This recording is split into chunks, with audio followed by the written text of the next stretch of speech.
for Philippines. This is day number 1. Welcome in to the Baler International Pro. It is dreamy out there this morning. We have perfect west winds, nice small east swells rolling through, and a beautiful day on our hands. My name is Jessie Starling. I am joined in the booth by my dear friend Di Wacko. Look at the scenes this morning, Di. It is gorgeous. Wow, Jessie, it is gorgeous. It is super glassy compared to the last couple of days. We've been having this onshore wind last 2 days, but waking up this morning, see this glassy morning. Perfect. It's perfect. We saw heaps of free surfers out there this morning. We've got small waves today, so we're actually juggling 2 contests at this event. So we've got the longboard event and the shortboard QS, so LQS, normal QS. And because of the conditions today, you can see on screen right now, we are going to run into the longboards to start us off. This is us on screen right now. I am Jessie. This is Di. Di, is this your first time to Bolair? Actually, yes. It is my first time here, and I was so excited to be here. And the conditions are great for all the division, actually. Yeah, it looks really fun. We're actually going to get the full breakdown right now. We're going to cross down to Camille. She's down there with Ty Sarati. Okay, good morning from Sabang Beach here in Bolair, in the island of Luzon, Philippines. Magandang umaga sa inyong lahat. And yes, as you have mentioned, we are going to take advantage of this beautiful window for longboarding. And Ty, break it down. Who are we going to start with? Good morning, Camille. This morning we're going to start with the women's longboard and then move into the men's longboard, and then the first round of the men's shortboard is on standby for later this afternoon. Awesome. Okay, let's see it. First heat up, we have Natsumi Tayoka in this heat, so it should be pretty interesting. She will set the bar for everyone. Back to the live action. Awesome. Thank you, Camille and Ty. So that is our call. We are going to run into the LQS. So the women are going to kick us off. We've got 4 heats in the round of 16. First and second place straight to the quarterfinals. And then we're going to go through our men's opening round in the longboard QS. So the round of 32, we've got 8 heats there. But like Camille said, we've got Natsumi Tayoka out there in the red. She's just an absolute powerhouse in this longboard division. Right. Mara Lopez from the Philippines in the blue, and Enso Kang from Korea in the white. But yeah, Natsumi, she's hard to beat in these events. Definitely, she's the one of the surfers that you don't really want to, have in your heat, especially in the first round.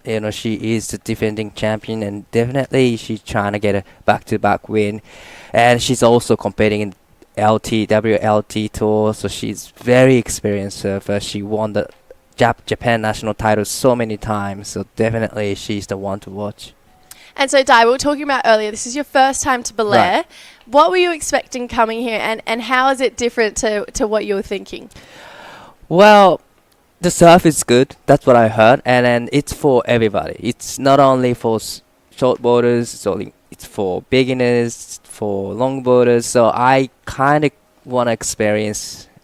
I want to hop on all the different board, actually. Yeah. Twin fin, shortboard, possibly on the longboard too. Oh, stop it, Di. I'd love to see you on the longboard. I actually think that would be very entertaining. It's a beautiful part of the world. Obviously, we're lucky enough to go to Siargao every year. I've been lucky enough to go to La Union as well. And it feels like there's a real rich history in surfing here in Bolair. Yeah, that's what I actually learned from the opening ceremony. This is the birthplace of Philippine surfing. I was surprised by that. Yeah, this is where it all started. Wow. They call their OG surfers here the Dukes, and they still all catch up for lunch every day or every week, which is pretty cool. And yeah, it's nice to know that, this is the place where it all kicked off. Obviously, we go to Siargao every year. They've had 29 years of running that event. And then we come over here to Bolair, and you said it perfectly. We get to experience longboards, shortboards, twin fins, like I know that you ride, Di. And it's cool to see everyone dabbling. There seems to be a really good energy in the surf. Everyone gets on. There's no ill will. I feel like everyone shares the waves really beautifully here. Definitely. Feels like this is Philippines' version of Waikiki. Everyone just hop on this longboard, any kind of boards, just sharing the waves. It looks like we're going to get a start here. So this is our bit of a split peak. So Natsumi Tayoka, beautiful 5 goes down, unfortunately, on the end there. You can see that shore. It does creep up on you quite quickly. We saw Unso get a wave as well. So we got 20-minute heats all day this morning. And we're going to get a start from our competitors. We'll probably get to look at those waves again. But longboard, it's a whole different world to shortboarding. You know, we both grew up competing on the QS shortboarding. But it's beautiful to be able to appreciate what the longboarders do. It's so graceful and delicate. Right. I think I haven't told you this, but I have my own longboard. Do you? Back home, yes.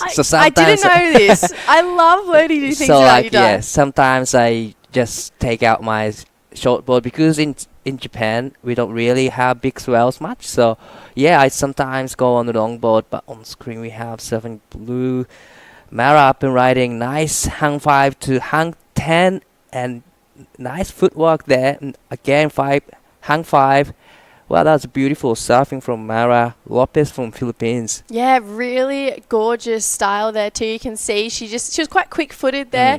So got 2 5s, a quick 10 in there. So she's definitely looking like she's got the best of the exchange, this open exchange so far. Score's starting to lock in.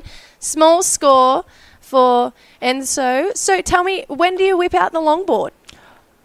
And do we have footage of it? Can I see? Nah, I don't really like to share my footage yet, but yeah, probably it's been like 2 or 3 years, but not, I haven't surfed on a longboard about like 6 months now.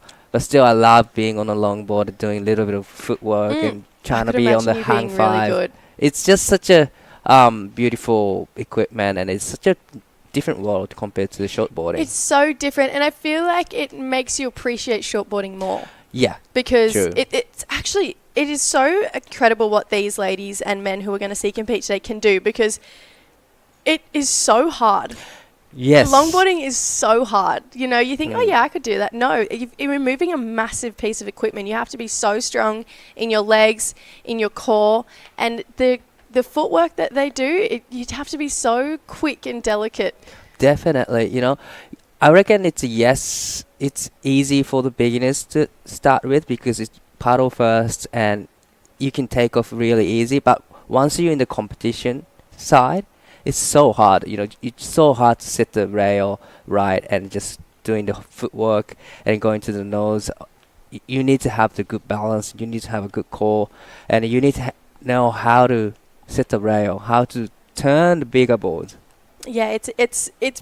I have gave it a go a couple of times, and I was really humbled on how difficult it was. But these ladies make it look so beautiful. Like we mentioned, Natsumi, she's currently on the Longboard World Tour. We'll get back to that in a second. Looks like we're going to have a paddle here from our Korean surfer. She's just waiting for this one. She's going to step back, redirect the board here. You can see this wave lacking a little bit of power. She's reading it beautifully, but just not able to get too far up that board there. I feel like that was more the wave's fault. Mara down the line here, looking like she's going fast, but couldn't get a lot of footwork in at this point. We're still waiting for her opening score. So a couple of scores to lock in right now for our women out there. So we're going to get some replays here, Di. Right. Nice, setting the rail into the hang 5 and straight to hang 10. So that was quick 5 and quick 10. So that's great surfing again from Mara Lopez. Then this is a replay blast of Enzo from Korea. Just couldn't, the wave didn't really offer too much for her. So it was really quick in and out from Enzo. But, Korea has a big market for longboarding, actually. Really? We've seen Kanoa doing great in of course. wave pool, but there's a huge longboarding market in Korea, and just shortboarding just has started in the last couple of years, but it's been there for like 5 years, solid 5 years. Wow. That's really cool. Yeah, I love that we got to see the longboarders compete over there in Seoul in the wave pool. I actually haven't been to that wave pool yet, but it looks so fun. It is super fun. It's actually the cool pool setup because you can get to the city by train for like an hour train ride, and you get to the main city and you can get back to the wave pool, get a couple waves. Yeah, and I feel like there's not many wave pools that accommodate to all different types of boards. You know, Right. to have a wave pool that accommodates to longboards and shortboards is pretty cool. We got a couple scores locked in here. So first two waves of Natsumi, she got a 3.75 on that last one. She opened up with a 1.4. Mara, she has a 4.5 for that first wave. We knew it was going to be the highest wave of the heat. So waiting for the last wave scores for her and Enso. Some starting to drop in right now for our Korean surfer. But just patiently waiting. So top two surfers moving on through straight to the quarterfinals here in the women's. So we have a small draw for the women's longboard, but a very talented one at that. We mentioned Natsumi. She's on the World Longboard Tour. She got a 9th place over in Korea. She got a 9th place in the US Open, 17th over at Bells, and just a 5th over in Abu Dhabi not too long ago. So she's been doing a fair bit of travelling this year. She took out the longboard QS we had in La Union at the start of the year and one in Hamamatsu. Yes, we had a Hamamatsu Open and she won the. She took a win there. It was big finals. It was a solid 3 to 4 foot. Wow! But these ladies and guys just paddling out with a longer board. So that was a great surfing from Natsumi. And Mara, who is currently in the lead, she's looked at a 5.75 for that last one. She's 14 years old. Wow. She is still so young. We saw her compete over in La Union. She got a 9th place finish there. And you can see she's got so much talent for being so young. And it feels like this could be the start of what could be a pretty cool career for Mara. She's 14. 14 years old. Wow. She's a baby still. Already looking 4.5 and 5.75 up.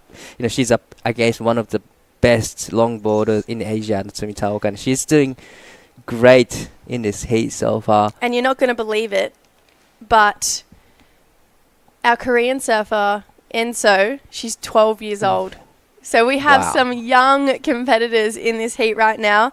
She's competed in 2 events prior to this one. She had a 19th over in Noosa, so back over in Oz. And then she was in Korea and got a 5th place there at 12 years old. So you can see the longboard division, it's got a young field. It's growing so fast. 14 and 12 years old. I'm pretty sure there's a lot of young surfers in this event as well. So, it's growing so fast. So fast. And it's so cool to see, so many young surfers. We saw, obviously, we'll get back to this in a second. Mara looking to add to a lead here. Makes her way up the nose of the board. But that wave, unfortunately, just dying out there for Mara. She's got such a cool style. I love how her arms stay low. She really keeps them nice and dropped. Someone who doesn't compete, but I love her longboard style, is Josie Pendergast. I think she has such a beautiful style on the longboard. And I know it doesn't come into the criteria, but they just look so graceful on the board, longboarders. Especially I love when people just put their hand down and just makes it so easy to do it. But once you're on the longboard, it's just so hard to just stay put and just stay in the nose for 10 or 20 seconds. I look like a kook. Me too. My hands are all over the place. Same. I know, they're out wide. And I'm like, Jessie, drop your arms. Drop your arms now. No, it's cool. It's cool to see the 2 differences in approach between longboard and shortboard. I also love the fact that in every part of the world of surfing, we're seeing a lot of young people competing. Obviously, T. Zabrowski just qualifying. Now we have a 12-year-old up on our screen here. This is Enso from Korea. Beautiful footwork. She's going to make her way back up the front of the board. Quick 5, unfortunately, goes down there. But, wow, what beautiful surfing there from 12 years old. Potentially our youngest surfer in this event. Mara having a quick look. But 12 years old there, Dash. That was a beautiful wave. That was a beautiful wave. I love how she just set the rail, beautiful footwork, and a lot of speed. She had a lot of speed towards the end. Unfortunately, couldn't quite stick to the surfboard. But let's take another look on this replay of Last of White. I love how she just set the rail, straight into the hang 5, and get back. Nice footwork there, beautiful. But unfortunately, she just lost the balance there, but still beautiful surfing from Enso King. 12 years old. Wow. I can't believe it. I know. I really can't. And I feel like she looks so composed in the rushy as well. You know, she doesn't look Definitely, nervous. And that's crazy for being so young. So our two young guns right now, they're definitely going to start to rattle some feathers of Natsumi. So she's going to really rely on this experience to get herself back in the lead here. You can tell she's getting a bit antsy. She wants to be up and riding on another wave. She's going to have a look here. So she does have first priority. We have 8 minutes 20 on the clock. We are past halfway. This is a big paddle here for Natsumi. She's going to wait for this one to stand up a little bit. She fades left. Here we go. Beautiful footwork. That's a great looking 5 right down to the shore here for Natsumi. A lot of speed and in a steep part of the wave there. She got to the top of the board. Wow, that was a really hard wave to serve because didn't really offer too much at the start. But she managed really great to just stay in the pocket. On screen we have live action. Yeah, here we go. And so trying to get to that second place. Gets up to a 10. Unfortunately, that nose starts to vary. You can see the competitiveness right now. Natsumi, she is kicking to get out there. A little bit of paddle battle there from 12 years old and the legend surfer Natsumi. But this is the last wave from Natsumi. Like I said, it's kind of hard, kind of hard wave because they didn't offer too much at start. But as soon as the wave stepped up, she went straight to the hang 5. That was great surfing.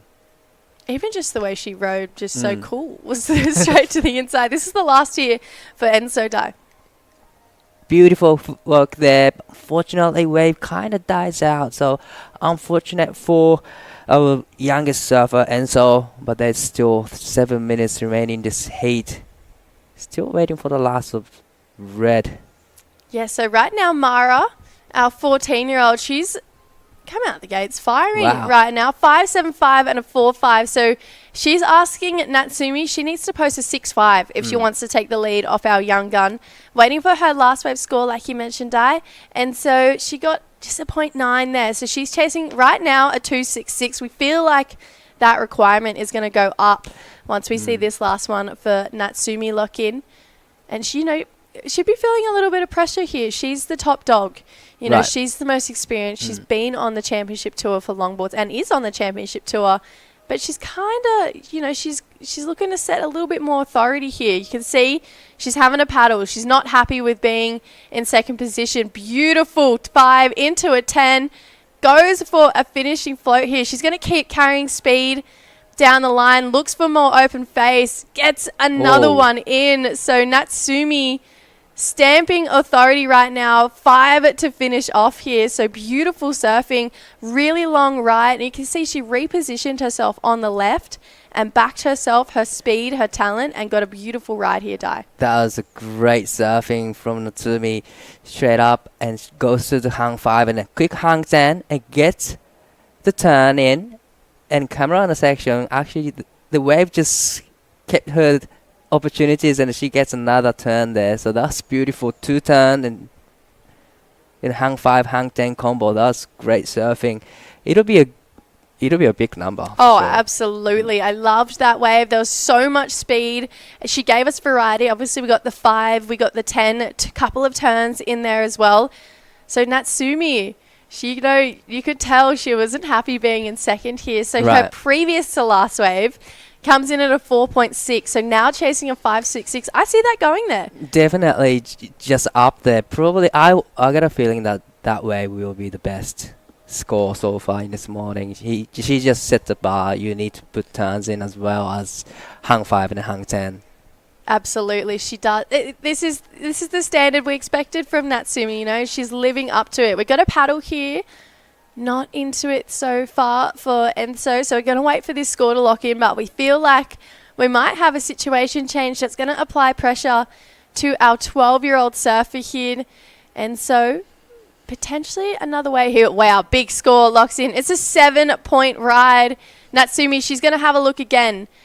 Starts to make her way up the board. She's looking left. 5 into a 10. Beautiful surfing here for Natsumi. She is feeling it. This is the confidence we're used to seeing from Natsumi. Wow, 7.0. That is a huge number this morning. This is day number 1 and the first heat of the event. Already we've seen a good score, 7 and 5s. And this is on her backhand again. Nice footwork from Natsumi. So she's in the top right now, but still, Mara only needs 5.86. It's not a big, it's not a big gap from Mara. Definitely, she's capable of getting 5.86. She's already locked in a 5.75. Oh, it's so achievable right now for Mara, and she's challenging, the top dog in this contest. So that would be a big confidence boost for Mara going into the deeper rounds. If she can hold on for second place for the next 3 minutes. So right now, Enso chasing a 7.75. So a pretty solid score for our young gun. But she surfed a beautiful heat. She's showing a lot of talent, showing that, she's got real game in this sport, and she could go deep, and especially considering she's so young still. There's a beautiful drone angle shot of Costa Pacifica, one of the sponsors of this event this year, actually where we're lucky enough to be staying. And just the beautiful Bolair. I mean, it is gorgeous day out there today, Di. Right. It's on screen we have important wave from Mara, needing a 5.86, beautiful hang 5, and surfing all the way to the inside and gets this down. Unfortunately, falls down, but still beautiful hang 5 to start with. Needing a 5.86. It was a great hang 5 though. Yeah, it really was. It was beautiful. You could see there was risk in it as well there for Mara. So the judges, they'll definitely be appreciating that. Don't know if it's her best wave of the heat. That 5.75 was something pretty special. But we'll see, let's see what the judges think of that one. 2 minutes to go here, though. Right now, though, all eyes on Enso. She's chasing a 7.75. So Wow. solid score. I wonder if, you could talk to Natsumi at this point and be like, hey, what'd you do for your 7? Just out of curiosity. I wonder if there's maybe some wisdom being passed on out there, but they're looking like there might be a bit of distance right now. But I love seeing our surfers just getting younger and younger in both the long and shortboarding. Yeah, we've seen a lot of younger surfers in the QS division as well. So many, like 15, 16. And even from Japan, there's a lot of younger surfers coming to the QS, step out of Japan and trying to be in the world, one of the highest rank QS. Yeah, I couldn't believe the talent from all of our young surfers. They are so exceptionally strong, and they're putting on pressure to our top dogs, just like we saw in this heat. Mara, she had the lead for most of it. We have a paddle here with a minute to go. This is Enso Kang. She's got to work her way up the board. Beautiful footwork. Unfortunately, that nose does bury. So 50 seconds on the clock. She might have time for one more. It's a pretty quick paddle out this morning. But that's definitely not going to be the 7.75, unfortunately, for our young gun.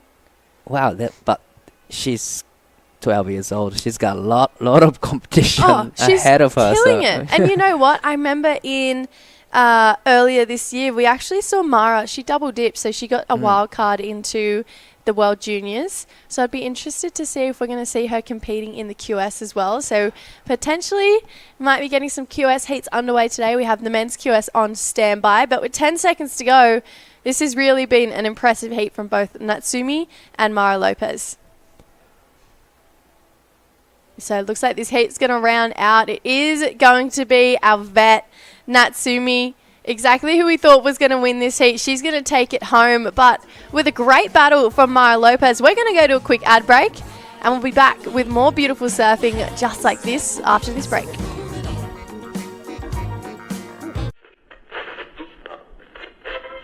You're made in the image of God. You were made to glorify God. You were made for God, and without God, there's an empty place in your life. Travel all this way now, more than 1,000,000 miles. And in a world that's fading, ooh, you make the world wow. I am striving for greatness, 'cause it ain't my style.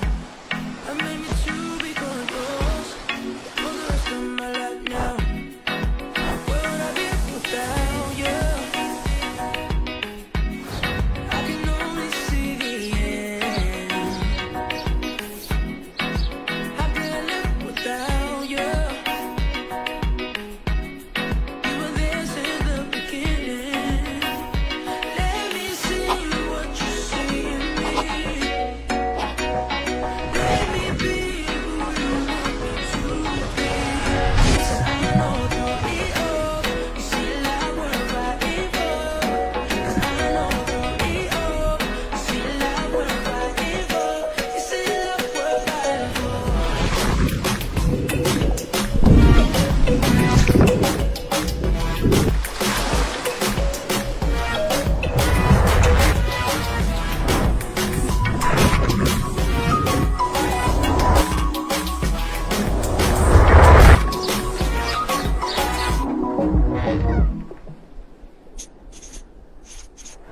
WSL Baler International Pro QS4000 and LQS1000, presented by the Philippine Sports Commission, is proudly hosted by the municipality of Bolair and the offices of Secretary Juan Edgardo Angara and the representative of the Lone District of Aurora, Honorable Romel Angara.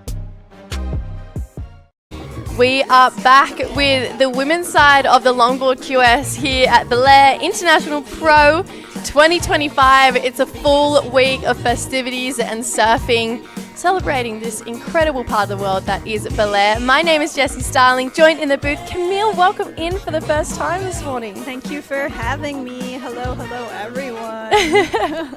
Right now, though, we're in round of 16, so heat number 2, second heat of the day, second heat of the event. We have Daisy Delator in the red, Dia Novasari in the blue, Antoinette Valdez in the white, and Brianna Gabrielle in the green. So 3 Filipinos taking on 1 Indonesian surfer. So we have a 4-woman heat right now. Camille, before we start talking about surfing, obviously this is an incredible part of the world and you know Bolair quite well. Tell me about what we should expect here. This is my first time to Bolair and so far I'm loving it. Is it? Yeah. Oh, okay. So Sabang Beach, there are really many waves, many types of waves that you can surf here. So it's good that we're starting with longboard conditions, but don't sleep on Sabang Beach because it can really produce high quality, world class A-frame. A-frames also good for shortboarding, and like around this coast there's a river mount on the corner, and then like a quick drive you also get to experience a nice barreling wave. But I'm not sure if I could name that right now. Keep it a little secret. Well, there are no more secrets these days, but crowd control matters. We had some pretty nice rides start to go down, so we're going to have some scores that we're going to lock in. That was the end of our sole Indonesian surfers wave here. So we got 20-minute heats all morning. Obviously, a pretty big name in the Filipino longboard, Daisy. She's competed for a long time. She's had some great results on the longboard tour, and she's already kicked off with a 2.5, but she's got a really cool style here, Camille. She's both powerful and graceful, and maybe one of the strongest competitors in this draw. Yes. If there is a Filipina surfer to look up to, that is really Ate Daisy. In the Philippines, Ate is like our term of endearment or respect for our elders. Like, I'm not sure in Indonesia, they call their elders like Made, or they're like here in the Philippines it's Ate, so it's Ate Daisy. And so 3 Filipinas in this heat, and they are all actually based in La Union. Mm-hmm. So no Bolair local here yet, and I also know that Dea is here competing with her brother Danny Widianto. Yeah, pretty cool to see a family combo coming out in the longboard kiosk. We saw them both compete over in La Union at the start of the year, and we had a pretty cool competition actually. We had really fun waves, really clean conditions, and that's exactly what we're starting off here again here at Bolair at Sabang Beach. So we're going to take a look at these opening scores. So Daisy 2.5, I got a 2 for Dia. Brianna with a 1.25. So small scores so far. We saw a really impressive heat, not just from Natsumi. We knew she was going to be incredible, but from Mara Lopez as well, another Filipino who was so young, but so talented. Also from La Union. And see here, Antoinette Valdez, Bree, and Mara from the previous heat, they all kind of are being coached by Daisy in a way, and Daisy is up and riding, but also Antoinette is taking this one because she has priority. Would you think there was a call on that? No, absolutely not. So you saw Antoinette using her priority there over Daisy. So Daisy actually just having to give way there. We're going to get another paddle here. So we got another wave. This is Brianna. Beautiful 5 to start this wave off. Really light-footed surfing here from Brianna Gabrielle. Oh, this is a great heat. We're going to have a lot of action going down. Natsumi Tayoka, though, she set the standards. She set the bar. Impressive as always. She is on the glass for Daiwako. 見事第1位通過でヒートの方を上がってきました。おめでとうございます。ありがとうございます。Day 1の1ヒート目、緊張はしましたか？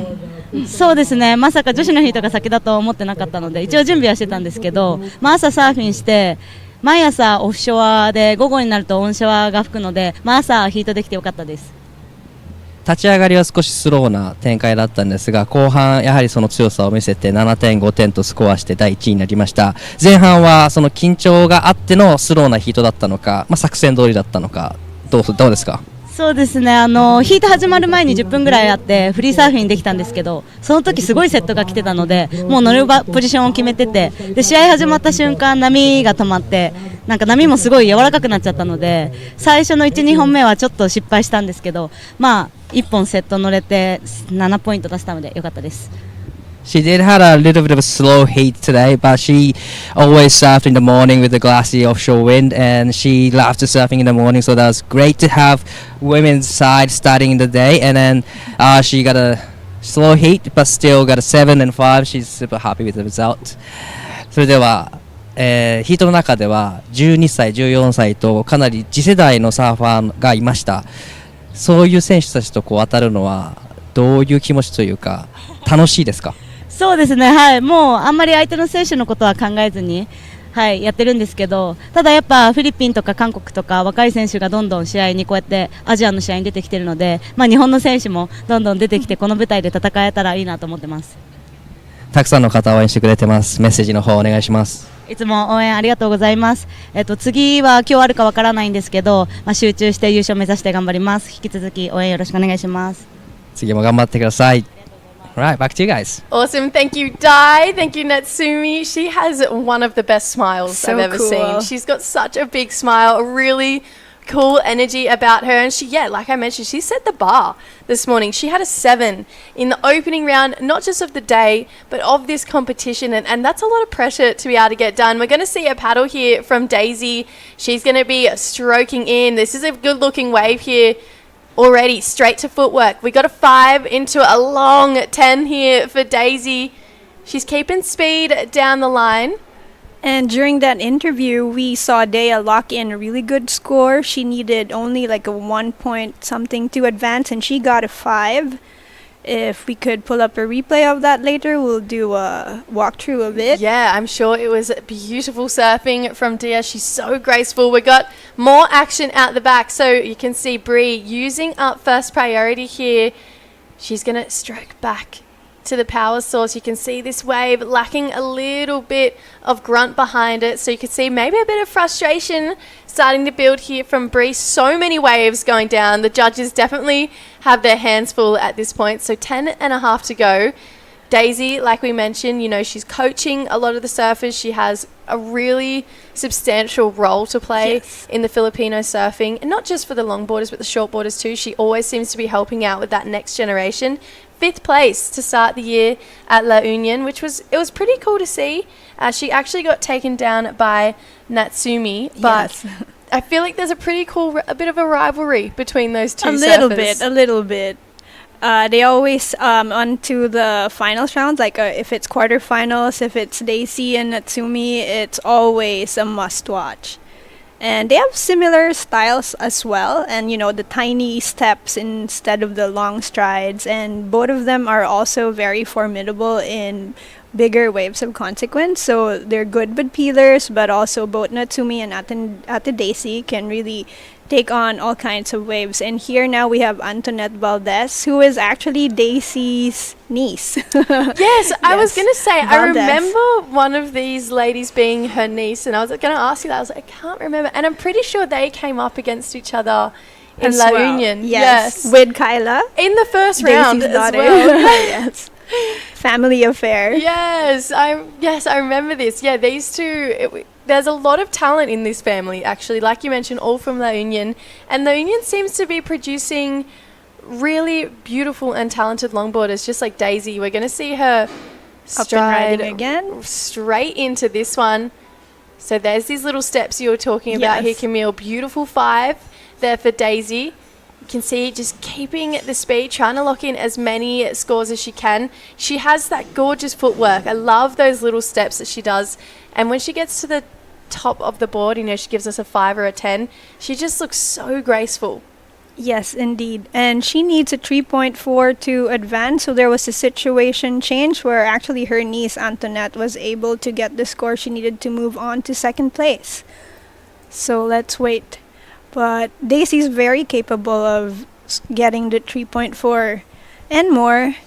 So plenty of time left. We still have about 8 minutes. Yeah, we got 20-minute heats all morning for the longboarders. We have the men's QS round of 16 on standby after the men's LQS. That'll be coming up in around about 48 minutes time. So we have 2 more heats to roll through of the women's before we get to see our men's longboarders out there. But you can see this is that beautiful stretch of Sabang Beach that we were talking about, and there is so many peaks up and down the beach. You can really find a spot to yourself at any point of the day. Obviously, we have small conditions here this morning, but you can just see even the shape of the wave. You can see why, this is the birthplace of Filipino surfing. And beyond the ocean, you'll see the very beautiful Sierra Madre mountain ranges. And there's been a string of typhoons to hit the Philippines recently, and the Sierra Madre actually play a very vital role in protecting the island of Luzon. So whenever there are typhoons, it's a thing here. We go, Sierra Madre, save us, protect us, because it kind of does its job of letting the power of the typhoon fizzle out. So it's just important as surfers, we also play a part in, being at the forefront of environmentalism. So yes, protection for our oceans and our mountains are also, we're very, very thankful to have this platform to be able to share those important messages. It's pretty cool, to see the community and just the love for this part of the world really start to play a role and showcase itself, especially over the last week. Obviously, a really big typhoon hitting specifically here. It came through and wiped out, actually. There's a bit of damage, especially on the road just further to the north. It's obviously a part of the world where typhoons happen pretty consistently here, but you can just see the strength of the community really bonds together, especially with these Filipino surfers, of making sure that we can still run events like this here in Bolair. Yes. And back to Daisy's score, she actually dropped a 6, so she moves back to second place next to Dea. Yeah, so we got a pretty solid heat in our hands here. So Dea with that 5 and a 4.75. She's holding down the lead with just under 6 minutes to go. Daisy, I was going to say Dea again. I was like, no, Jessie, you just said that. Daisy with a 6 and a 3.13. Only chasing a small score. It's a 3.75 for the lead. And then she's got the lead over her niece, Antoinette, chasing a 5.96, and Bree looking for a 7.1. We've seen 7s go down already this morning. But do you feel like, being Antoinette and Bree, having someone like Daisy currently in second over you, is it a little bit of like, Daisy's there? Is it a bit bittersweet because you want to make the heat but you respect? Well, I feel this is where contest experience will really come to play, whereas Bree and Antoinette are only at the beginning of their competitive career. Sometimes when you're younger, you sort of hold on to who your mentor or your coach is in the water. You're kind of always looking to them, and you can't decide for yourself yet. So I know in the water there are some tips being made. Oh, wait for that one, position here. So what I really want to see from these younger surfers, and not just the ones on the heat right now, but from everyone, is really to start to form their own decision-making skills and not rely so much on their coaches. Yeah, so you can see Brianna, she's only 13 years old, so she's still so young. We've got Dea up and riding here. Beautiful, graceful style. Has that quick footwork. She gives us a 5 and a pretty steep part of the wave there. Had a lot of speed as well. So critical surfing here from our sole Indonesian surfer in this heat right now. Beautiful wave here. Take us to the replay here. Okay, here she is setting up the rail quite beautifully, and I love this part where she kind of waits for it to stand up some more before she hits the 5, and then she maintains control, and that's it. But it was really that section where she held off on the 5 first and regained back, and Daisy tries to do the same here, just waiting for the wave to build. Does get her nose ride in, and that's the end of the wave for her. Oh, she's so quick. Yes. With her footwork. She really is. So she's going to ask the question of that 3.75. We saw a quick 10 on that wave there for Daisy. Dea with a bit of power in that one, had a lot of risk in getting to the nose of the board there in quite a steep part of the wave, so feels like that could potentially better her scoreline. We'll wait to see what those scores look in at. 3 minutes 25 here, so it's kind of crunch time right now. Here we go, our young 13-year-old surfer. She's going to split the peak with our current heat leader, Dia, who goes for a 5, but we're going to catch back up here with Bree. Goes down, unfortunately, so just over 3 minutes here. You can see, though, she's giving it her all. She's got that competitive fire, and you can tell she really wants to make it through this heat right now for Brianna. So this wave starts off really mellow off the back, but then it speeds up really quick as the sandbank gets shallower, and that's where most of the surfers somehow lose their control of the board. It dips or they bog a rail. So like Daisy and Dea have been doing, they were just really, really good at maintaining control of, making a strong finish. And you can see right now, Antoinette needing a 5.96, not a very big score. Daisy's sitting pretty close to her right now. Feels like maybe telling her there's some waves coming. Yes. Daisy's not the type of person who's going to hinder or hold anyone off waves. She's obviously going to pass on that knowledge. She's going to have a swing here. So she is still waiting for her second to last wave. Beautiful 10. Holds it for a while there too. Generates speed, carves back to the pocket here. We're not going to get more on this wave, but that 10 was maybe the best we've seen this morning. Could be the score she needs to take the heat win. And here is Antoinette, a little wobble, struggling to get to the power source. But there it is. Okay, making up for a bit of lost time, but that's about it for the wave as well. And at the back, we have Dea trying to answer back to Daisy.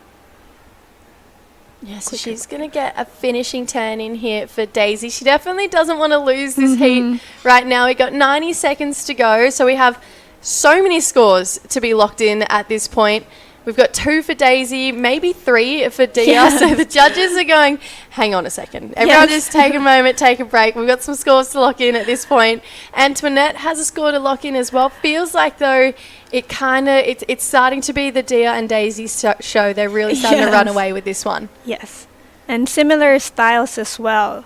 But that was a really beautiful 10 for Daisy. She was able to hold that pretty long, and in waves like this, it's kind of really technical to be able to pull that off.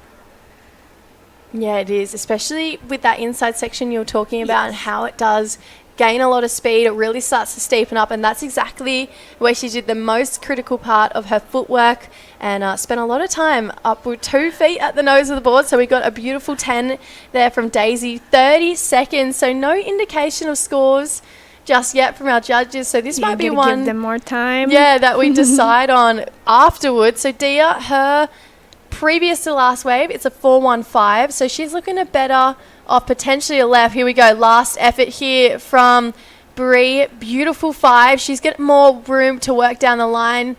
Can't get back to the nose of the board here, so unfortunately not going to be the 7.1 she's chasing. We have no time left on the clock, but Dia, she was up and riding before the hooter here. So trying to gain some speed. Gives us a quick 5. There's a critical part of the wave, and that feels like it's going to be all she wrote for this heat. So many scores to be locked in. The judges definitely have a bit of work to do, but it feels like no matter what, we're probably going to see Dia and Daisy moving on through. It's just going to depend on who is going to win this heat. We're going to come back with the results, though. So we're going to go to an ad break, and we'll find out who won. We'll check back in with you guys. Nail-biting final minutes. We'll be back right after this short ad break. You're made in the image of God. You were made to glorify God. You were made for God, and without God, there's an empty place in your life. Travel all this way now, more than a million miles. And in a world that's fading, ooh, you make the world wow. I am striving for greatness, 'cause it ain't my style. I made me to be going close for the rest of my life now. Where would I be without you? I can only see the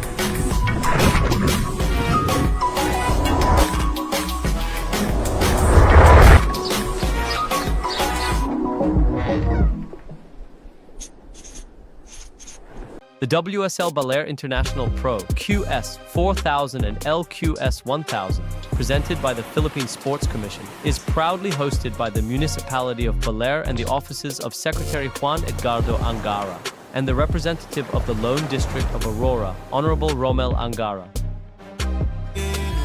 All right, guys, welcome back to the Baler International Pro. This is the LQS of the women's side in the water. We're still waiting for some scores to come through from that last heat.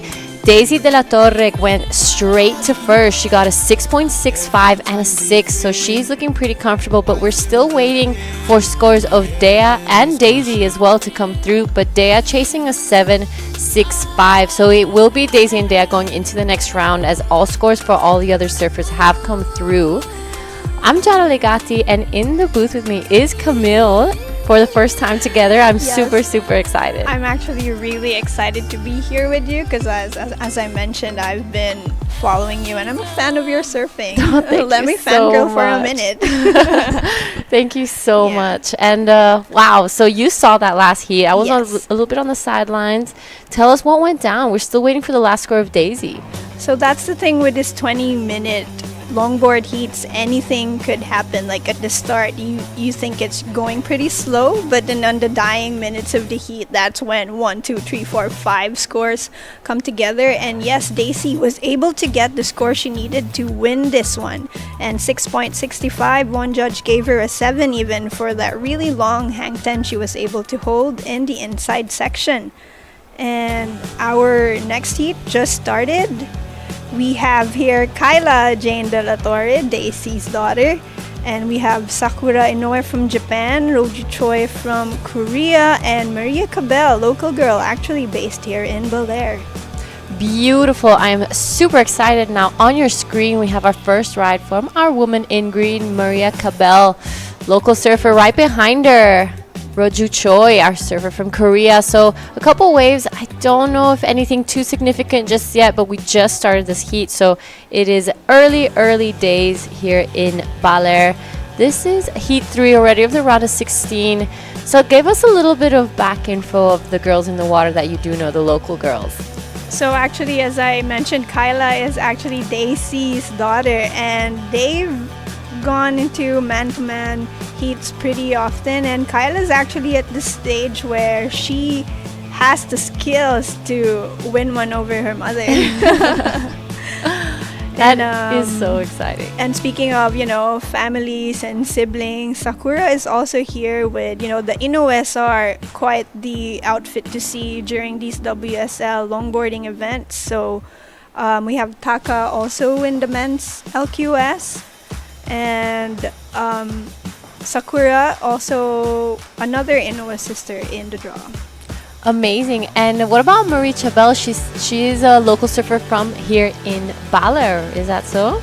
Yes, and Marie's also working with the media team for this event. She's also a pretty good surf photographer, so skills in and out of the water for Marie. Incredible. It is so exciting to watch all the community come together here and kind of build everything to make this really happen.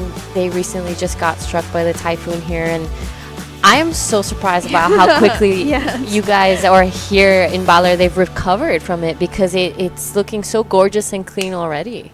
Frankly, it's a little bittersweet because you also, you're forced to get used to it. You're forced to develop the skills to recover really quickly. But then again, there's nothing much we can do except get better at how to handle these situations. And here we go. Marie gets the quick 5 to the 10, but does not hold. And let's see, still plenty of time to get a better score. But I think her strategy is to just get a good score early on in case in the dying minutes no set waves come. You really just want to play it safe and get a good score, even if it's not in the excellent range. Yep, that's exactly right. You want to get those 2 first scores in the first 5 minutes, and they're unfortunately going for the 5, not really being able to hang on to it. The wave just kind of dissipates and disappears under her feet. But yeah, that's like typical surf heat structure. First 5 minutes, get your 2 scores, build the base of your house, and then slowly get higher scores as the heat goes on.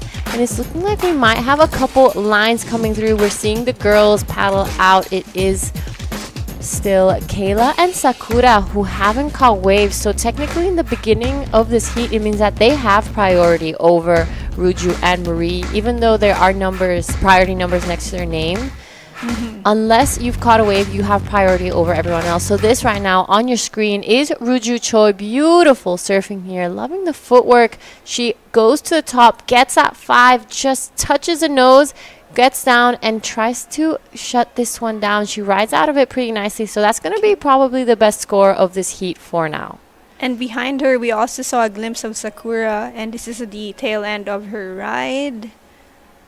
There we have free surfers. Yeah, we're getting pretty close. Enjoying the wave here. It's such a long stretch of beach. There are countless spots to be able to find on your own and kind of get your little peek and start surfing. So I'm loving the fact that it's so spread out, meaning that you don't have to surf with a crowd if you don't want to. And even in this heat alone, you see some surfers positioning a bit more to the left and the other half a bit to the right. So the ocean plays a big part also. There's an element of luck, if the right or the left is better. It's always frustrating when you're out there surfing and right when you switch peaks, you see a good set rolling in right where you were. All right, and while we wait for the scores to come through, we're going to throw over to Jessie with the last heat winner. Actually, let's stick with this live action. Yeah, it's looking like it's going to be a really good wave here from Marie Chabel if she manages to, unfortunately, isn't able to really scratch onto it. All right, we're going to stick with this wave now. Kyla Jane de la Torre, beautiful hang 5, gets a 10. Yes. That was really like lovely. Mother, like daughter. Yep, exactly right. Getting the inspiration from her mom on the heat before.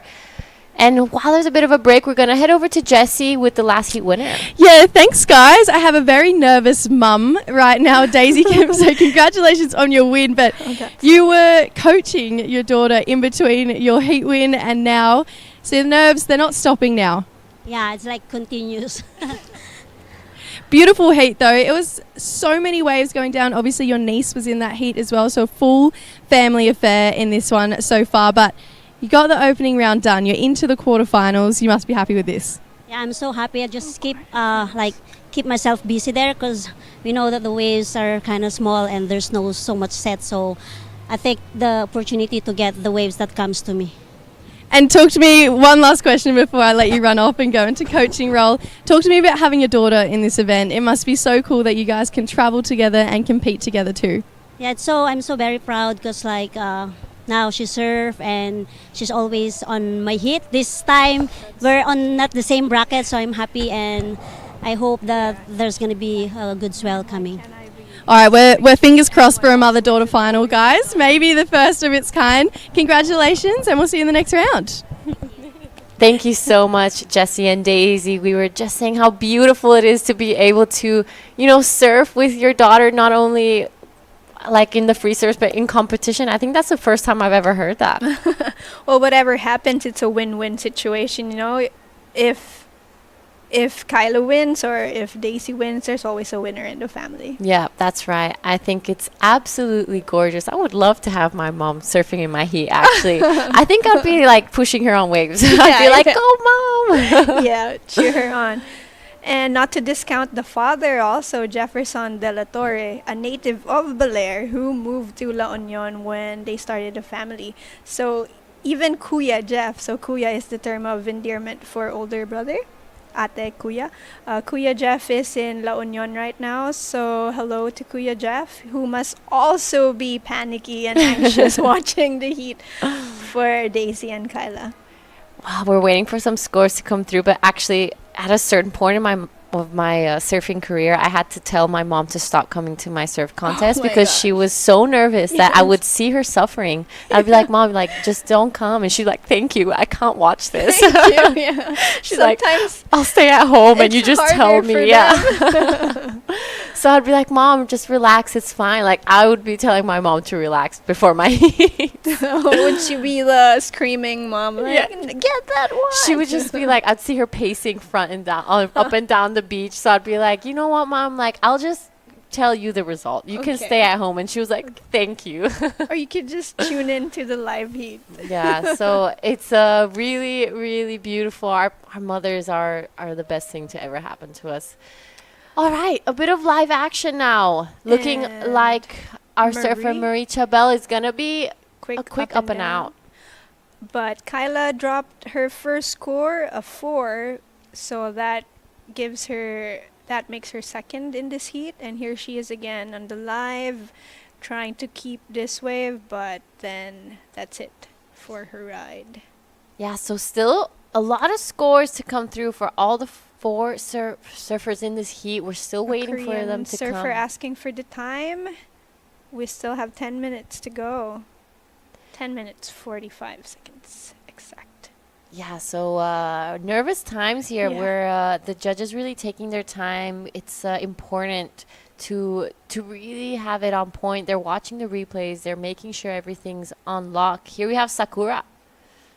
Quick up and out as well for her. So nothing too significant. I'm not sure if we missed anything on that break, but just some judging criteria that I've recently learned for longboarding, that it's super important that when they're in their hang 5 or hang 10, the distance from the bottom of the wave to the Yes. nose is really important. And I had no idea until pretty recently, so I thought that was a fact to kind of bring up, as well as being able to cross step is really important instead of kind of Shuffle. shuffling to the Yes. top. Yes. Another key point is also how close you are to the most critical part of the wave. So you could do a hang 5 or hang 10, but if you're doing it somewhere on the shoulder, it's not as high scoring as, of course, when you do it right on the peak. Yeah, that's really important things to have. Here we have now Kyla Jane de la Torre. Nice ride there. She managed to flow out. And there we have Ruju. Nice hang 5. She steps back. She's going to have to complete this one. Beautifully And done. she does. Wow, Well so done. exciting moments. We're still waiting for scores. There's a lot of waves ridden, a lot of scores to come through. It is Kyla though. She gets a 4.25 and a 4, jumps straight to first. Sakura's 3.5 and 1.35 have her in second.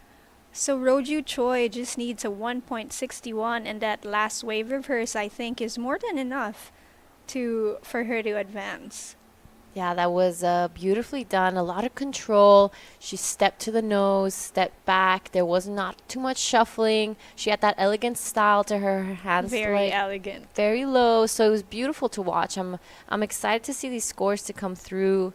There wasn't too much repetitive maneuvers, so she had that style and grace that we really look for in longboarding. On screen, we see Becky from Singapore.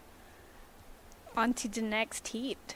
So Becky Liu in white. We're going to be seeing Glaze Villar in green, Ashley Lopez in the blue, and Cade Inoue in red. Sakura's sister. Amazing. The Inoue family really stepping up here. It's going to be great to watch. Sister on sister, mother with daughter, and they all go straight into the quarterfinals after this. Quarterfinal party. Exciting moments ahead.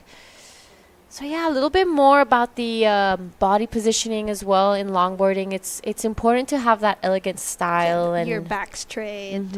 So it's very different to the judging criteria that we have maybe in shortboarding. Yes. That everything is very fast paced and very critical, and so longboarding has that complete opposite side of that range, where it has to be elegant and controlled, very slow and graceful movements. So I love the contrast that we have in surfing and how much it can vary depending on what type of equipment you're riding. Correct, I agree. And with longboarding, you also have to make full use of the length of the board. Like, it's not 9 foot and above for no reason. Like, the rail work here is really incredible.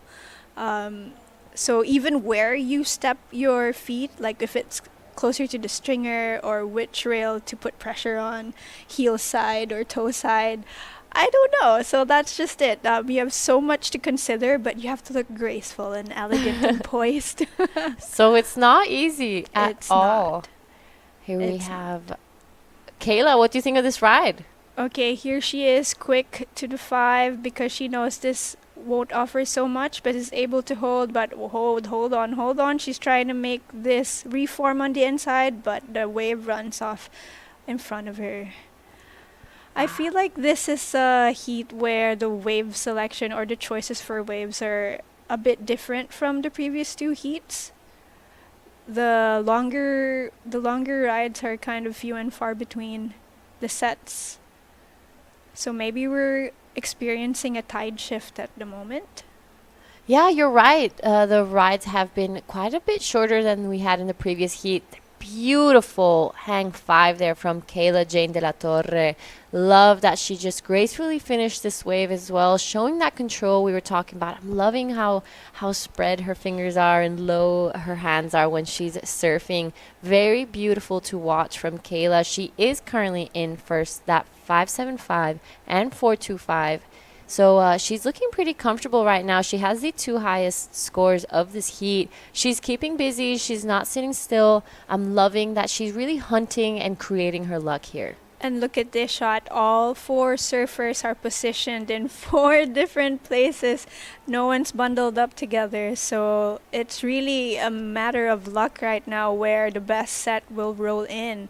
And right now on the left corner of the screen, it seems like Kyla spotted something.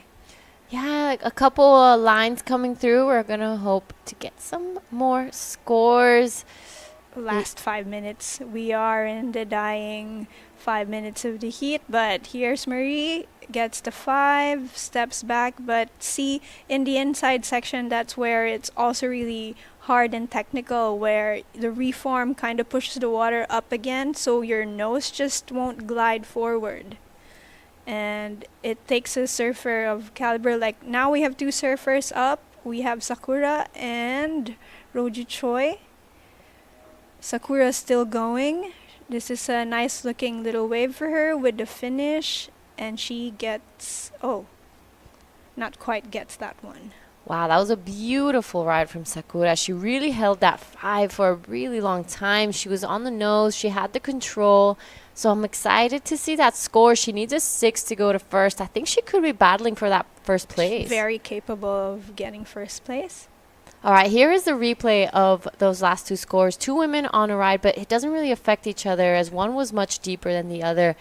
Sakura, in my opinion, getting a little bit of the better of this wave as she had that long open face and she, finished this one really nicely. She held that 5 beautifully, so it's going to be a great score for Sakura.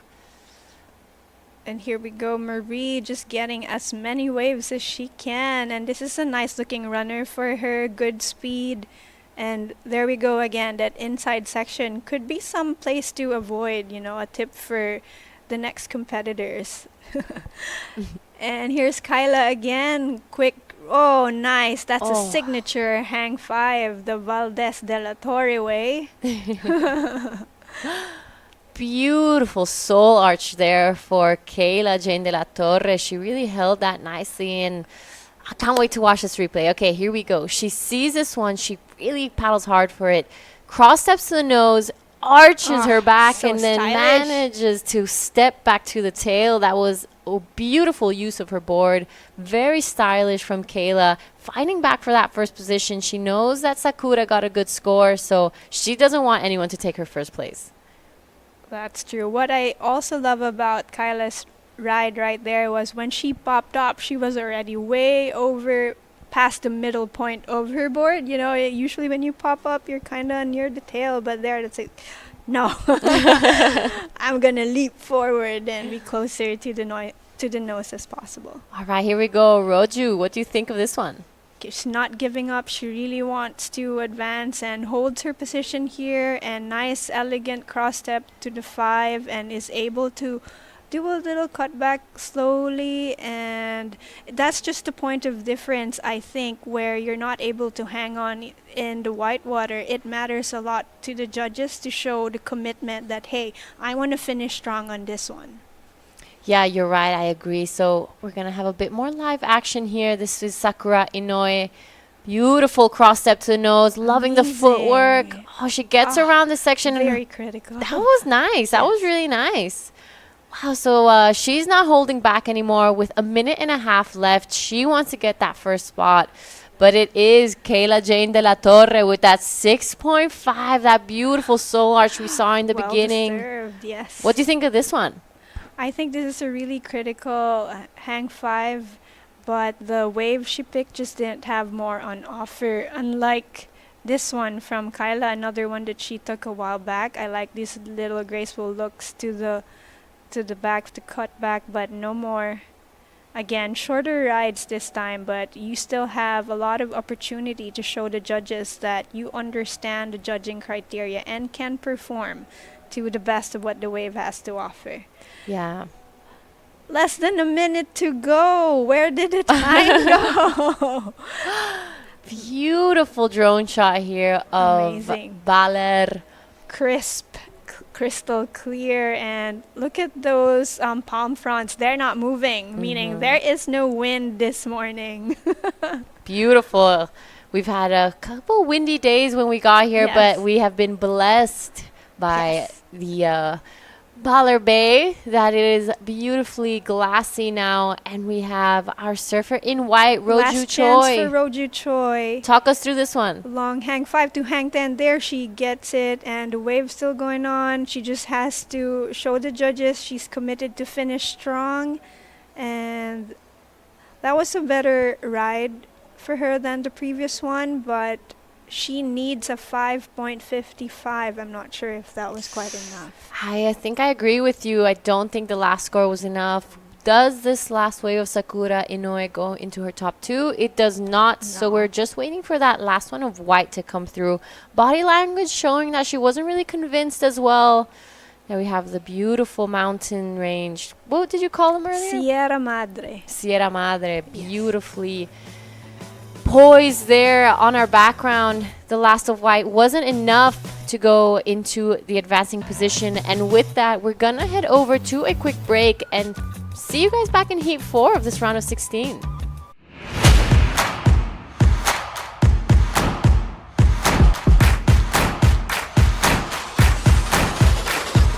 Let's get started.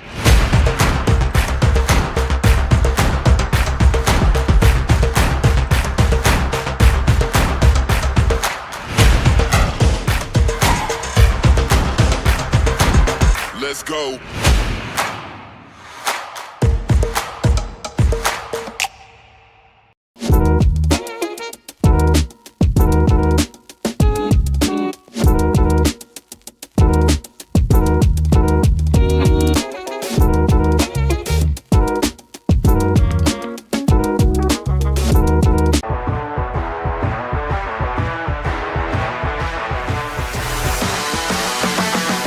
SDMI Sports. World-class sports management made in the Philippines.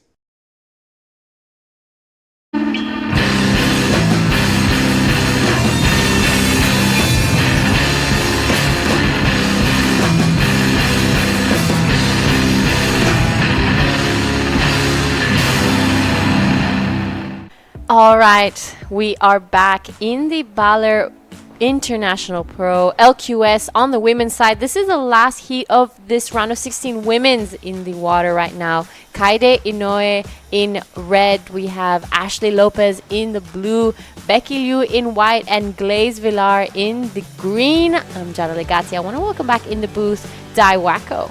Good morning, Jara. How are you this morning? I'm doing really well. It's been an exciting, gorgeous morning here in Baler. It is super crisp and glassy out there. This is the first ride. Kaide Inoue now on the nose of this board, looking to shuffle. She makes it a bit of a hang 5. Unfortunately, just nosedives there. Right behind her, Glaze Villar tries to step to the nose, gets it, and unfortunately goes down as well. So showing that inside isn't really easy. It kind of just scoops up and throws the lip over, so it's a hard finishing there for the ladies. It's kind of tricky out there actually. You know, let's take another look of this one. Last of red, Kaide Inoue. Nice setup there, engaging the rail. Beautiful footwork there, but unfortunately it goes down, and This is surfing Green Glaze Villa up and riding, but the wave dies out. So there's a wave can get really dies out really quickly, and the ones get really steep quickly. So it's kind of tricky out there. But the surfer in red Kyla from Japan, she's competing in the WLT World Tour surfer. And she has a lot of experience in longboarding as well as SUP, stand-up paddle, and shortboarding. So she's a very talented lady in this heat. Wow, water woman. Yes, water woman. And probably she's traveling with her brother and a younger sister who is on the tour, the older brother, and they all SUP and shortboarding. All right, on your screen now, Becky Liu, beautiful ride here. Gets to the nose, unfortunately goes down. Right behind her is Ashley Lopez. That was nicely done. Wraps it around there. So this is going to be a couple first scores for our surfers in green and white. We were just saying earlier with Camille that we've seen the length of the ride shorten a little bit. It could be maybe the tide playing some games. Right, but this was a beautiful surfing from Ashley. Nice hang five, little bit arch, so arch. That was beautiful. I mean, that was a really critical section to do the hang five. But this is a last of white Becky. Nice quick hang five. Fortunately, just goes down on that one though. Yeah, it's not easy. Like we said, that inside just kind of throwing the ladies off a little bit. The only surfer really able to ride out of it was Ashley Lopez. She managed to do a bit of a cut back there to finish things off. So it's going to be interesting here what the scores are. Becky Liu taking a look at this one. Doesn't really scratch onto it. We're going to throw over to Camille with the last heat winner. Okay, thank you everyone. I am here with Kyla Jane Della Torre, following the footsteps of her mom, taking the heat win back to back. So Kyla, right on your heat, we were able to witness that signature hang 10 where you look like you're floating, hovering beautifully over the board. Who taught you that move? My mom. Yes, of course, and we saw Daisy do somewhat the same on her heat as well. And tell me, so how do you feel now that you've got the first heat of the competition out of the way? Are you a bit more relaxed, or are you more challenged to improve your scores on the next one? Yes, I'm more relaxed, and I need to improve my scores for my next heat. Yeah. So at this point, we also want to do a special shout out. I hear there is a special someone you and your mother want to greet. Come, Ate Daisy. We would like to thank you to our sponsors, and happy birthday, Manong. Happy birthday po, Manong Ronald Singson. Ew.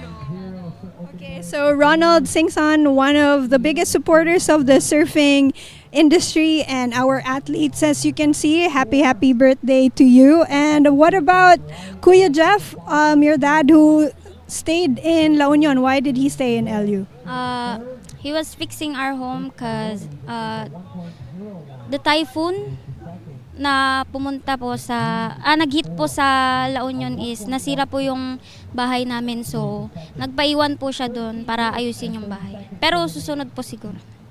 Okay, so Kyla just mentioned that her father Jeff had to stay behind to repair a few damages that their house sustained when the storm surge hit during the last typhoon. But as we can see, the spirit of competition and just being excited to be here in Bolair to compete and show what their family has to offer remains strong. So thank you, Kyla. Thank you, Ate Daisy. Any last greetings?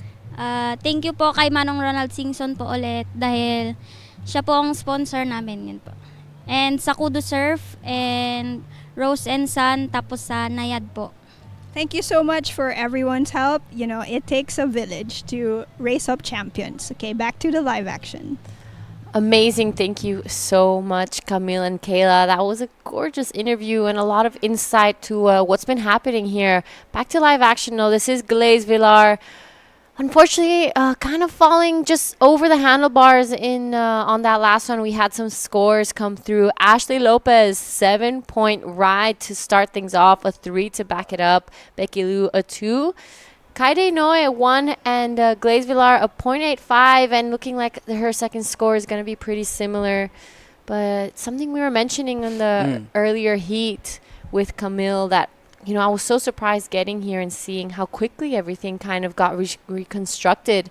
We'll get right back to that live action. Becky Liu here, cross steps to the nose, gets the 5, touches the nose, gets back to that tail. She's, you know, a little bit front and back there, closes it. So that's going to be backing up that 2 right behind her current heat leader, Ashley Lopez, cross-stepping to the nose, touches it and holds on here, needs to complete it. So a couple rides there from our surfers in blue and white. Current heat leader with that 7, looking pretty good right now.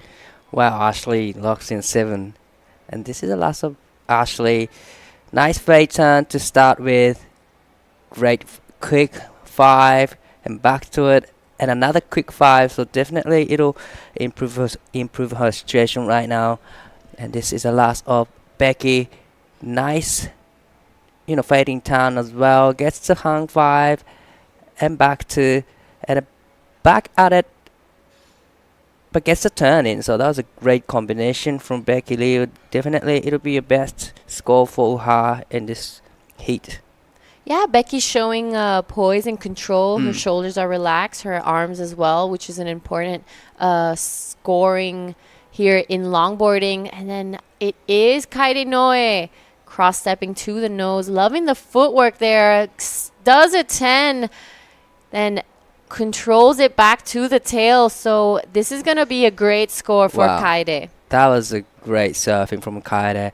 Still going, but you know, that was a great surfing as well as a great wave selection. The wave just kept the wall up for her. You know, gives a lot of steeper section to do turns and hung 5, hung 10. So definitely that was a great combination from Kaede. Yeah, I'm feeling like this is gonna be one of the best scores of this heat. You know, she gave that variety, didn't repeat too much. That, as you said, that wave kept giving her opportunity on our screen though. Ashley.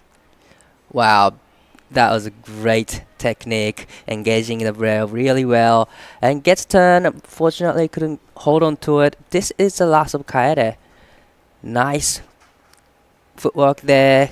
Hung 5 and back at it again. Hung 5 to hung 10. Well managed surfing, and this wave just kept giving her a lot of walls. So great surfing from Kaede again. Still waiting for the last of red and blue. Yeah, loving the style from Kaede. Her back knee just kind of a little bit dropped in. So beautiful there from Kaede. She's going to be getting a pretty decent score now. I'm excited to see some of these replays. Right, so this is the last of Glaze up and riding on her backhand. Great 5.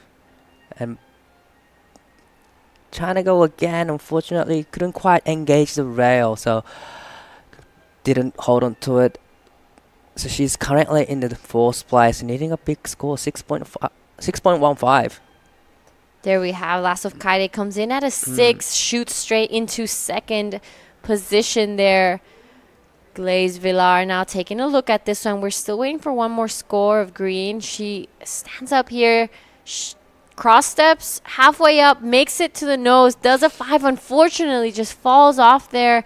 Seems like Glaze is kind of struggling to really complete these waves. Definitely. She's showcasing her techniques on the nose and turns, but unfortunately, like you said, she just kept, she keeps falling off. So definitely she has to adjust something and then just makes right out of it. And she get the score. She's only locked in a 0.85 and 0.80. Now she needs 6.15, but still, there's heaps time on the left. 2.60 from the last of green. Yeah, just under 8 minutes. It's time for Glaze to kind of get back out there and and kind of start from zero. You know, you don't have to put so much pressure on yourself. It could just be a reset moment. You know, sit out there, collect your thoughts, and be like, I just have to finish waves. Yeah, she's, you know, obviously she's got a skill to get a 4.41. She just needs to make the wave all the way to the shoulder inside. But as we were saying earlier in the heat, we saw that interview with Camille and Kyla. It's incredible how quickly they were able to kind of recover from that typhoon. I was expecting a lot more damage here, but Camille mentioned, you know, it's a bittersweet thing. You get so used to it that it's sad, obviously, what happens and all that gets destroyed, but they adapt, and you have to adapt to it, and they can recover really quickly. So, you know, big support system as well. Everyone's here, and it's great to see that community come together and help each other out. I've seen a lot of the Filipino friends that I follow on Instagram, you know, posting like, if you need help, we're more than happy to do so. So it's great to have that community come together in the moments of need. A little bit of live action here now. Kaide Noi wanting to get rid of that one. Looks for the nose and does it. Spends some time hanging 5. Does it again. Longer this time. So she needs to control this one. And she does. Nice finishing there from our surfer in red, Kaide Noi. She will be getting rid of that one. And I think fighting for that first position. Wow, that was a great surfing from Kaide. You know, couple of 5 and 10s. Well, let's take another look of this one. Nice setup, goes to the 5, and again spent a lot of time on the nose and gets this last end section. So definitely it's a great combination from Kaede, and like you mentioned, probably it'll be a great score for her. But this is the last of green, gets the nose, unfortunately falls down. So it'll be an interesting score for Kaede's last wave.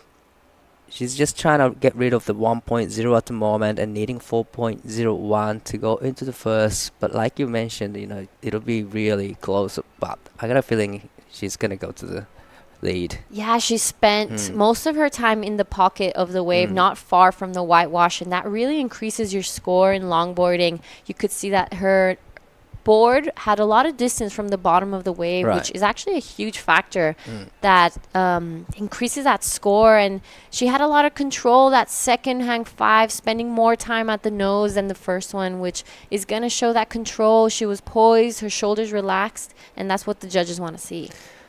A bit of live action now. Becky Liu, unfortunately not really able to scratch onto that one, but I think Kaede, you know, really ticking a lot of the boxes of what the judges are looking for here.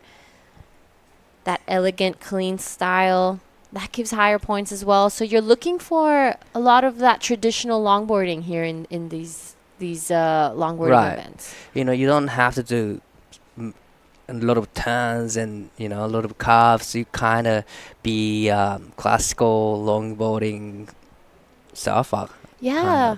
In longboarding, sometimes less is more. Right. You know, a lot of people dropping their arms and just really relax on the nose. But it's actually really hard to do that, you know, on the nose sometimes. When I do it, my hands all over the place and I can't hold, you know, I cannot engage the rail. Yeah, it goes really against your intuition of like moving around and trying to get that energy in longboarding. The more still you are, the better. And you have to really maintain that balance and composure. So it's extremely difficult to do. It looks easy on screen, but that's the whole point. You know, you have to make it look easy.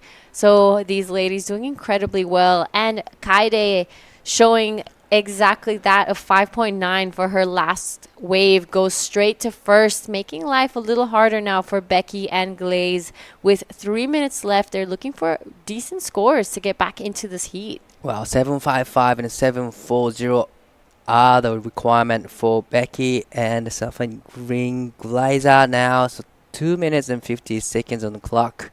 That's still, you know, heaps time left because it's kind of short paddle back out. It's really close to the shore, so definitely there's going to be a chance. And on screen we have Becky up and riding. Set the rail, goes to the 5, spending a long time on the nose. That was a great surfing from Becky. Definitely she will be getting rid of that 2.00. Yeah, I agree with you. She is getting rid of that too. There she have it. Bit of a cross step, makes it to the nose, spends some time there, loving the hang 5. You could really see her waist forward. She's arching a little more. Her backhand is relaxed. So that was beautiful from Becky Liu. We'll be seeing an improvement in her scoreline. I don't think it's at 7-4, but she's going to be chipping away at it. So it's going to be easier to get it now in the last 2 minutes. And there's a lot of wave coming through actually, and it's short paddle back out. There's a lot more opportunities out there now. Feels like it's more consistent compared to the first heat of the day. The tides, I think it's going out now, and probably it'll make the break easier. 1 minute 20 seconds on screen. We have Safa up and riding. 740 is her requirement right now. China, unfortunately, wave just dies out. But the back we have another Safa, Becky up and riding. It was a quick in and out for Becky. So these two surfers needing 740. Yeah, those are big scores. 7-4s. It would have to be practically, I think, the best score of the day to get back into that first or second. And with 45 seconds, they're going to have to do it with one wave at this point. It is, though, blue and red with priority out the back. So it's making life a little harder now for Becky and Glaze. Unfortunately, Glaze not really able to complete her scores. It was a bit of a shocker there, but she has the ability. We saw it just before finishing the wave. She has that graceful style that can get those big scores. He just hasn't been able to really string it together in this heat. It's down to 15 seconds to go in this heat. You know, Kyla and Ashley now sitting in the first and second pretty comfortably at the moment. Yep, so we're going to count this one down. It is red and blue getting that first and second. We're going to throw over to a quick break, and we'll see you guys in the men's round of 32 longboarding.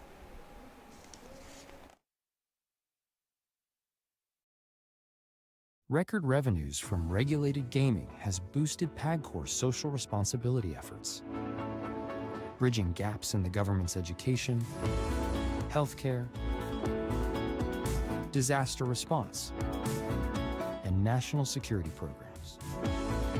A solid proof that when gaming is properly regulated, it becomes a powerful engine for nation building. The WSL Baler International Pro QS4000 and LQS1000, presented by the Philippine Sports Commission, is proudly hosted by the municipality of Bolair and the offices of Secretary Juan Edgardo Angara and the representative of the Lone District of Aurora, Honorable Romel Angara. Friends with the monster, calling for a monster. I'm in love with a monster. Monster RX 93.1.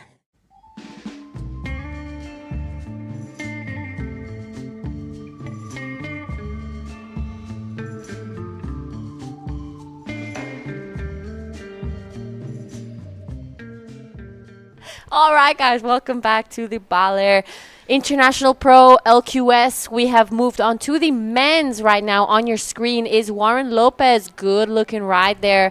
Touches the nose again. Finished this one off strongly, showing that control, showing that poise that we want from the longboarding. Paddles back out in this heat. We have as well Ryohei Taoka, Justin Ebueza, and Daniel Tapuko. I'm Jada Legati, and I want to welcome back Jessie Starling. Oh, thank you, Jada. It's great to be back. I'm excited that we're rolling into the men's. We're plowing through action. Day one. Why not? And it's refreshing to see longboarding now after that whole 5-day stint we had in Taiwan. On your screen, unfortunately, not really a wave there. I'm surprised he was able to even stand up, Daniel Tapuco. A 3 for Warren Lopez last wave. Not too much of a score for Daniel. It's going to be a 0.9, but it is early days here in this Heat 1 of the round of 32. It is early days, and I'm absolutely eager to know what is going to be just the tone set in the men's side of the draw. Obviously, we see a lot of just really tidy performances usually from the men's QS, so we don't expect it to be slowing down anytime soon, especially not here in Bolair. We have a paddle here from Daniel. Yep, a bit of just the look of that wave, but it will be Warren Lopez taking off. Lovely cross step, gets to the nose, spends some time there, and a bit of a finishing there. This wave is going to double up for him, so let's see if he gets anything done on the inside. Decides to pull off. The wave not doing too much. We've seen a bit of the surfers in the women's side struggle with that inside because it kind of just scoops up and the lip just throws over. So it's a little bit of a closeout section there. Yeah, it starts to get quite shallow in there, and I feel like you can see a lot of the women who are really fast-footed, like Daisy, like Dia, they could get to the back of their board in time to keep the nose out of the sand and that shallow water there. But if you're one of those slower, maybe more graceful surfers, it could be a little bit tricky to be taking that wave all the way through. So they'd be looking to get a lot of their damage done out the back. But, you know, as we see the tide change, even on the high tide, it throws into a really sucky shorey. Yeah, I can see the potential of that happening.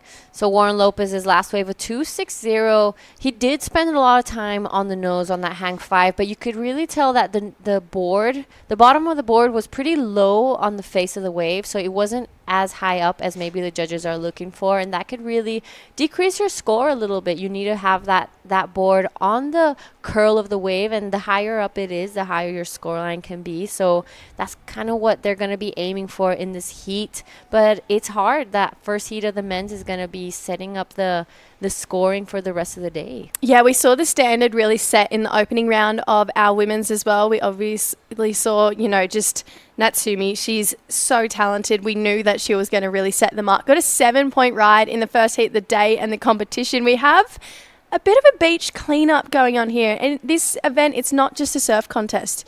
It's more than that. We've got beach cleanups, we've got yoga, we've got inspirational talks with someone like Rizal. And, there's just people that we love here, there, and everywhere. It's a great event. Yep, and speaking of great event, we're going to throw over to Dai with the winner of the last heat. 見事、ラウンド1を第1通過しました。まずはヒート振り返ってみてどうですか？波がすごい少ない中で乗れるかなってすごい心配だったんですけど、いいのは乗れてよかったです。前半はゆっくりな立ち上がりだったと思うんですが、後半にかけて調子が良くなってきたというか、登ってきたんじゃないのかなと思うんですが、そのあたりは作戦通りだったんですが、それとも少し作戦通りにはいかず、ただ最後うまく合わせたといった感じですか？波が少ないのでいい波乗らなきゃなって思ってはいたんですけど、やっぱり来なかった時に1本いいのが来て、それを乗れたのはちょっと作戦と作戦じゃないのがちょっと混じってなんか微妙な感じです。今回もこの兄弟で、ここまで来たと思うんですが、何かヒート前にアドバイスあったんですか？私の前のヒートに妹がいたので、それを見ていました。はい。So her young sister was surfing in a post heat, and then she watched the heat and she's trying to get a little bit of inside, but it was a really, really slow heat. Didn't have many waves coming through in the first half of the heat, but she managed to get a good wave and she got a 7, so she's pretty stoked right now.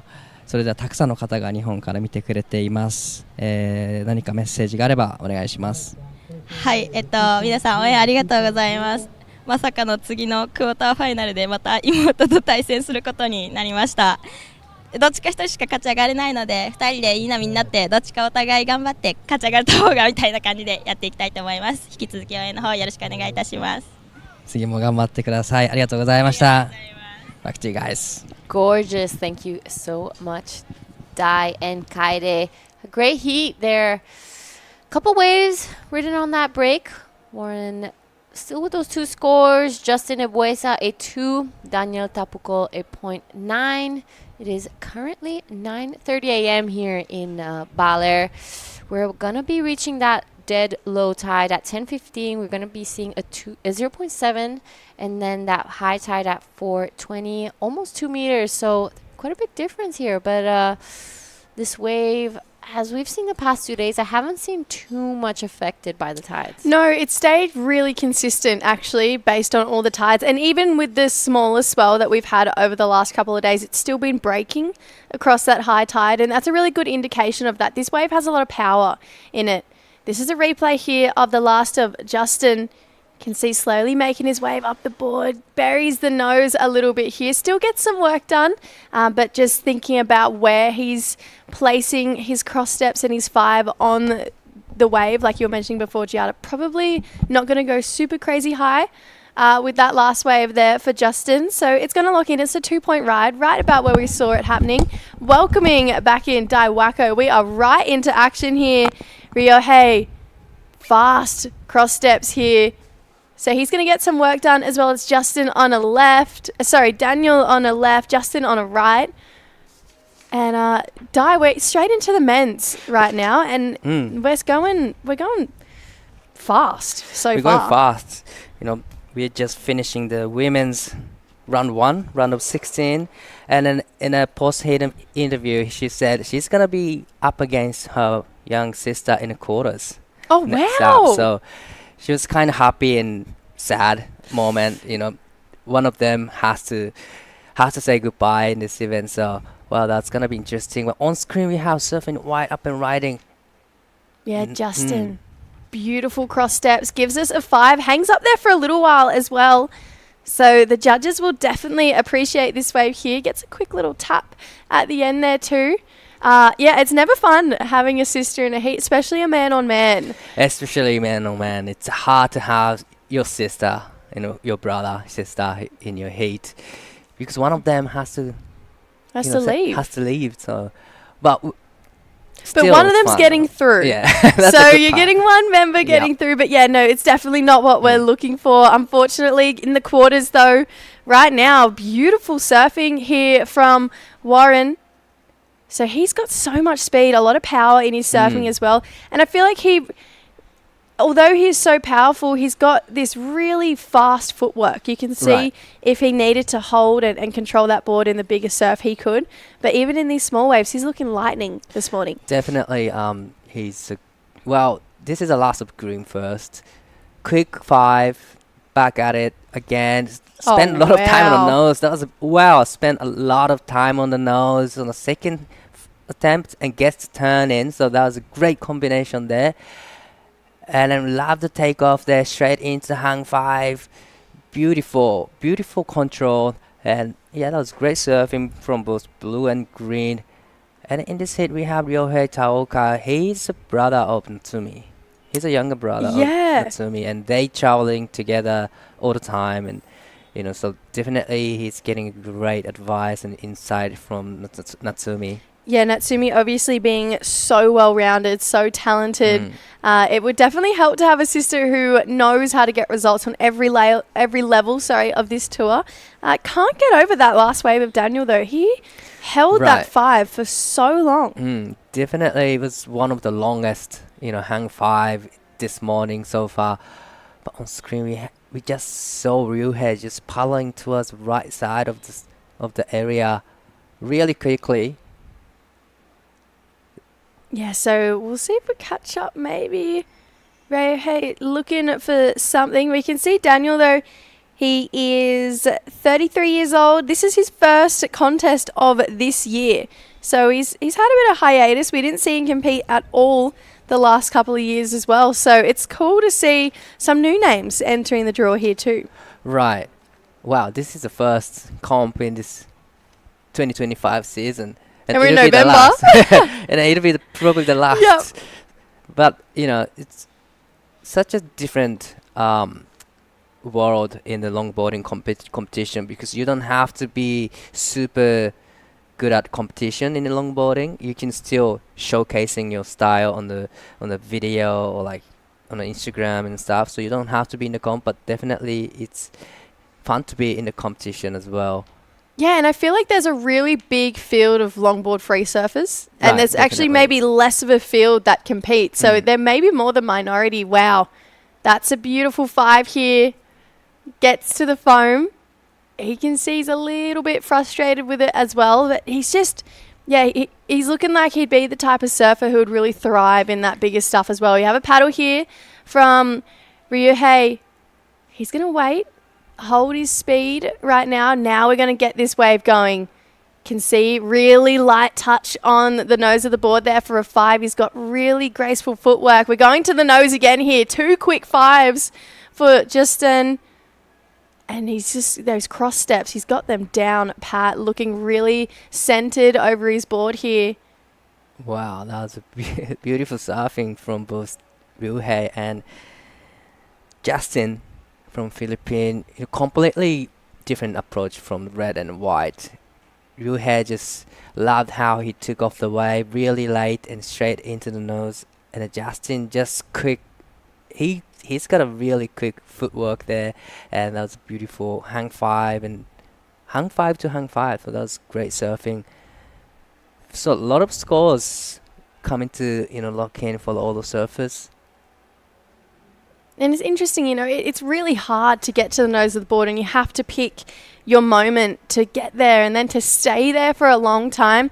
It's even more critical, and to do it in a steep part of the wave as well. We saw Daniel, he showcased that on potentially a bit of a slopier left, but one that allowed him to hang 5 for a really long time. That locks in at a 4.25 for that wave. So highest wave score right now belonging to Daniel Tapukol, our Filipino surfer, chasing a 1.35 for the lead. So we're almost down to 5 minutes to go. This guy with the highest wave score, he's going to look again here. Needs a 3.41. Wow, see, this is what we're talking about. He hangs 5 for a really long time here, trying to find some speed on that wave. Unfortunately, all she wrote, but we're starting to get a couple more scores being locked in here. It felt like no one really cracking the 3s for a while, but now we've got two scores in the 4s. Right. Another beautiful surfing from Daniel. Hung 5 for quite a long time, but like you said, kind of they all stuck in the 4s and 4s right now. Probably you gotta do it on the critical section to get the 5s and 7s. And this is a men's division right now, so probably judging us taking it really differently compared to the women's side. You can see the wind starting to just puff up a little bit right now. Here we go, our current heat leader. This is Warren. He's locked in a 4.65. He's waiting for this one to stand up. Now gets to work with a hang 5. He's going to get another one in, but buries the nose there. We've got a 10 here for Ryuhei. And he generates some speed. Oh, goes down. And we're not stopping right now. Daniel makes his way for a 5, goes for a finishing turn, but hops out the back instead. So a nice flurry of sets here. All of them not having a strong finish here, but got some great work done for the 3 surfers. Definitely non-stop actions. This is the last of green. Quick 5, walks back with the control, and it goes to quick 5 again. He was kind of on the way to get a turn, but he just kicks out. But this is the last of Ryuhei. The beautiful hang 10 there. Walks it back with the control, but unfortunately he goes down the last section. That was a bit of an awkward fall, that last one there. But we got our first 10 of this heat. It would have been a big score if he had finished that one. This is the ride here for Warren here, Di. Just waiting for the section to stand up. As soon as the wave just stood up for him, he went to the nose, but wave just closed out on him. So here, this is a live action. He is up and riding again, but just quick in and out. Oh, it's a close heat right now, Di. Right. No one really running away with it. So we've got 4 scores to lock in. So last wave of Daniel looking like it'll be enough to put him up in second, and it is. It was a 2.7. That was his previous to last. We have that left to lock in as well. He's chasing a 3.41. So we see Warren, his last two waves, they lock in. They're not going to better his situation. So potentially at threat still, because we're going to see what Ryohei's last wave locks in at. And he got the first 10 of this heat. Got a really nice hang 10, was there for a while. Obviously didn't get the completion, but it's showing that he has this big skill set here for Ryohei. Right. You know, it was like you said, it was the first hang 10 we've seen in the men's division, and it was one of the critical sections to do it. So definitely it'll be a great number. If he could have made that last time, it'll be a huge number for sure. But still, so many waves to, lock in 2 minutes and 20 seconds. Wow, so one last score, but we've had a situation change. So Daniel, on that last wave, it was a 3.2. So now he's gone into second, chasing a 3.41 for the lead. He's not safe, though, because at this point, Justin, looking for a 4.11. We're still waiting for that last of Ryohei's to come through. So the judges really thinking about that 10 we saw. We've got 2 minutes left in this heat die. Right. The last wave for Ryohei will be really super interesting to see what he's gonna get. But he is up and riding again. Ryohei goes to the nose, hang 5, and this time gets the finish. Great combination. So he's gonna have 2 waves to come in. So looking like he's previous to last. It's going to lock in as his best. So it's a 2.9. That last wave that we just saw needs to be a 4.55. So Daniel currently in second, Warren in first, but only just. We got a paddle here. Daniel, he's chasing a 3.41. We go up and riding. Gets to the 5, holds it there for a little bit. Now we have some steeper walls. He wants to make the most of it. And can't quite do that. So you can see he knows what he needs to be doing, but just that wave, unfortunately, letting him down a little bit. He's just trying to get rid of the 3.20, which is a really small score. So he did a great job to get a wave, smaller size waves. And he did what he could do on the wave, pretty much. But wave just didn't quite give him the steeper section. I'm not too sure if it's going to better the 3.20. But we're still waiting. Well, actually, the last wave for Ryohei comes in at 3.20. Not enough for the second, but now he needs 4.25. Yeah, looking like we might have a paddle here. So Justin, he's going to have one last roll of the dice. He's up and riding. We'll catch up with this wave in just a moment. He's chasing a 4.11. So it's now or never out the back for Ryohei, chasing a 4.25. With 8 seconds left on the clock. We'll catch back up with live action with Justin down on the inside there.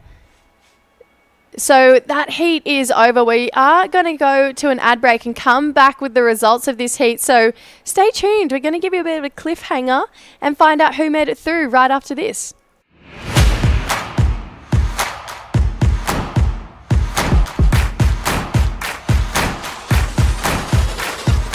Let's get started.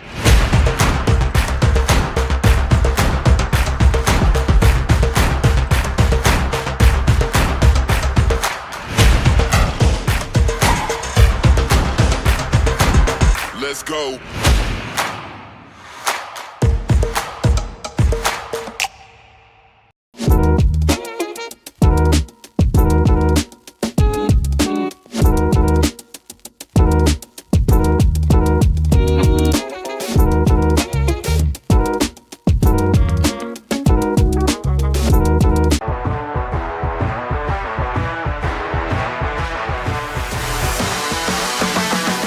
SDMI Sports. World-class sports management made in the Philippines.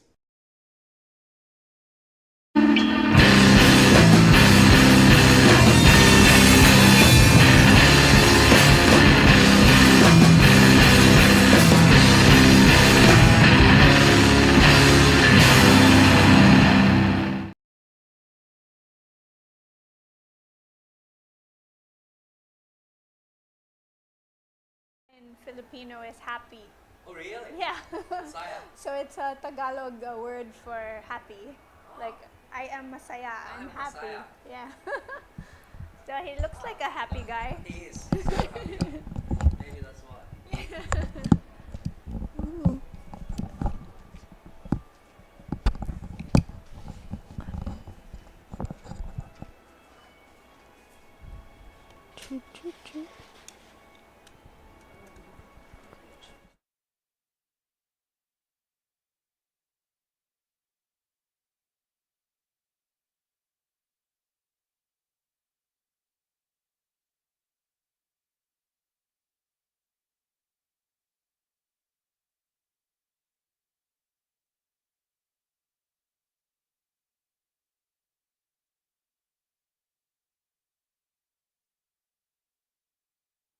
Straight into action here for the round of 32, heat number 2.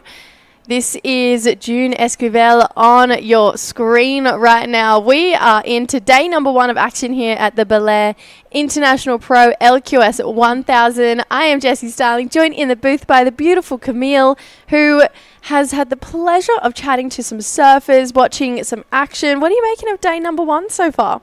We're off to a good start, definitely, and it's just been a blessing that the conditions have been able to hold so beautifully for this next heat right here. Up on that first wave is June Esquivel, who is no other than JR Esquivel's younger brother. No way! Yes. Yeah, so JR, one of the Filipino legends. This was his first wave here, Camille.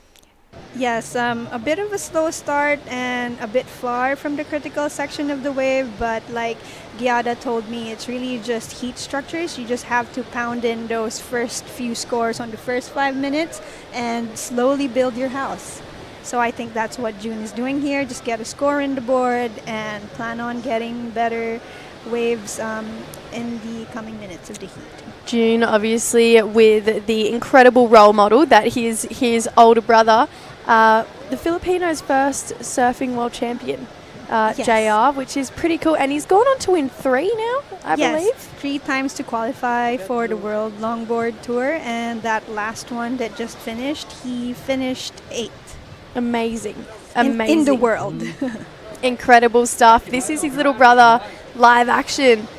Wow, holds this hang 5 for a really long time. Majority of this wave. He's back up at the nose. He is not mucking around.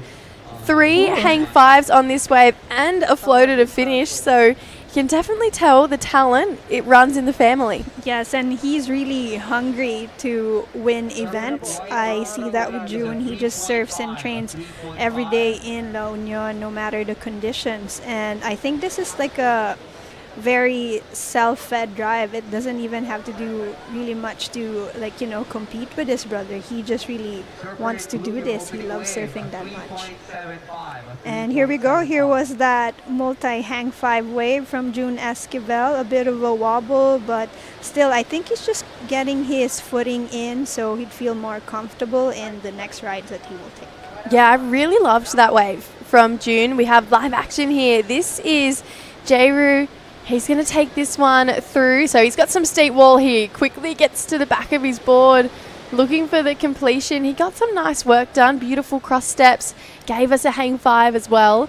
So I feel like June probably going to lock in a pretty solid score. So that was a nice answer back. And then with some swell at the back, our sole Japanese competitor in this heat, this is Masaya.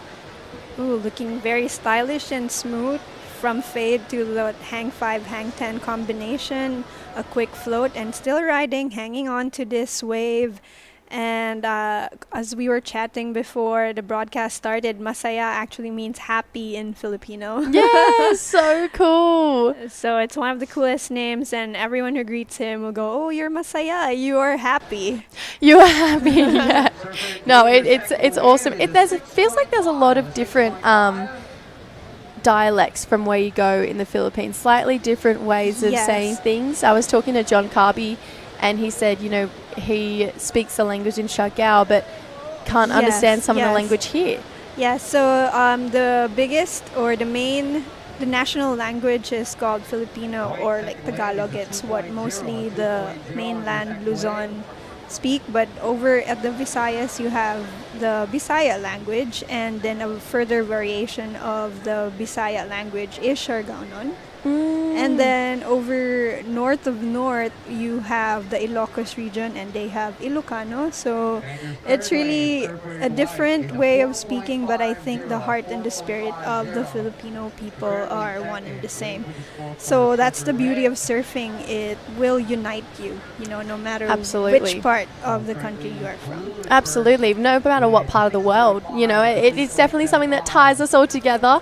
We've got some scores locked in so far. So 6-5 for that last wave of June, highest wave score of the men's draw so far. We got a 4-5 with Jairu and a 3-8-5 with Masaya, our happy surfer out there. We have another happy surfer, Warren Lopez. He took out the win in the heat number 1. He's on the glass with Daiwako. All right, you got a win in the first round, and you just you kept yourself really, really busy out there. But how is the condition? The waves are really soft. It's really hard. So I was trying to catch the small ones coming in, and I'm trying to hunt the good waves out there.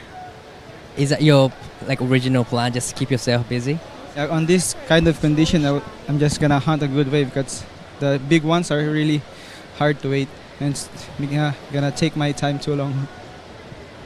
Obviously we had a day off for the day one yesterday, and you've been surfing here for a couple of days now? Couple of days now, and just trying to surf during the onshore because it's really hard, the waves here.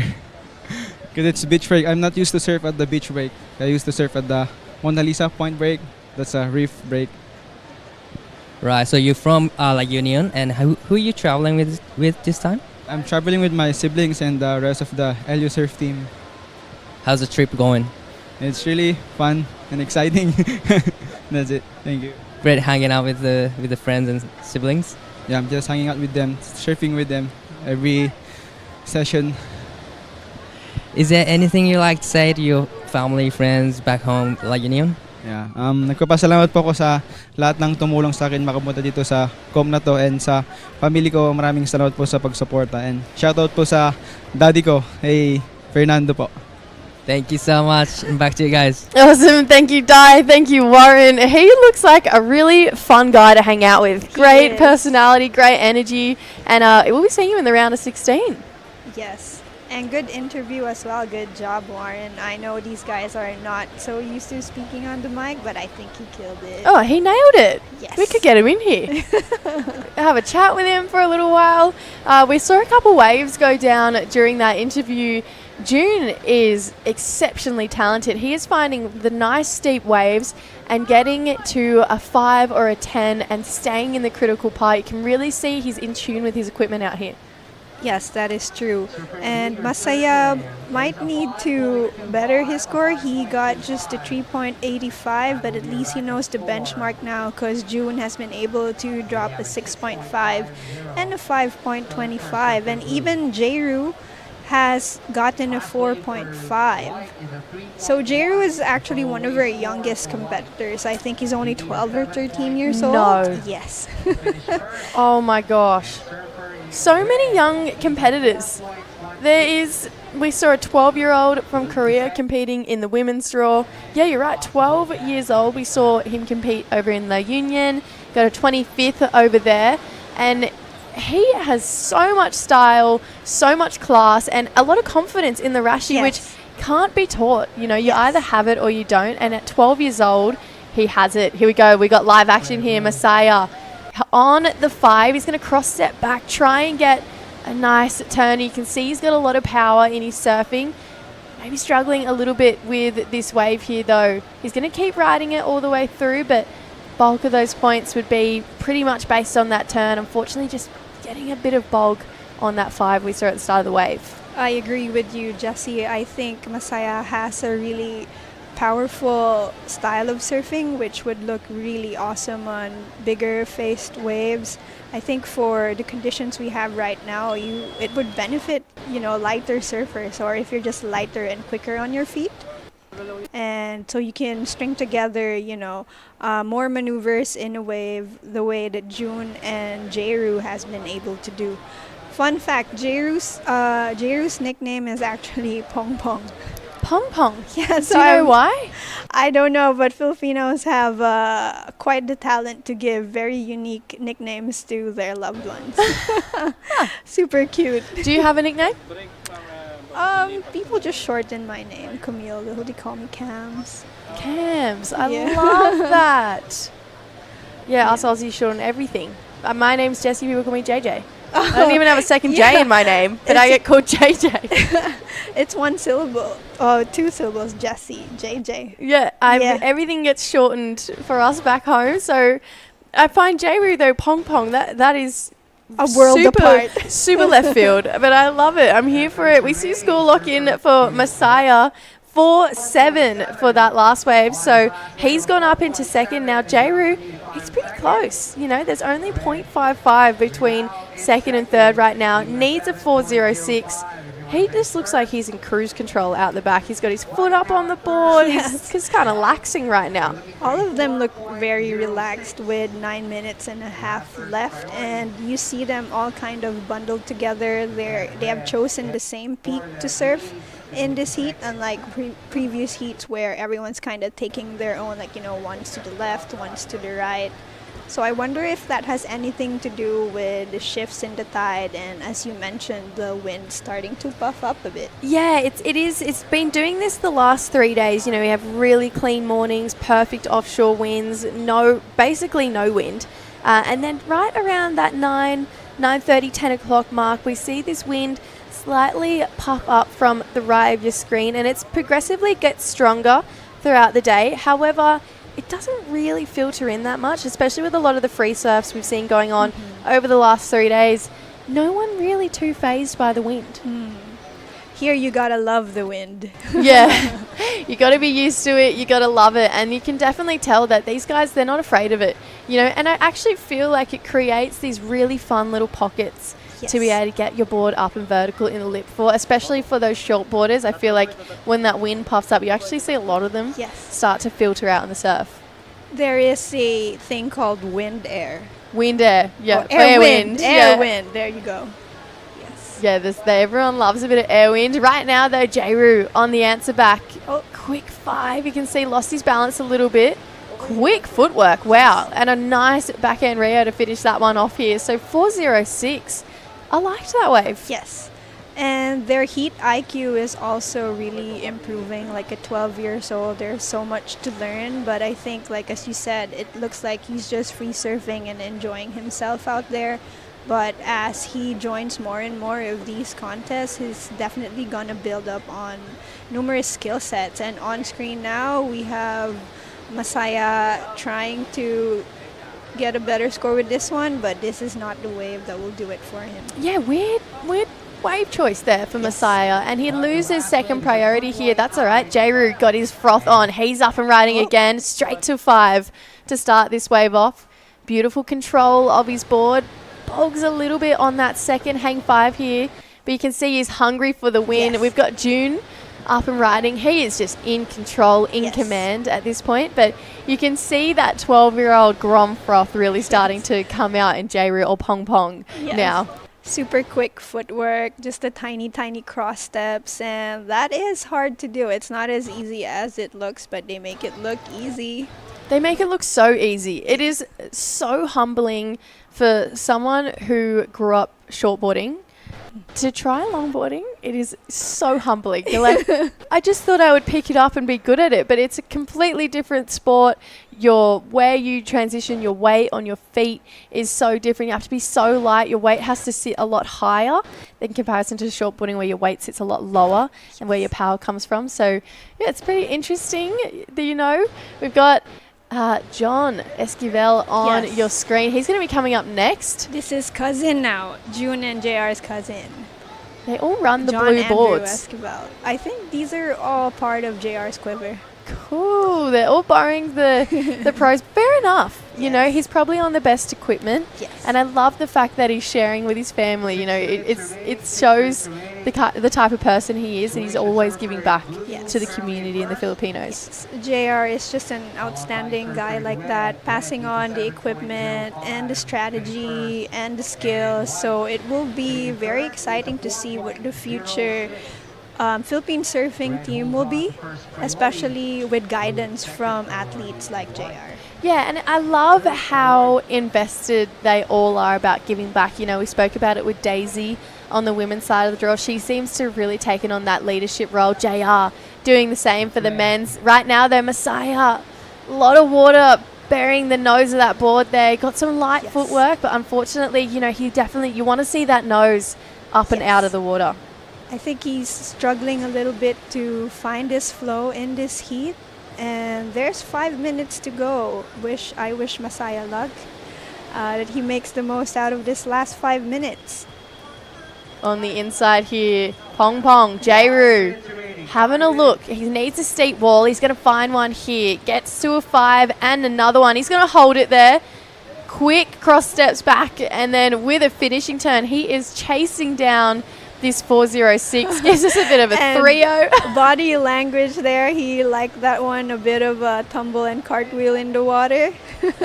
And here's Masaya getting another chance, just slowly looking at this. Nice fade to quick hang 5 and another one and a quick 10. He just has to hang on to this in the inside section. It's really tricky because the water is bouncing up in there where it flows back to the ocean. And here's June, just the leader of the heat, looking super chill, super relaxed. And he also has priority, so he gets to pick the wave. He'll ride whatever one he wants, and this looks to be it. Yeah, he's surfing smart. He knows he needs probably a bigger looking wave to better that 525, so he's not wasting any energy. But we see, you know, our competitors in second and third hunting on that inside, looking for some steeper walls. We've got a score to lock in for Jairu. He's chasing a 406. He's back out the back with second priority, so actually pretty smart surfing right now from Jairu as well. He's chasing down a score, giving himself the opportunity on the inside. Now he's back out with a higher priority to try and get that score here. As far as competitive experience, you know, he has the least, but he's still chasing it down. I think that's really respectable in someone who's so young. Yes, and I also have to commend how he is able to sustain control of his board after a ride, because that's also not very easy to do. No, not at all. And he's just, and for someone, you know, he's no 12-year-old is very strong. You know, you're strong, but when you come up against someone like Jairu or June, you know, you really have to show your skills, and he's showing them beautifully in this heat. Masaya up and riding here. Just still can't quite get that nose out of the water, unfortunately. So maybe some frustration starting to build. Definitely. And here is June looking poised and relaxed. Quick nose ride, trying to get back to the open part of this wave, and he gets a bit of a reform, but nothing else. So we're going to see him take that one back out. I'm not sure if we'll see that go into his top two. Probably not. He already has 2 very solid scores, and we'll see. You can see Jairu, unfortunately, not cracking that 406 on those inside waves. So he's out the back, he's got priority, and he's got 2 minutes to try and find a 406 to get up into second place right now. Masaya slightly holding on, but feels like he's just hasn't hit his strides in this heat so far. So it's all eyes on Pong Pong right now. Less than 2 minutes left with a 4.06 to catch. Very doable score for him. It's just a matter of wave selection and being at the right place at the right time. So he's given himself every opportunity here. So all eyes on our young gun with just over a minute 30 here. You can tell he wants it. You know, he is swinging on anything that's coming through. Knows he needs something slightly bigger. He's eager. You know, he's a Grom. He wants to show. He wants to show up and hopefully get a heat with maybe his idol JR. That would also be an exciting match to watch. And yes, look at Pong Pong just craning his neck, looking for what's out there. Come on, ocean, give me that one wave I need. He's chasing it down. Masaya giving him some space, doesn't want to get any priority interferences here. 60 seconds to go, so we're down to our final minute here. This is crunch time. We got a bit of movement though. Potentially something coming through here for Jairu. He's looking eager. Okay, let's see this one, if this is the wave that he needs. Oh, he's going to take off here, so he needs this one to stand up. He's going left. Quick 5. Oh, a little unbalanced, but he's going to hang for a 5 for a while. Cross steps back, using that speed to generate down the line. Doesn't get any more open face here to work with. Quick cheeky 5, why not? Sneak in another one, and at the back here is Masaya doing his usual footwork, but still unable to get anything prolonged out of the wave. But he is in second place, so he should remain pretty happy about that. And heat leader June Doesn't really need to get another wave at this point, but he will take a swing at this one. Looks nice. Good wave selection for June, and just casually walking to the nose. Long hang five, and yes, there we go. Putting on a show for everyone and reminding everyone that he's June Esquivel after all. He's looking so sharp. He's going to take out a heat win. Unfortunately, it's not the score for J-Roo. So June and Messiah moving on through. Stay tuned, guys. Quick ad break, and we're back with more longboard action right after this.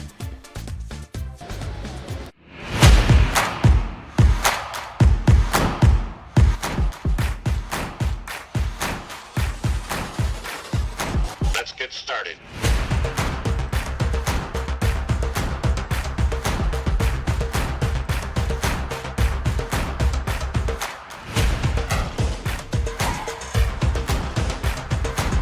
Let's go.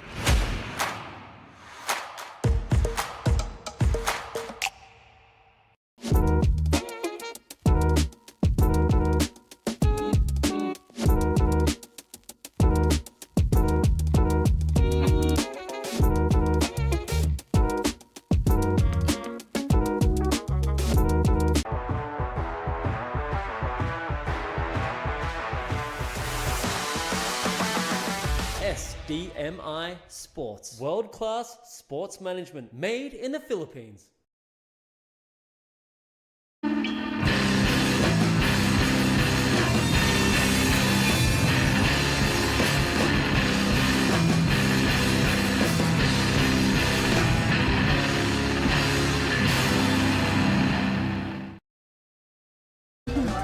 All right, welcome back to the Baler International Pro. I am John Carby here with Cam into the action of round number 3 in the longboard. There's the results on screen. As you can see, June Esquivel going through with an 11.75. In second was, there it is. Sorry, this is round 32, heat 3. Danny Widianto, he's an Indonesian. Perry Ventura from La Union. We also have in white John Andrew Esquivel, which is the cousin of JR and June from the last heat, and then Mark Sajay Aguila. Where's he from in the Philippines? From right here. He's from right here, a local Bolair boy. So should have the hopeful local knowledge. Yes. There's Danny on screen. Long-time competitor, very versatile. He's a great shortboarder as well. He's been coming to the Philippines quite a long time. I remember him from 2019 SEA Games actually. Oh, right. And he's that's still representing Indonesia in the national team, I believe, on the longboards. And yeah, just a great all-round, stylish, wonderful surfer. I agree. He is also one of my favorite surfers to watch. He just has a distinct flair. But here now we have Mark Aguila trying to put his local knowledge to the best of his advantage for a quick 5 tap back and 5 again, but that's about it for his opening wave. Yep, probably just helping wash off the nerves a little bit. Good to get a quick start and sort of get one under your belt. Out there in the hat, keeping it stylish. That is true, and we're also experiencing a bit of a glare, so a hat might be a smart move. True, he might know it well enough to know what he needs to see, so we might see the rest of the competitors out there tomorrow morning with hats on. Oh, I would. I surf with a hat these days. Who else have we got out there in the water? Perry Ventura, a very stylish surfer from La Union. We saw him last year in the LQS in La Union. He went all the way to the semi-finals, or did he go all the way to the finals? Against JR, actually. That was a very nail-biting heat. I recall that very well. All right, there's Danny staying super busy. Quick tap, just sort of not really getting there, the style. Waiting for this wave to sort of speed up enough. Locking in that tail, getting a nice 5 through that section. That's the replay of his opening wave. And this is the opening of Mark. So you want to call him out? Okay, here again is the quick cap to the nose, hang 5 and back, but the wave shuts down. But as you said, this is just a wave to find this flow for rest of the heat. Wonderful. Looks like Danny opened up with a 5.50 and he has a 2.85 backup, and then Mark is a 2.40 on his opening. So washing it off. Perry is still sitting out there, and Esquivel waiting. John Andrew has priority. And here we go. On the screen, we see Mark taking another swing at this one. Just really, as they say, building his house with these introductory scores. Very careful footwork, trying to find his balance into the 5. And all right, so completing that one. Wait for his scores to lock in, and we'll get Jesse down on the beach with June Esquivel. Awesome. Thanks, Carby. Thanks, Camille. June, an incredible heat. You know, to take a heat win in the round 1, it's always got to feel good. Bit of confidence here. Yeah, feel good on that heat. Yeah, thank you. Talk me through your heat. You know, it's always nerve-wracking being one of the opening heats of the men's draw. You've obviously got your brother here as well. Did you get any words of advice from your brother? Yeah, my brother always coaching me. My every heat, he always teach me. And you have your cousin in the surf now as well. Big family affair. Do you guys all travel together as a family? Yeah, we travel together always. And coming here to Bolair, obviously conditions pretty fun this morning, but a little bit different to what you'd practice at La Union. Yeah, waves here is so small. And La Union is long waves and reef break. Here it's beach break, so it's hard. Yeah, used to the beautiful point break of Mona Lisa at La Union, but surfed incredibly well. We'll get you to say something back home in Filipino. Feel free. Maraming salamat po sa nag-sponsor sa akin, sa Surf Town, sa Grovers, Bagusi, and yun po. Then sa family ko po, shout out kay nanay and kay daddy dyan na nanonood lagi at nakasuporta. Thank you. Awesome. Thank you, June. Take it away, Carby and Camille. Thanks, guys. Thank you. Thank you, thank Jess. you, Jesse and June. June is appearing a little bit shy, but you know, he's letting his surfing do most of the talking. And back to heat number 3 of the round of 32 for the men's LQS here in Bolair. We have about less than 14 minutes left. And here's John Andrew up and riding on his opening wave. Little hang 10 there. Was that a 5 or a 10? I didn't quite see the replay there. It is so quick. As we see, we have Mark. He's on his second wave already. You can see he's racing towards the side. And this is that local knowledge that comes into play. You can see John Andrew Esquivel sort of chasing him that way, understanding that Mark knows the lineup well. If he sees a wave, he's obviously got the strategy to go, all right, I want this wave. And priority is with John Andrew there, so he's played that really well. Yes. And this will be his second scoring wave by the look of it. Let's go through it. He's sort of mid-leg there, up for a little 5 as the whitewash sort of drives him down. And again, he'll Not be much kicking there. Do you think Mark was able to sell him that wave? Well, I believe that Mark definitely saw potential out there, and Danny up and riding that nice smooth pop-up, quick 5, locking in for a tight 5 there, a little bit stretched out, nice and long. Waiting to see if this will give him more opportunity on the inside, and he's going to get a nice little foam rebound there. Again, just that style that Danny has, it's top shelf. It is. Him and his sister, they are also yes, a great, both of them, yes. great, really stylish surfers, and this is the replay from Mark. Okay, here he is on the open face, quick 5 to 10, holding it there on the critical part of the wave, finishing it off as the wave shuts down. And it would be great to see more of that from our local boy Mark. Absolutely, and that dropped in at a 5.0, so that's awesome. Obviously showing that the judges are liking that 10. He showed a bit of versatility there. And then Danny, it's going to be interesting to see where this one drops in. This one for me, nice 5. Smaller wave. Smaller wave, but he had that 5 held on well, got nice and tight, and then he's got a nice rebound combination to finish it off. And again, doing it all with a lot of style. So be interesting to see where that will go in regards to his 5.5 on his opening wave. It looks like it's dropping in a 4.25. So current situation in the water is we have Danny out in front. He's got a 5.5, a 4.25, and then Mark's coming in second place at this moment. He needs to get rid of that 2.4. And there is a score to drop in for him, so I feel that he will definitely increase. And Perry has been awfully quiet in this heat, more than halfway to go. You think Perry's really waiting for that one big wave for him, or you think he's getting a case of the nerves? Well, I don't know. Is Perry out in the water? I haven't seen blue yet at all. He may not have checked in because he's not listed there as priority, so I believe Perry might not have actually made the lineup. So at the moment, it's a 3-horse race. Like you said, he's too quiet for the Perry that we know. Exactly. So I guess we'll leave Perry off. Well, that is such a shame. It would have been nice to see Perry in action here in Sabang Beach. Really exciting surfer. Really We'll fun, find very out. stylish. But I can almost guarantee he's not out there in the water at this stage.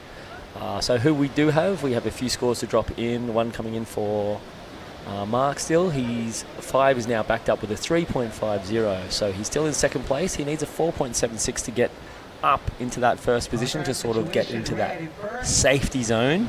Very doable for Mark. Of being in first place, and Danny's obviously pretty comfortable at the moment with his 5.5 and his 4.25.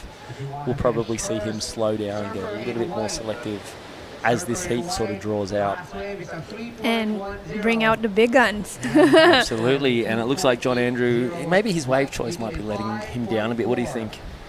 I think so too, and he's also the youngest in this heat, so a bit of heat IQ is coming to play. But this one looks pretty nice, and with priority, Danny takes it from John Andrew and goes left quick with the hang 5, and just that nice hang 10, that really distinct. Not able to finish that quite cleanly, but I was saying it's really such a pleasure to watch Danny just cruising and that distinct Indonesian style, you know. The nuances of Indonesian surf, of wave riding, is a bit different from Filipino surfing. Absolutely. I feel that accents relate into surfing also. Here we go, see. That was a nice 10. Ooh. Are we going to call that complete? I don't think he's going to Yes. get the completion on that because he didn't quite ride out smoothly. So that'll reflect in his scores very shortly. But as he was moving his way back down the board, he sort of dug that front rail in. He may pay the price for that on that score.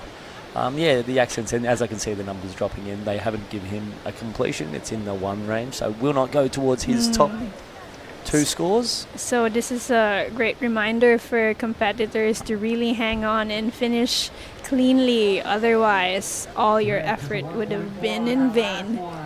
Absolutely. And here is John Andrew trying again. So good point you brought up as he gets up to it. Nice 5, a little bit of a arm flare into Nice a 10. 5 to 10 to 5 combination, and wave is still going for him. Is trying to find an open face to work with, and he finds it on the inside. He just has to hang on. And is that counted as a finish? We're going to see also how the judges score those quick taps. They'll see this again. This was Danny's on the right, on the left, sorry, and he got a nice 5. This is A replay. a replay and long held 5 into a tap of a 10, so that's a different wave. So he sort of adjusted his strategy and he's got a quick rebound on his way back out. It looks like he's picked that one to fix up that score. Nice 5, quick 10. I know the judges want to see commitment on those 10s. They want to see them held a lot longer. The longer you're holding those 10 hang 10s and hang 5s, the judges like a lot more. It shows a lot more commitment, style, flow and grace, and also commitment to your moves. It makes sense. That's why it's called a hang 5, hang 10, not tap 5, tap 10. Exactly. And he's still got a score to drop in. Danny's score on that little backup looks like that one's going to pay It might dividends be for him. his best wave yet. The numbers dropping in for him are looking pretty strong. Few numbers to drop in yet. We're still waiting on a score for John Andrews' last one. There we go. It's a 6.5, improving his previous high score. And on the screen, we have the man to watch, J.R. Esquivel, getting ready for his heat.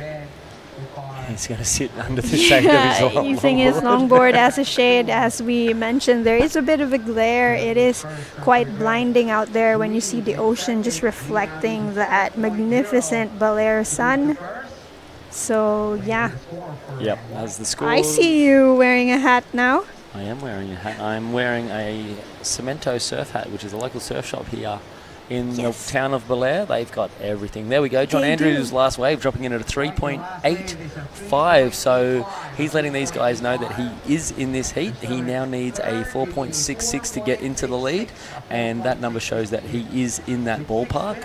Once again, committing to those longer hang 10s, or even committing to a hang 5 might have actually spoke more volumes than that quick glitchy 5 to 10, 5 Yeah. to 10 that he sort of went through. Commitment to your manoeuvres, tightening up the 5 might have been a good answer. But like you said, he's the youngest. We've got the local boy with experience. We have a seasoned competitor in Danny, and then we have John Andrew, the young gun. And here he goes again. That's more committed. There you go. Long hang 5, quick 10, and trying to get back in, milk the rest of this wave. Let's see if it builds up for him. Very quick on his feet. Getting to the nose is not a problem, but as you mentioned, the judges are looking for a more refined criteria of nose rides. Quick taps are just not what you want to see on an international level, especially at the WSL. Yeah, and it helps, gets it into their mind when they hear the scores coming in. They realise pretty quickly maybe that's not the way to go. Or having a cousin like JR, we'll see him in the next heat, and we can sort of see what he brings back from the World Tour and brings back into an event like this. It helps everybody understand how these scores can get from these mid-range scores up into the very good to excellent scores, just by the level of commitment, the smoothness and the style that JR will bring to this next heat. I know it. Interestingly enough, I know Perry isn't here, but if he were to make it in the last 4 minutes, an 8.5 would not have been impossible for him. But up and riding now is Danny with that unique Indonesian flair, nice cutback, making use of the rail of his board, connecting to the inside as it walls up and shuts down, and he is still riding, and yes, that is the commitment that we are looking for. Very nice looking board he's on there. No leash. Yes. Often you'll find these longboarders won't wear a leash because it will get caught up in the cross-stepping, the nose riding, until obviously it becomes detrimental, maybe a bank further out where the board's going to get washed in and you'll lose maybe 10 minutes of the heat just collecting your board. In a size like this, close to the beach, and this is Danny's. Yes. Again, the pop-up, he's already straight into a nice down carve to set up this nose ride into a 10. Nice little carve again, holds that cross step. This is the style that sort of Danny has. It just shows he's in complete control. He doesn't have any rails catching or bogging. Very smooth, very stylish, and that's what the judges are definitely holding on to. And a 6.5, not yet, still waiting on that score to drop in. So I feel that one may go into his top 2. Yeah, it might improve his 5.5. And Mark has been a little quiet. I think he's waiting for that one bomb or one big wave to finish off this heat. He needs a 7.0, which he is very capable of doing, especially in his home break, Sabang Beach. Yep, and we are in the business end of this heat. He just needs to get second to get through at this stage. So my eyes at this stage will be on John Andrew, who got a 3.90 for his last one, so he's a little bit shy of the 4.61. Danny's just about to step up into the lead with a little bit better of the score, possibly the best one of the heat, possibly close to his last one. I think he was able to secure his rhythm already, and that's why his scores are climbing into the excellent range. And this is now like school for John Andrew, but he was able to better his score, and now he's sitting in second place. There we go, a 6.25. So that left that he got before Danny's wave, he actually got that one on the way out. This is the experience of a seasoned competitor like Danny, knowing the waves are quite small, the sand can shift, a different angle can hit a different bit of the sand. He's picked something off on the inside after what could have been his best wave, and he lost it on the completion. He then readjusted and got a 6.5, and now he's on a 6.25 as his backup. So it all worked out for him. It all worked out. So John Andrew now sitting out there with priority, does he? Mark's out there, sorry. Yes. With priority. He wants to defend his position from John Andrew. And it looks like with a minute and 45 seconds left. Heels to nose. That's how you know he's just so happy with his score, because he's able to let loose and let out more flair without really worrying about the safety of your score. And you see that confidence boost, and it's really just showing in how he serves and how he's just having fun right now. He may come in for a coffee after that one. Down at the Bays Inn, there's a great little coffee store down there. He might go in for his coffee and enjoy the rest of this heat from the beach. Might go have a chat to JR. There he is. You can see him. It's almost on the edge of the competitive area there. You can see the free surfers. Yeah. Little heel in the nose is always an interesting one. If it's functional, it will be rewarded. If it looks like more of a party trick, it won't be. And when you do it with the style of Danny, it could go anywhere. It could go in. And it's also a way to kind of, intimidate the other surfers in the water, because you might want to force them to do the same. And I called it. No, Mark just did exactly that. And he's still riding, tapping 5, quick 10, and Alright. he claps. He likes that one. So he has that whole Basin support crew would have been Yes. screaming and cheering Yes. at him, and he would Definitely. have finished off just on the beach right in front of them. So he was acknowledging them, acknowledging him, and that score looks like I think he might throw away 3.5 for that one, making it very hard for John Andrew with 10 seconds left out there alone. Sort of And he's standing on his board just looking, come on, Mother Ocean, give Leading me with the one horizon. more set. Danny's last wave of 5.9 didn't go into his 2. One score to drop in from Mark. I don't think it's going to be a 7.25, but this heat draws to an end, and Danny just, again, catches a little insider. Yeah, a little bit of a victory Oh my lap gosh. as he levitates on that tiny, tiny wave, still being able to hang 10 on such conditions. I'm not sure how they do that. Maybe it's like an e-foil down there. Battery operated. So judges locking in. Stay tuned. We're going to go to a quick ad break, and we'll be back at the Baler International Pro. Record revenues from regulated gaming has boosted PAGCOR's social responsibility efforts, bridging gaps in the government's education, healthcare, disaster response, and national security programs. A solid proof that when gaming is properly regulated, it becomes a powerful engine for nation building. The WSL Baler International Pro QS4000 and LQS1000, presented by the Philippine Sports Commission, is proudly hosted by the municipality of Bolair and the offices of Secretary Juan Edgardo Angara and the representative of the Lone District of Aurora, Honorable Romel Angara. Friends with the monster, falling for a monster. 'Cause I'm in love with a monster.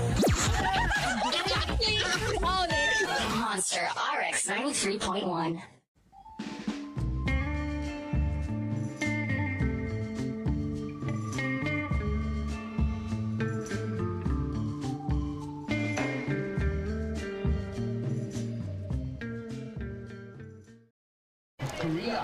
Welcome back.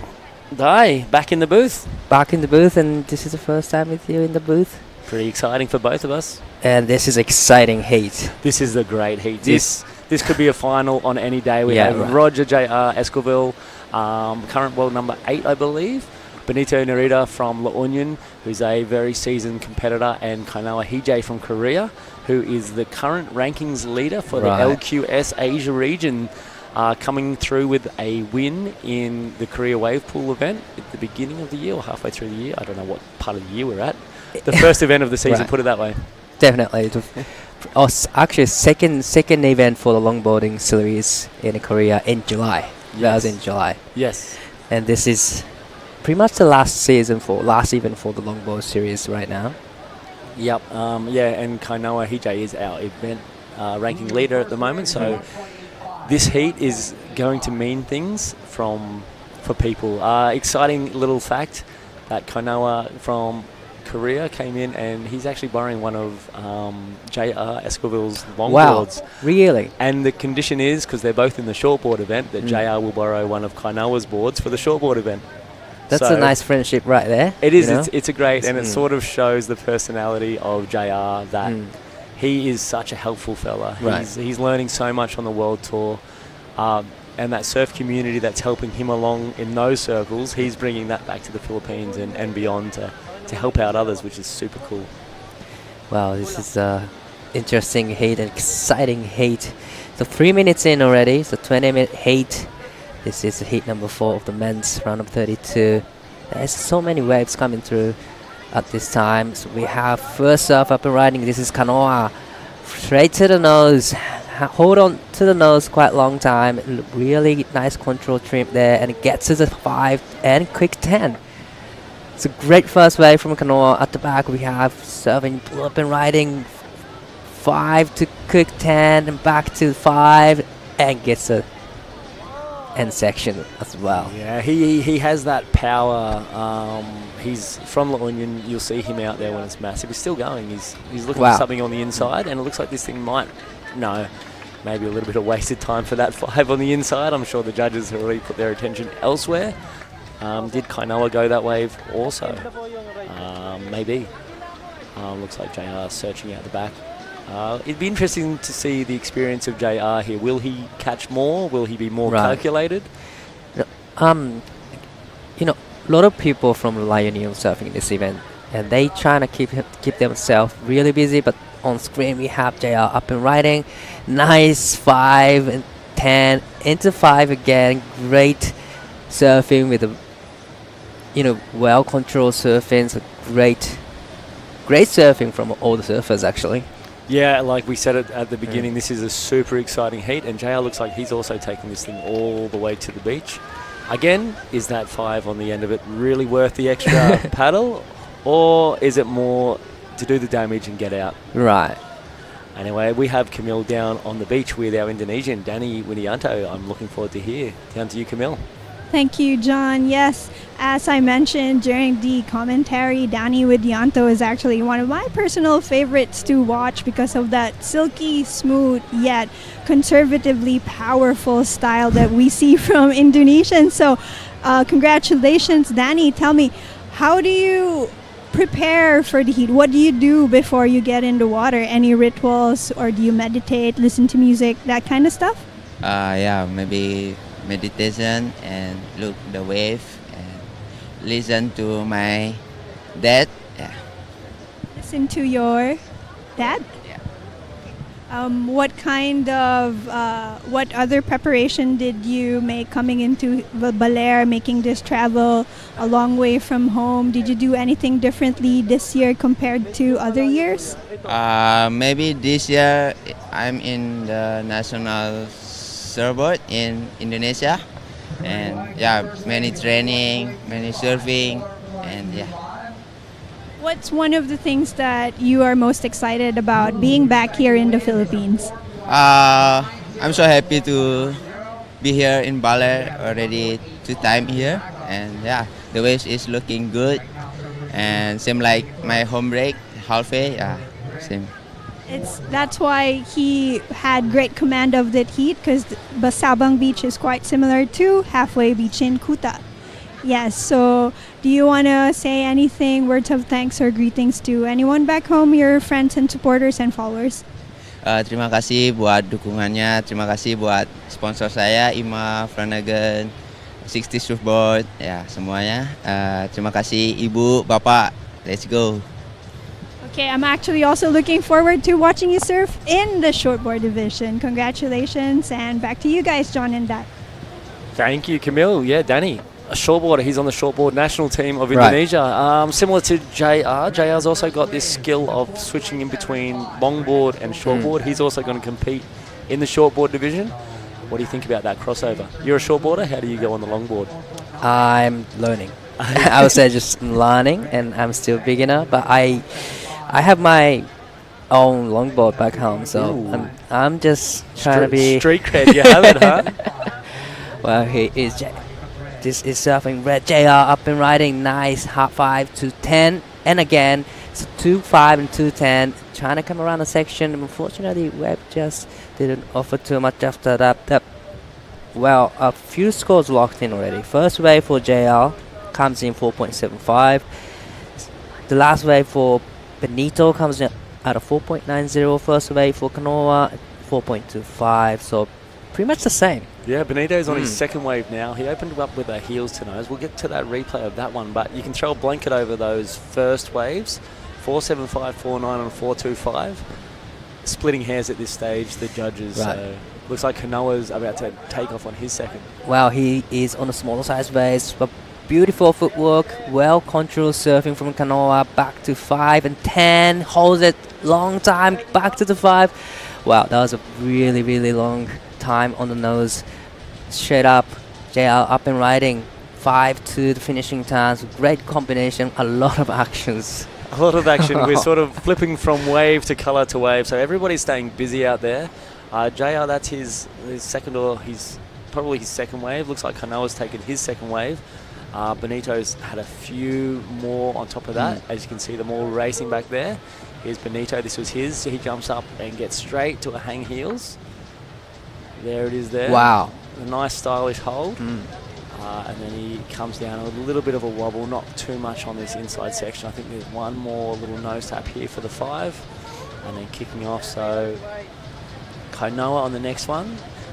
Straight up onto the nose, he gets a little catch on the rail as he steps out of that there.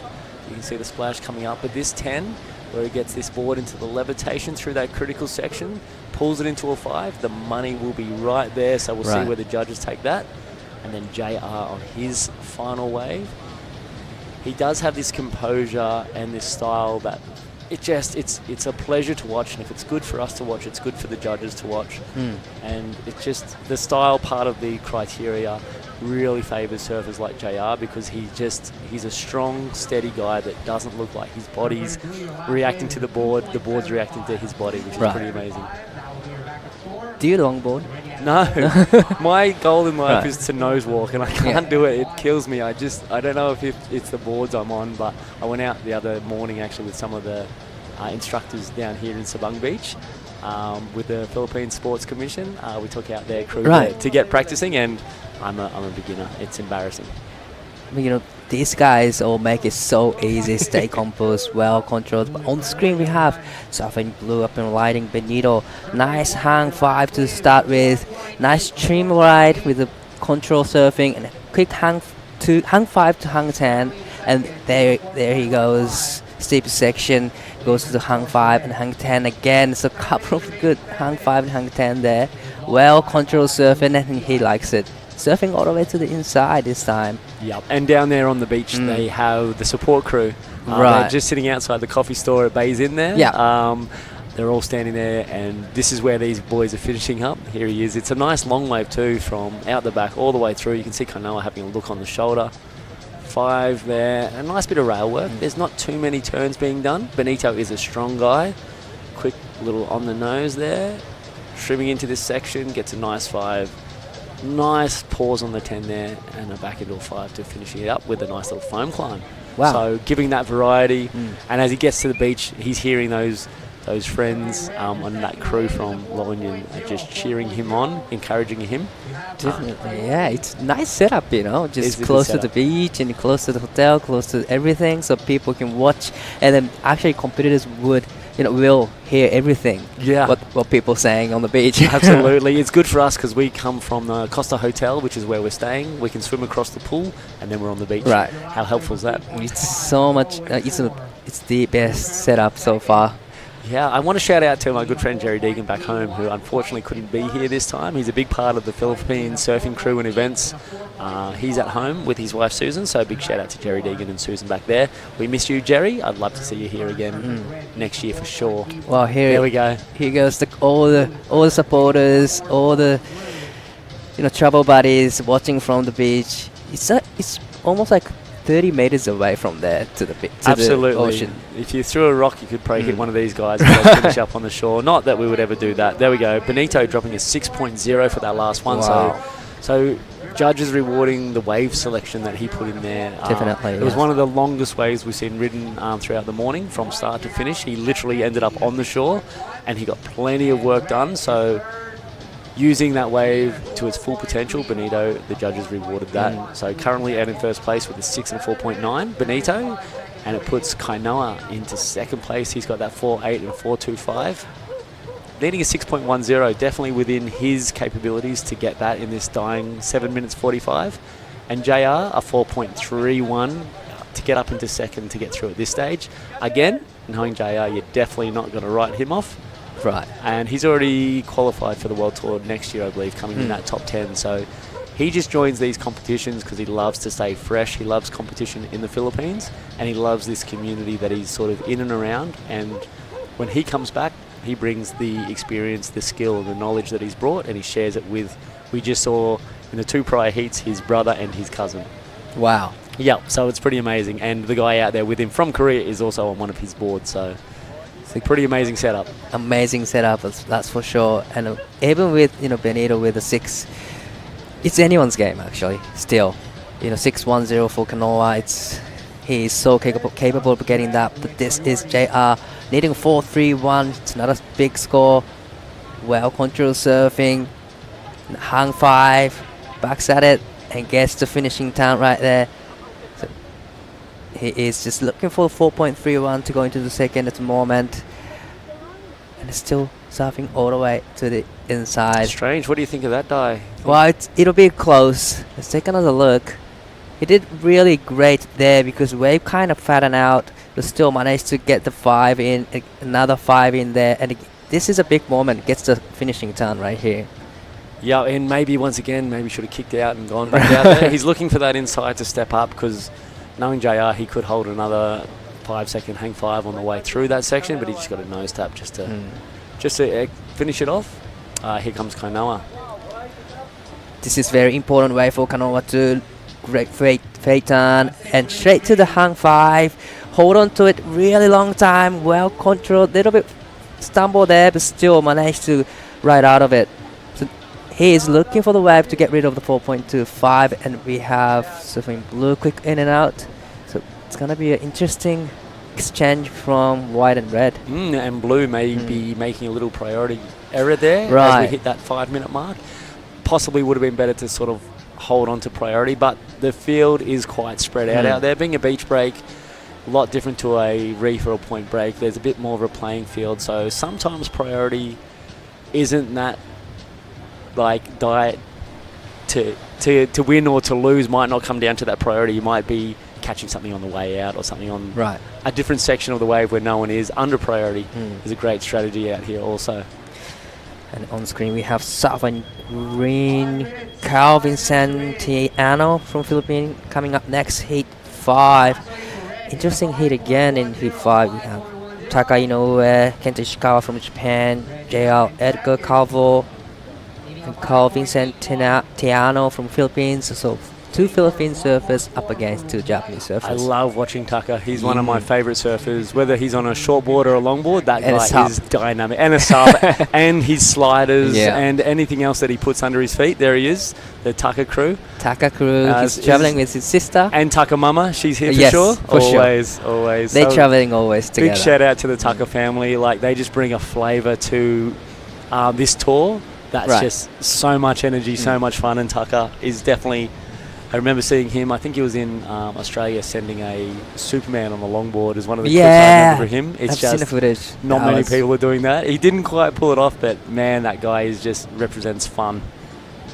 Kanoa having a paddle for that third priority, nothing to lose. Well, it's a few scores locked in. The last wave for JR comes in at a 5-1-0. So goes to the second place, and he is up and riding again.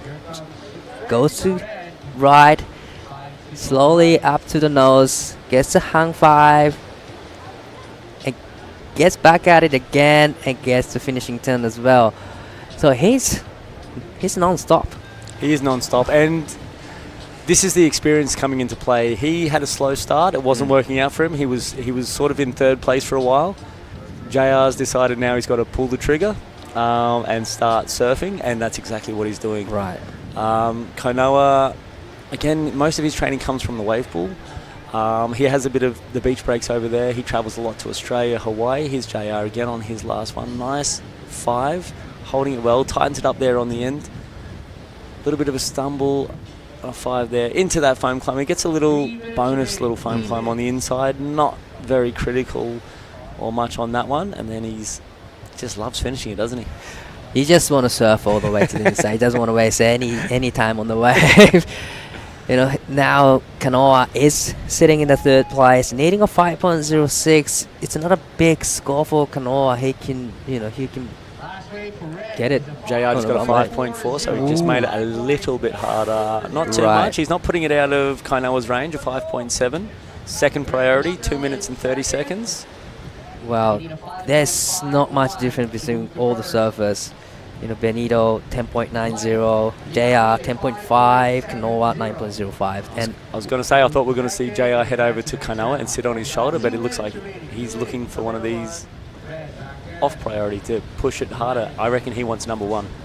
wow, that is a well-controlled surfing from JR.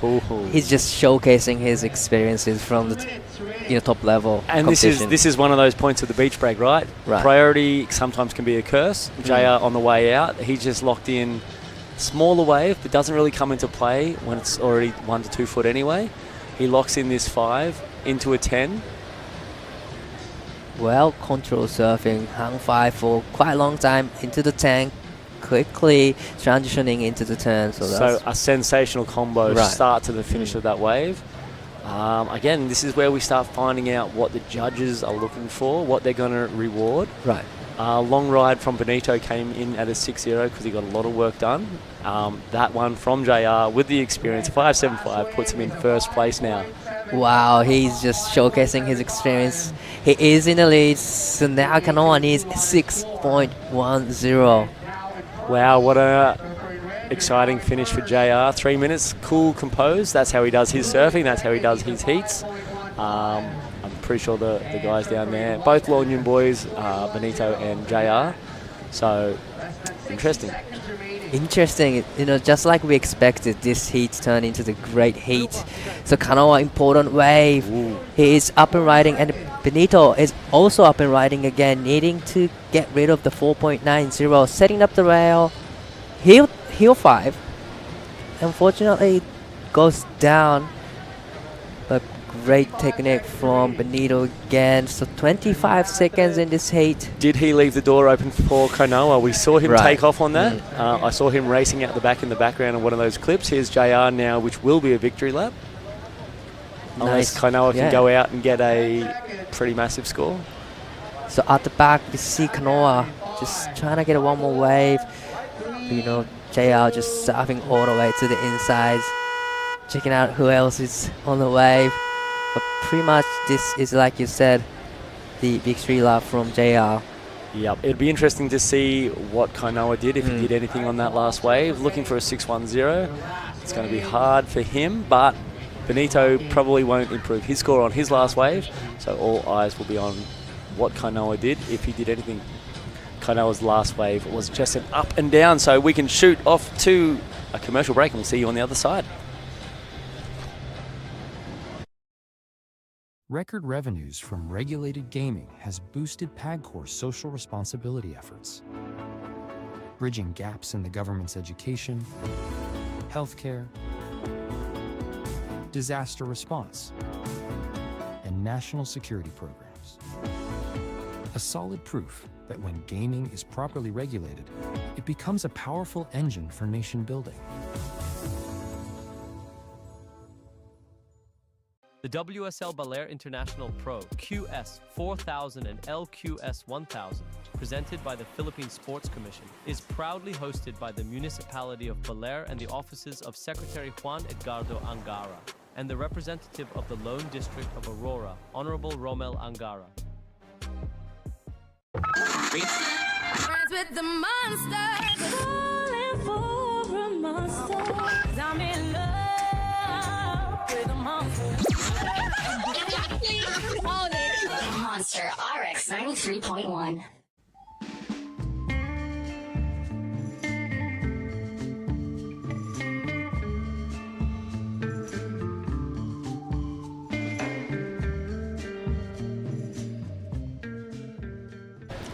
Welcome back. This is day 1 for Baler International Pro LQS1000 event. We are into round of 32 men's heat 5.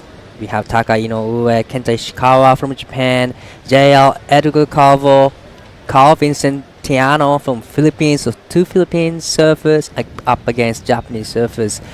This is surfing green. Carl Vincent up and riding.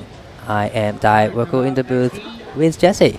Hey, Di. Welcome back. Thank Thank you. It's nice to be back. We're straight into more men's action, and it was cool to see JR, you know, the big dog, get a heat win in like 2 minutes too.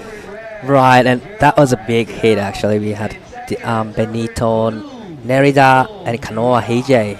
So it was a big hit, but this hit is another interesting hit again. Taka Inoue, who is surfing, competing in the WLT. Yeah, sick. And he's here in the QS as well, wanting to re-qualify, establish his spot again next year. Right now, Kenta up and riding. Kenta is up and riding. Quick to the nose, unfortunately goes down. Yeah, he is another talented guy from Japan. But looks like JR Calvo up and riding straight to the hang 5. Fortunately, didn't offer too much after that, but still, he's not wasting any time there. But yeah, Kenta is actually coming from the shortboarding side. He was competing on the QS quite long time, and he just changed his career into the longboarding since last year. No way! Yeah. And doesn't do the shortboard anymore. He doesn't do shortboard anymore. Wow! Well, he doesn't compete in the shortboarding, but this is surfing green, nice combination. Yeah, so interesting surfer. Yeah, very interesting surfer. It's not very often you see that. No. So it's pretty cool to see Kenta. Obviously, his passion for longboarding outgrew his passion for shortboarding, and fair, whatever works, you know, whatever makes your heart set on And fire. yeah, another factor that he's interested surfer is that he loved riding one of the wooden surfboard, Alaya. You know what it is? No. Probably I'm pronouncing wrong, but it's like one of the wooden surfboard. Cool. That originally the first surfboard from Hawaii. Really? I'm not too sure if he shaped it, but he loves being on that board too. Sick. So cool. Yeah, it's interesting to see how much surfboards have changed throughout the years. Here we go. This is the guy that we're talking about, Kenta. Taking this one all the way through, got to the nose just quickly for a 5, and you can see just lost his balance there. So just get it out of the way, out of control moment. And then here, Edgar, Calvo, JR. Not a lot of open face to work with. He's obviously got a beautiful style, great looking steps. Looking for a bit more of a steeper wall, and nice 10 there for Carl. The judges really want to see that board lifting out of the water, the nose lifting out of the water. So with it bearing down, the judges will be taking note of that. Up and riding here though. Well, this is Taka Inoue up and riding. He's one of my favorite longboarders, on the tour actually. He's very talented. He surfs on the shortboard as well. He competes in the QS shortboarding division as well, as he's good at SUP as well. Yeah, does it all. He's got every equipment under his belt here. Getting a replay of these last waves. Kenta concede, really patient with his footsteps. That's a great looking 5. Got back to the end of the board quickly before that wave steepened out. And then Taka, he got the start of his campaign going here. So this is his first wave, 5. He's going to cross back to the power source here. There's a nice float of the top of the board there. That's exactly what we were talking about. Great looking finishing turn. So slightly more poised, maybe not as quick with his footwork, but really delicate with it. And you can see he places all of his turns and his footwork in a really critical part of the wave. Right. All right. Looks like we have John with the last winner. No surprises to see you here, but it didn't really go according to plan. A slow start. Did you have a strategy going into that?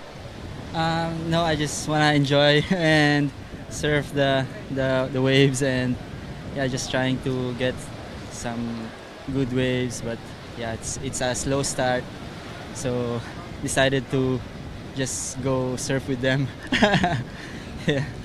So you're out there with Benito from La Union also, and he went through, which is great news, but you're also out there with the Korean Kainoa, who was on your equipment, which is an interesting thing. Do you want to tell us just a little bit about that?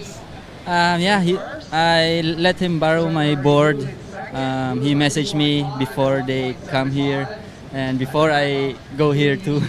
And yeah, I let him use my equipment, and I'm happy to share my equipments to everyone.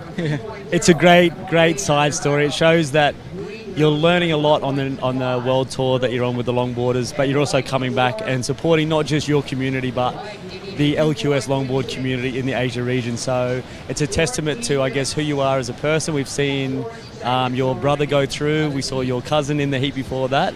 How is surfing La Union, and what do you see for the future? Do you see more champions coming from there? Yeah, I saw everyone's like leveling up their surfing, especially on the longboarding and in La Union. They are doing really good now, and yeah, I hope to see them on the world tour. Awesome. Take your time, and thank your sponsors and your family, and congratulations. Yeah, thank you so much to all of my sponsors, Vans Philippines, Surftown La Union, Alima Worldwide, Union Athletics, Luffy. Thank you for the awesome boards, and to iSports. Maraming salamat sa inyo, and to my girlfriend Reina and Koda. Hi.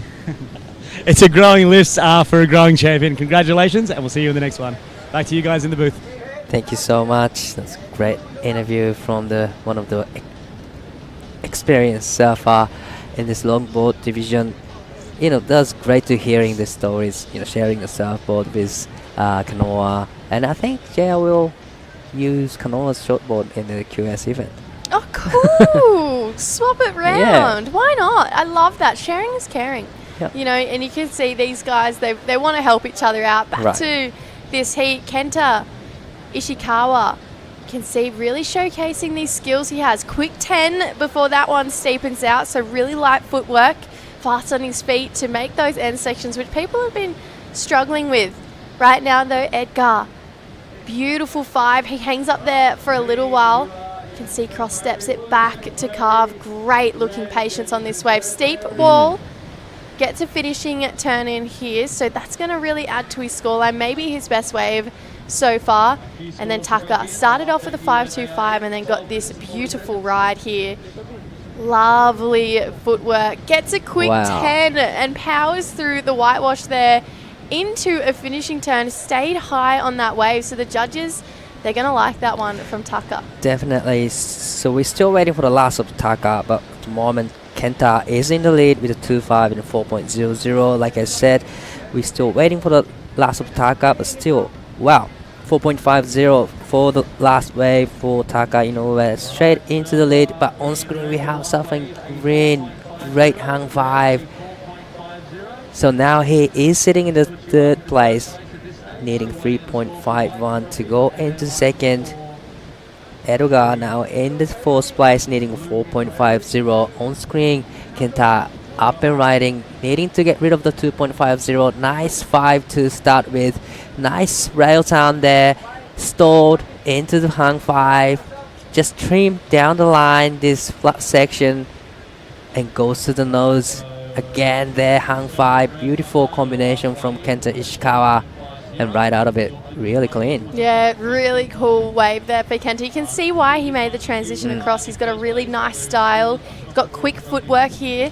I'm excited to see the replay. This is the last of Edgar though, so straight into a 5. He's so high on this wave, holds it, gives us a bit of a soul arch there as well. And cool looking step back carve to finish that one off for Edgar. So exciting exchange here between these two surfers. This is the one that we just got to break down here. So Kenta Ishikawa looking to extend, hopefully go to the lead. Just so light with his footwork here. You can see he just delicately touches and places each foot in front of the other. There's a great looking 5. And then found some more power source through this inside here. Steps on the tail, goes straight to the nose. And really quick, light feet here for Kenta Ishikawa. He's got a real natural talent here for longboarding. Wow, that was a beautiful combination from Kenta. So 3 scores are about to lock in, so it definitely will change situation right now. But the situation currently sitting in the lead is Taka Inoue with a 5.25 and a 4.50. Still waiting for the last of blue, but the last wave for Carl comes in at a 4.25. That put him into the seconds. Kenta now needs 3.26, but we are still waiting for the last of Kenta. Well, looks like Edgar up and riding, needing 3.61. Nice hang 5. Engaging the rail. Hang 5 to hang 10. Beautiful. I love that style so much. I think we still have, still waiting for the previous wave and the last wave for Edgar. I got a feeling that's going to be a really great number. For looks like he's going to change his board there. He's running up the beach here, so potentially a bit of an equipment change. We got 2 scores to lock in for Edgar, and I think based on those last 2 waves, maybe we're going to see 2 great scores locked in. Probably his 2 highest. He's just run up the stairs. He's having a quick mid-heat water break. Maybe water break and a little bit of coffee before, get back in the water again. The last wave for Kenta comes in at a 4.0, slightly, improving his situation at the moment. So now Carl Vincentiano needs 3.75. I'm so intrigued what's going on right now. Oh, board change. Board change. So, that is so funny. Had a quick board change, and then is going to get back out there, try and keep improving. That's like how close we are to the beach. Yeah. And where we stay. So close. So close. Honestly, we're a stone's throw from being out the back with the surfers right now. So the amount of work that they can get done in such a short wave space is pretty incredible right now for these guys. Right, so last wave for Carl comes in at 4.25. Still needing 4.21 to go into second. And the last wave for Edgar comes in at a 4.80. That put him into the second place. And we're still waiting for the last wave for Edgar as well. It's 8 minutes on the clock. So now Kenta needs 4.46. Yeah, we said it. We said those last 2 waves are going to be his best 2. He backs it up again with a 3.9. So 4.8 and a 3.9. He's got him in a solid looking second place right now. Kenta, 4.71. Carl needing a 4.46. So he's kind of doing his best JR impersonation. JR obviously getting his best 2 waves in about 2 minutes. And Edgar, he's gone out and done the exact same. Right, and then Edgar now has new weapon, new equipment. So kind of, curious what that will do for him. I wonder why he thought was the change. I wonder where that kind of came from. So pretty cool to see there for Edgar. You can see the next heat starting to get ready. Such big boards, so much foam, live action here. Carl up and riding, needing a score, trimming that down the line. It gets to 5. Fortunately, it goes down on the last section. Still 7 minutes remaining in this heat. You see how much tail lift that board had? That was crazy. Wow. It was just lifted. It was sitting so far out of the water there. So it was pretty cool to see a couple of innovative board techniques here. This is this last wave, and you can see he was maybe second guessing his decision from the start. Had to redirect, and you can see just off center from having to redirect there, just losing his power. Frustration. There's that tail lift we were talking about. It really sat so far out of the water there for Carl. You can see he's got a cool style, and someone once broke down longboarding to me is you should be able to take a photo at any point in time and it should look good. It should look good. And, that's and I was like, that is so true. And when you look at some of the best longboarders in the world, you could take a photo at any time.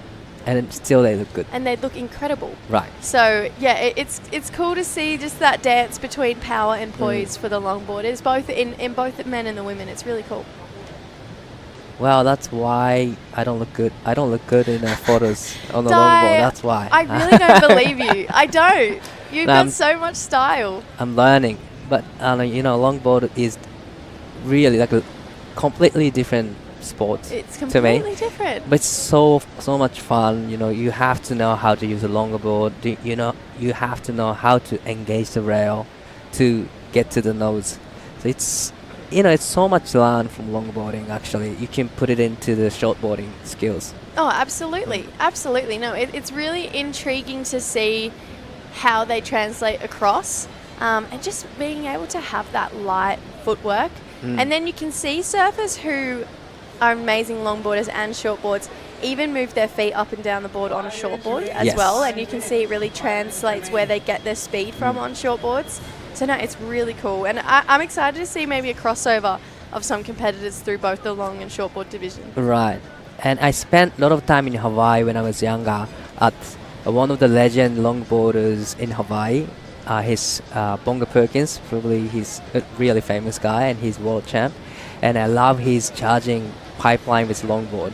Sick. So sick. Scary wave. Scary with wave. a longboard. Yeah, definitely. Wow. To keep the nose out. Wow, that is terrifying. Wow, that's really cool. That's really cool. I wouldn't even go out on a shortboard, so respect to go out on the longboard. Well, it's been quiet for the last few minutes in this heat. It looks like Edgar up and riding again on a new board, leading 4.96 to challenge himself in the lead. Hang 5 to hang 10, holding on to it really long and gets this finishing turn and makes it right out of it. What cool layback. Wow. That board looks great. Yeah. Totally understand the equipment change. And another surf up and riding, surf green, needing 4.46 to go into the second. Unfortunately, couldn't quite hold on to the board in the end. There's still 3 minutes and 30 seconds on the clock. It's a short paddle back out, so definitely there's a heaps time left. I really love these last two waves here, especially this one here of Edgar. How cool is this 5? You can see him lean back to get the 10, keep his body weight moving back to keep his board out of the water, and then sick little layback to finish it off. Wow, that was a really cool layback turn to finish. And this is a replay of last green Carl Vincent. Yeah, really cool 5. Buried a bit of a nose there, so he's going to want to try and keep that nose out of the water there. Sorry. So, yeah, interesting exchange. Loved that last one at Edgar, and I just love how he moves his body around to keep that nose out of the water. Right, Kenta, important wave, straight to the hang 5. Managed to come around the section, trying to get one more turn and did a form climb, but nothing really offered for him. You can see a little bit of frustration from Kenta Ishikawa. He's sitting in the third place, needing a 5.50. At the back, we have Taka up and riding. Hang 5 to hang 10. A little bit of soul arch, stylish surfing, but wow, unfortunately goes down. 2 minutes and 50 seconds on the ball. He needs to swim. No worse feeling than not having a leggy on and your board just going further and further away from you. Good thing it's not too far out. Here we go. Right, this is an important wave again, needing a 5 to 5. Unfortunately goes down. It's 1 minute and 50 seconds on the clock. Taka is still sitting in the lead. Edoga is in second. Kenta Ishikawa is in third, needing 5.50. Carl Vincent is sitting in the fourth, needing a 5.25. Yeah, this has been an interesting heat. Edgar, obviously kind of come out of nowhere, and just got those scores really quickly back to back. Gave us a quick board change and then went back out and improved again with a 4.7. So really cool to see just his adaptability. Obviously doesn't feel pressure, change boards halfway through. He was literally 10 minutes in. Maybe the plan was, okay, 10 minutes on one board, 10 minutes on the other. Maybe, yeah, that's the plan. It might have rattled his competitors too. Like, where is he going? Maybe, yeah, right, that's right. Did he hear something I didn't hear? It could be his plan. Is it go in and touch the beach and come back out extra 5 points? Like, he would have rattled the competitors a little bit. So, yeah, I liked it. I really liked it. And I think Edgar should stay on this board. Yeah, I know that the new board looks really good on them. And, a lot of things happen in a 20-minute heat. So much. Yeah, a lot's gone down in this heat, Di. You're not wrong, actually. We've had pretty much everything in this heat. So 30 seconds to go. What more could they give us here with 25 seconds? So Carl up and riding again, needing 5.25. Nice fade turn to start with. Straight to the 5. holding on to it long time, and it gets the finishing turn here. So it was a great combination. It wasn't a long ride, but still had a hung 5 and a big maneuver. So that's an interesting ride from Cole. Yeah, I feel like it's never a great start though when you hold off on standing up for that long. Right. You know, it's kind of showcasing that maybe that wave not having the wall or power. There's that beautiful surfing there from Edgar though. We're going to see him into the next round.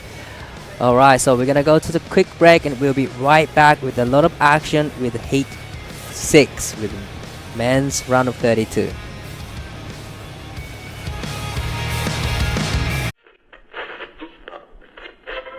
You're made in the image of God. You were made to glorify God. You were made for God, and without God, there's an empty place in your life. Travel all this way now, more than a million miles. And in a world that's fading, ooh, you make the world wow. I am striving for greatness, cause it ain't my style. I made me to be going close for the rest of my life now. Where would I be without you? I can only see the end. How can I live without you? You were there since the beginning. Let me see what you see in me. Let me be who you want me to be. I know through it all, you see like what I'm fighting for. I know through it all, you see like what I'm fighting for. You see like what I'm fighting for.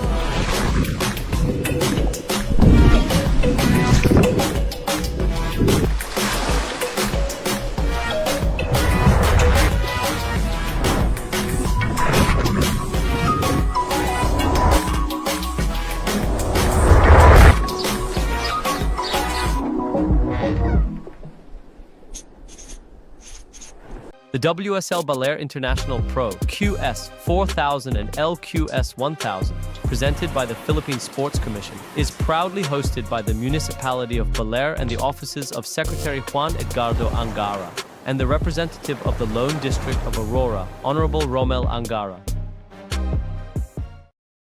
Oh, it doesn't get much better than this. Beautiful drone shot here of Bolair, Sabang Beach. We've got the famous rocks in the background over to the right of the screen, and what is a very fun day of competition here for the Baler International Pro. We've got the LQS1000 out there.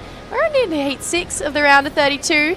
Crisanto Villanueva in the red, Chico Lopez in the blue, and then we have Joshua Bihasa in the green. I'm Jessie Starling, joined by my good mate John Carby. We're straight in here. We've got RJ taking this one through. Quick 5 on the shore while it steepens up. We're not mucking around here with action this morning. And back-to-back waves. I'll let you say something in a second here. John, just finishing off a finishing Rio there. Carby, what are you making of day one? Loving it, loving the action, loving the nice light morning that we had. Nice clean Sabang Beach, made for longboarding. Here's the replays, and we started off with Crisanto. Nice little 5 back onto the board. Nice little drop knee turn there, just catching the rail after that, so not much going into the bank for him. Next up we had Joshua, possibly a local boy I believe. Nice 5, quick tap, getting to the rail work, switching from right to left. Nice 5, little bit of a wobble, and again catching a rail. That wind might be playing effect a little bit, and then we had RJ up and riding, a bit more patient on his. Got a little tap on the nose twice there, so we're probably going to see scores all fall around probably that same range. Nothing too exciting. This was still the first wave, 10 to start. This was Crisanto's, might have been his second wave. And again, guys just probably wiping off those starting off nerves, getting their feet in the wax, as we like to say. Absolutely. And what I've just noticed from all of those opening waves, a lot of quick-footed surfers in this heat. So we're going to see some really nice, light, quick footwork from our 3 competitors. And guess what? you are not going to finish with the longboards today. We're rolling in to the shortboard. The men's QS round of 64 is on. So we've got 8 heats of that, 25-minute heats, so it's not stopping anytime soon. Neither is RJ. Looking left, makes his way up the board. Quick tap for a 5. He wants some more open face. He's not going to get there just yet, so he's going to jump out of that one while we have a quick moment with no waves. Dai Wacko down there with Taka Inu. Take it away. ラウンド1見事に1位通過しました。まずヒート振り返ってみてどうですか？そうですね、今回アブダビの CT の後家に帰る暇なくてアブダビに持ってったボードでしかなくてコナミに乗れるかちょっと不安だったんですけど予想以上に走らなくて結構焦りました。サーフィン見てる限り全然走ってましたよ。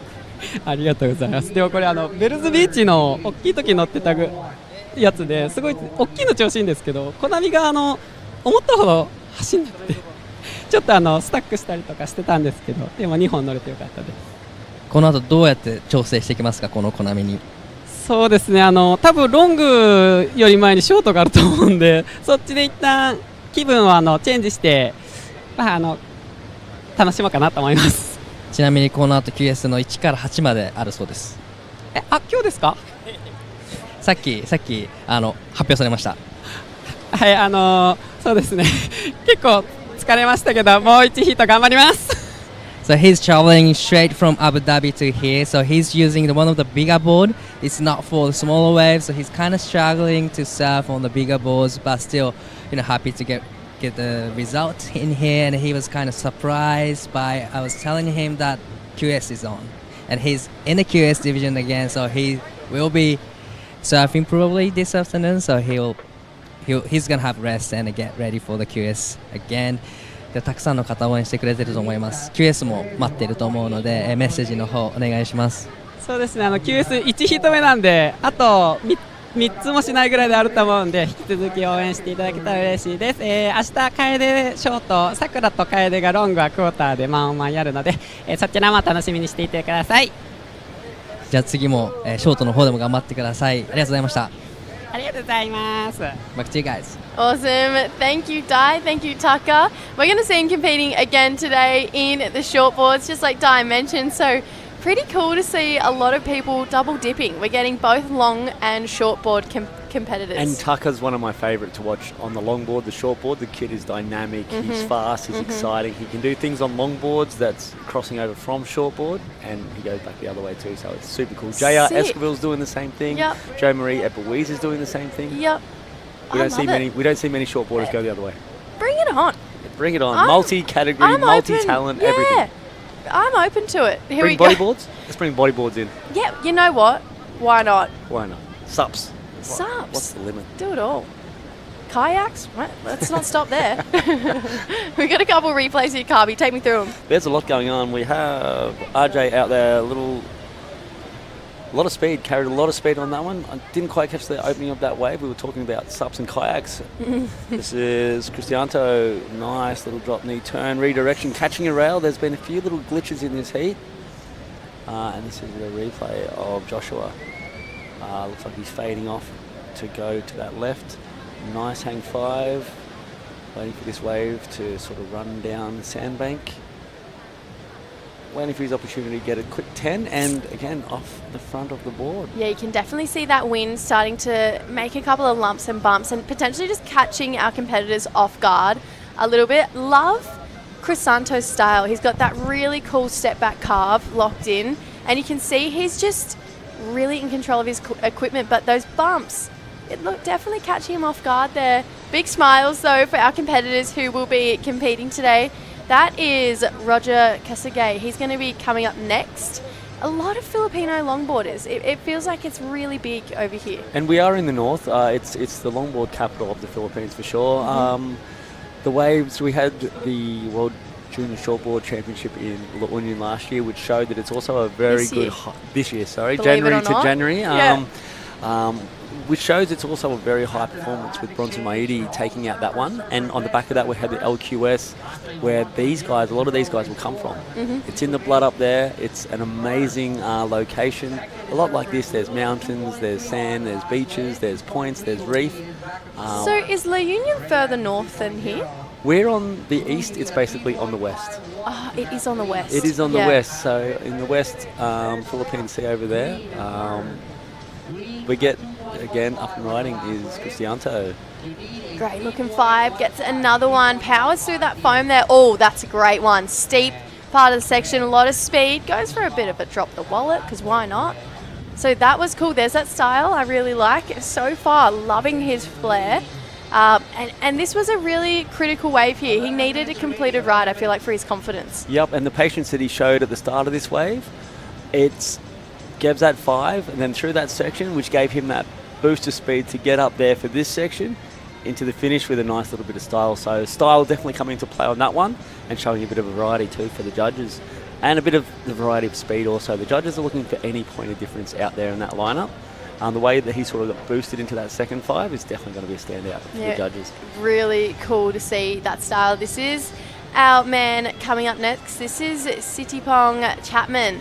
So he's currently 13th on the rankings, and he's going to be out there giving us his best in heat number 7. So we're almost finished the opening round of the men's longboard. Then, like I mentioned, we're going into the men's shortboard. Straight into the round of 64, we're going to see half of our competitors out there today. Taking a look at the forecast, Carby, you obviously have a lot to do with this event. A lot of the events in the Philippines and running. What are you seeing conditions-wise this week? It looks like the conditions will improve. The swell looks like it's going to be set to increase throughout the week, and then we're going to sit around hopefully that 3-foot mark, which is super contestable out here. Generally, we have that offshore, nice, calm conditions in the morning, and then it gets into that onshore system in the afternoon, which used to be frowned upon, but with the level today, especially in the shortboards, they love the onshore. Oh yeah, it makes for a pretty fun air wind. We've seen a lot of that go down in the free surfs. Right now though, this is Joshua, long ride here, just regains, it goes up for a finishing turn, so he gets it. Lot went down on that wave. A lot of in-control moments, a couple of out-of-control moments, but you can see every time these competitors are up and riding on their feet, they're getting better and better, adapting to the conditions we have here this morning. That's Roger hiding in the shade there. Live action. Yeah, here we go. This is RJ Chico Lopez. Waiting for him to get underway. There we go. It's a 5. He's going to get back up the nose, holds onto a 5 here, taking it through. Almost got to a little bit more green face at the end there. But this is what I'm talking about. Every time they're up and riding on their feet, they are improving and they're adapting to the wind conditions, because it kind of got the better of them at the start of this heat.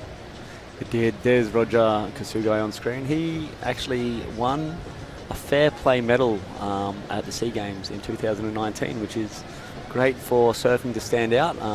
There was an event that happened in the water, and Roger was there, answered the call, and got a fair play, international fair play award for it. Amazing. I love that. Beautiful cross steps up the board here. Oh, quick switch of direction there for Crisanto. Gave us a quick goofy moment there. But unfortunately, just not getting any more open face here. So a couple of short rides going down here, Carby. Yeah, he's a very exciting surfer. The haircut says everything. If you're going to rock a haircut like that, you're going to surf with all the fun and intention, and he brings a lot of fun. Yeah, he seems like quite the character. He's currently holding down the lead with a 4.75 and a 4.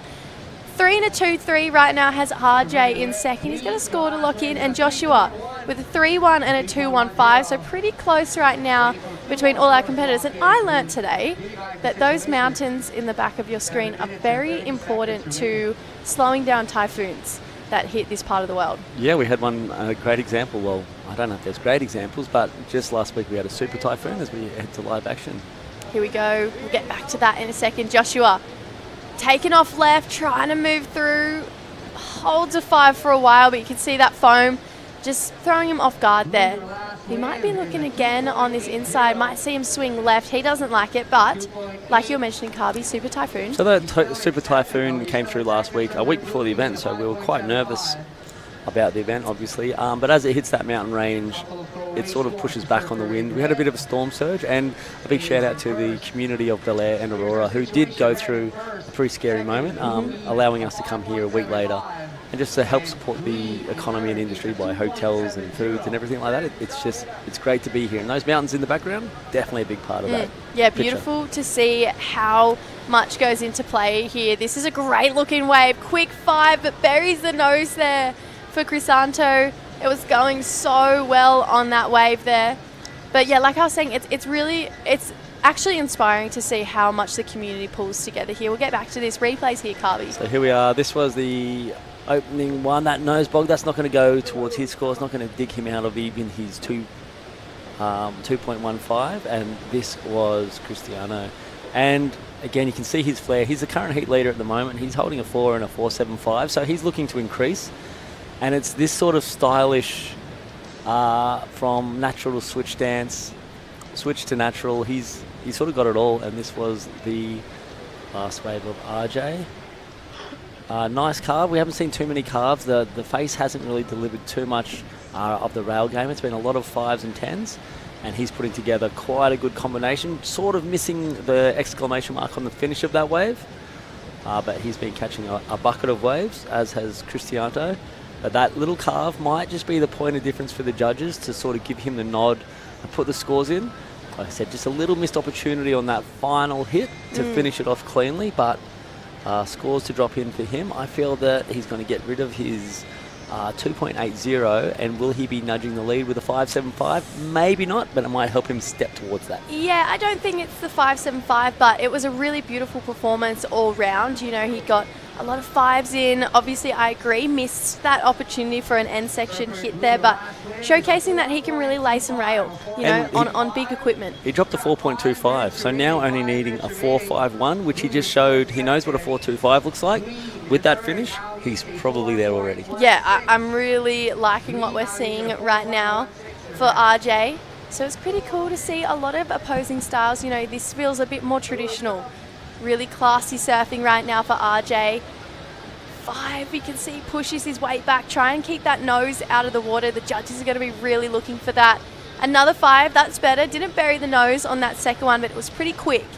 And then you see that traditional style of RJ, and then Crisanto, where it's funky, you're not sure what you're going to get. There's this element of surprise with him. So it feels like if Crisanto's been able to pull off his rides, he'd probably have a bit more of a commanding lead here. But I like this wave here. Yep, he got that 5. He did a little bit of a catch on the rail on the nose there, so that spray sort of got a little bit out of control, which is also what the judges are looking for. They want to see that board trimming smoothly through the water. So also, I don't think it'll go towards what he needs, and I don't think it'll throw away anything from his top 2. Yeah, so just under 4 minutes right now. 4.51 is RJ's requirement. Joshua, 4.16. So slightly lower score to get into second place. Right now, though, this is Daniel Villeneuve coming up next. So it's pretty cool to see a lot of different competitors from all around Asia. They're going to be gearing up to try and make it into that round of 16. So we'll have another 4-man round for the men's, and then we go into man-on-man. We're already into quarterfinals for the women's longboard, so maybe a couple of days till we see them compete again. Potentially, we might try and roll through some QSs. We don't know at this point, but we do know we got men's QS this afternoon. This is Joshua having a look here. Makes his way up to the nose, holds a 5 for quite a while there, and just drives into a finishing top turn here. So got some nice work done there. Didn't bury any water on that opening 5 with a good looking turn there, so potentially getting himself back in this heat. Yeah, and this is where RJ needs to be careful. He needs to start pushing his scores up. He's got a 3.0 as his backup. He wants to start pushing that up. Maybe forget first at this stage and start working on, this is RJ here. So he's looking to throw away a 3.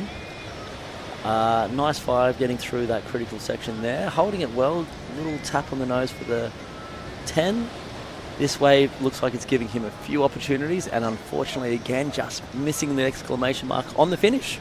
He's a real powerful surfer, isn't he? He drove so hard into that turn there. So that's a really interesting couple of waves to go down. These are going to be important scores here. Absolutely, and this is Joshua. He gets to the nose, a nice 5. Didn't hold it quite as long as RJ did, but gets a nice foam climb. And then, again, just gets a little bit caught out in that second. To make that combination nice and smooth for the judges, he really wants to get up and sort of smooth over that. So the requirement of a 4.16, I don't know, what's your feeling? It's potential. There is I potential. feel like he maybe needed to hold that 5 a little bit longer. It was really clean, though. It was a really clean hang 5. I think probably cleaner than what we saw of RJ. and got a great looking foam climb in too. It could definitely go there, but I'm thinking it's going to come in short. RJ looking to defend here. It's closeout on the right. Up and down. We still have a score for RJ. He's looking to throw that 3 away too, which also might make it a little bit hard for Joshua to get up there with his last wave. Possibly more than the 3 also. Yeah, so scores sat in the lock-in. It's not going to better the... Oh, I'm looking at the wrong number. There we go. So last of blue is a 3.6, so it goes into RJ's top 2. So now last of green needed to be a 4.25. It was a 3.6 as well. So even scores for those last 2. Needs his best. It needs a 4.25. Has to be, you know, he's got to dig deep here. He's got to try and find this score. And Crisanto, he's out there with priority, so he's sitting close to Crisanto right now, who has that first priority, which maybe isn't the smartest move because Crisanto could take any wave that comes through. And 40 seconds to go. You know, you don't want to be fighting with someone for a wave when you're the one needing a score. And it looks like there is some lines coming in, and it looks like there's at least 3 of them. So 30 seconds on a beach break. I think we may see everyone on a wave. Yeah, let's do it. Let's see everyone have a go. Crisanto, he's having a paddle here. He's going to take it with 20 seconds on the clock. Haven't seen him take off just yet. He's waiting. There he is. Steps back, fades left. Beautiful cross steps here. He wants to try and get to the nose, and he does for a 5. Can't quite finish and complete his waves. This is something he's going to want to work on. But with 3 seconds to go at the ocean, you can't tell it what to do. It proves us wrong every single time. So looks like potentially RJ getting a wave, but Joshua without one. So it is going to be Crisanto and RJ moving on through. We're going to go to a quick ad break. We're going to come back and get close to rounding out the opening round of the men's QS.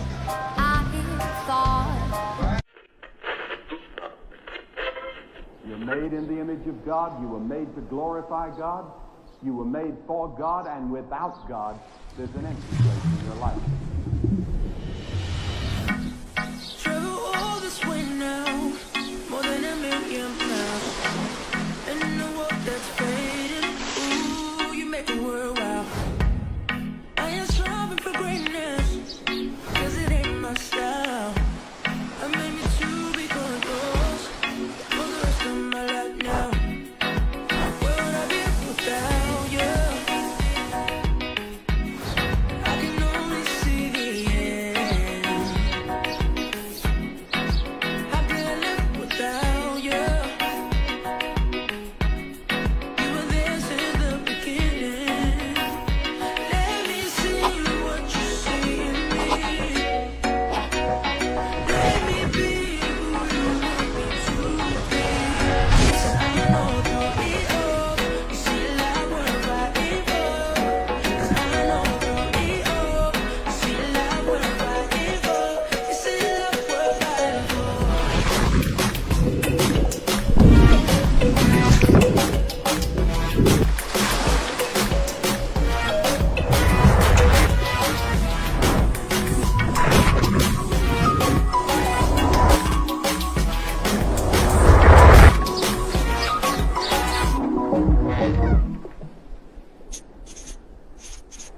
The WSL Baler International Pro QS4000 and LQS1000, presented by the Philippine Sports Commission, is proudly hosted by the municipality of Bolair and the offices of Secretary Juan Edgardo Angara and the representative of the Lone District of Aurora, Honorable Romel Angara. All right, guys, welcome back to the Baler International Pro. We are onto the longboards, men's heat 7, and then finishing off heat 8. In the water right now, we have Warren Valenzuela, Roger Casogay, Sitipong Chapman, and Daniel Filinov. Great heat in our hands. I'm Jana Legati, and I want to welcome back John Carby. Thank you. It's great to be here with you. First time. First time. Yeah. And we've got good action. There's Sitipong Chapman from Thailand. Represents on the national team over there and gets around these QS events. Him getting a nice early start. Great guy, super happy, always up for a chat. He was over there in Korea. And this is Roger Kasugay on his replay. Nice quick 5, great strong surfer, has a lot of tricks in his sleeve, and he's very strong. 2 quick 5s to get this started, and a quick start for him also. How you liking Bolair? Loving it. On your screen is Daniel Filinov. So this one just came in at a 1, nothing too crazy. Just one more score to come in for our man in green. A couple of replays being thrown around. So this is probably the score that we are waiting for. That came in, he tried to take it all the way. He manages to get over that second wave and takes this one to the inside. Let's see if he finished it off strongly. Unfortunately did not. So a lot of waves ridden while we were on that break. But I am absolutely loving it here in Baler. Food's good, coffee's good, waves are fun. I would love to see a bit more size to it, but this is the cards we got played. But I'm absolutely loving it. This is my first time in the Philippines, actually. Welcome. Mabuhay, as they would say. This on your screen, though, is Sitipong Chapman. Nice footwork here. Gets the board back around, really using the tail. Unfortunately, goes down, and so does Roger Kasogay. But with that, while we wait for the scores to come through, we're going to throw it over to Jessie with the last heat winner. Yeah, thanks, Giada. I've actually just come to learn Crisanto's nickname is King, so I'm going to be calling him King from now on. Great heat win, King. You're killing it. Thank you so much. I was chatting through that heat with John Carby and saying how much I loved your style. Who do you draw your inspiration off for your surfing? My inspiration for surfing is styling. I'm started surfing for style now before, so that's why now. Yeah. I love it. I loved what you were doing. It felt like it was something new to what we've seen all through the morning. Obviously, into the round of 16, we see the competition and draws keep getting harder and harder. Obviously, JR is in this event right now. You'd love to surf against the best and really challenge your style against those guys. Yeah, my next hit on round of 16, so I'll do it my best, and then I hope and waves' condition is good, so yeah. And we're just talking about his fabulous haircut. Talk me through the haircut. I love it. I'm running with it. Thank you.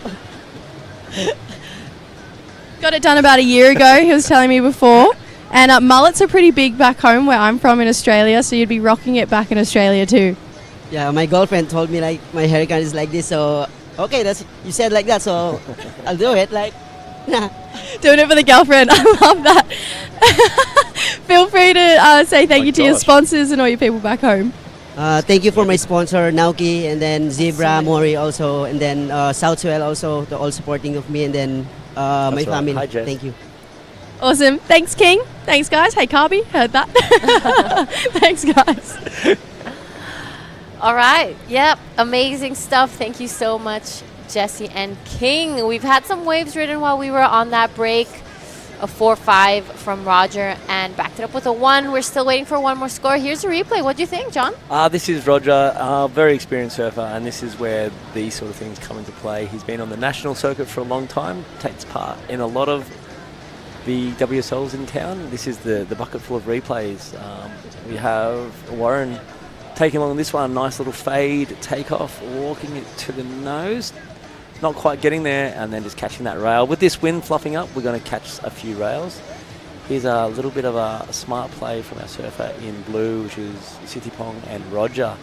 So Roger probably under priority on that one, and using very clever strategy to go left, and Sitipong not choosing to make him go into a violation there. Live action. All right, this is Warren.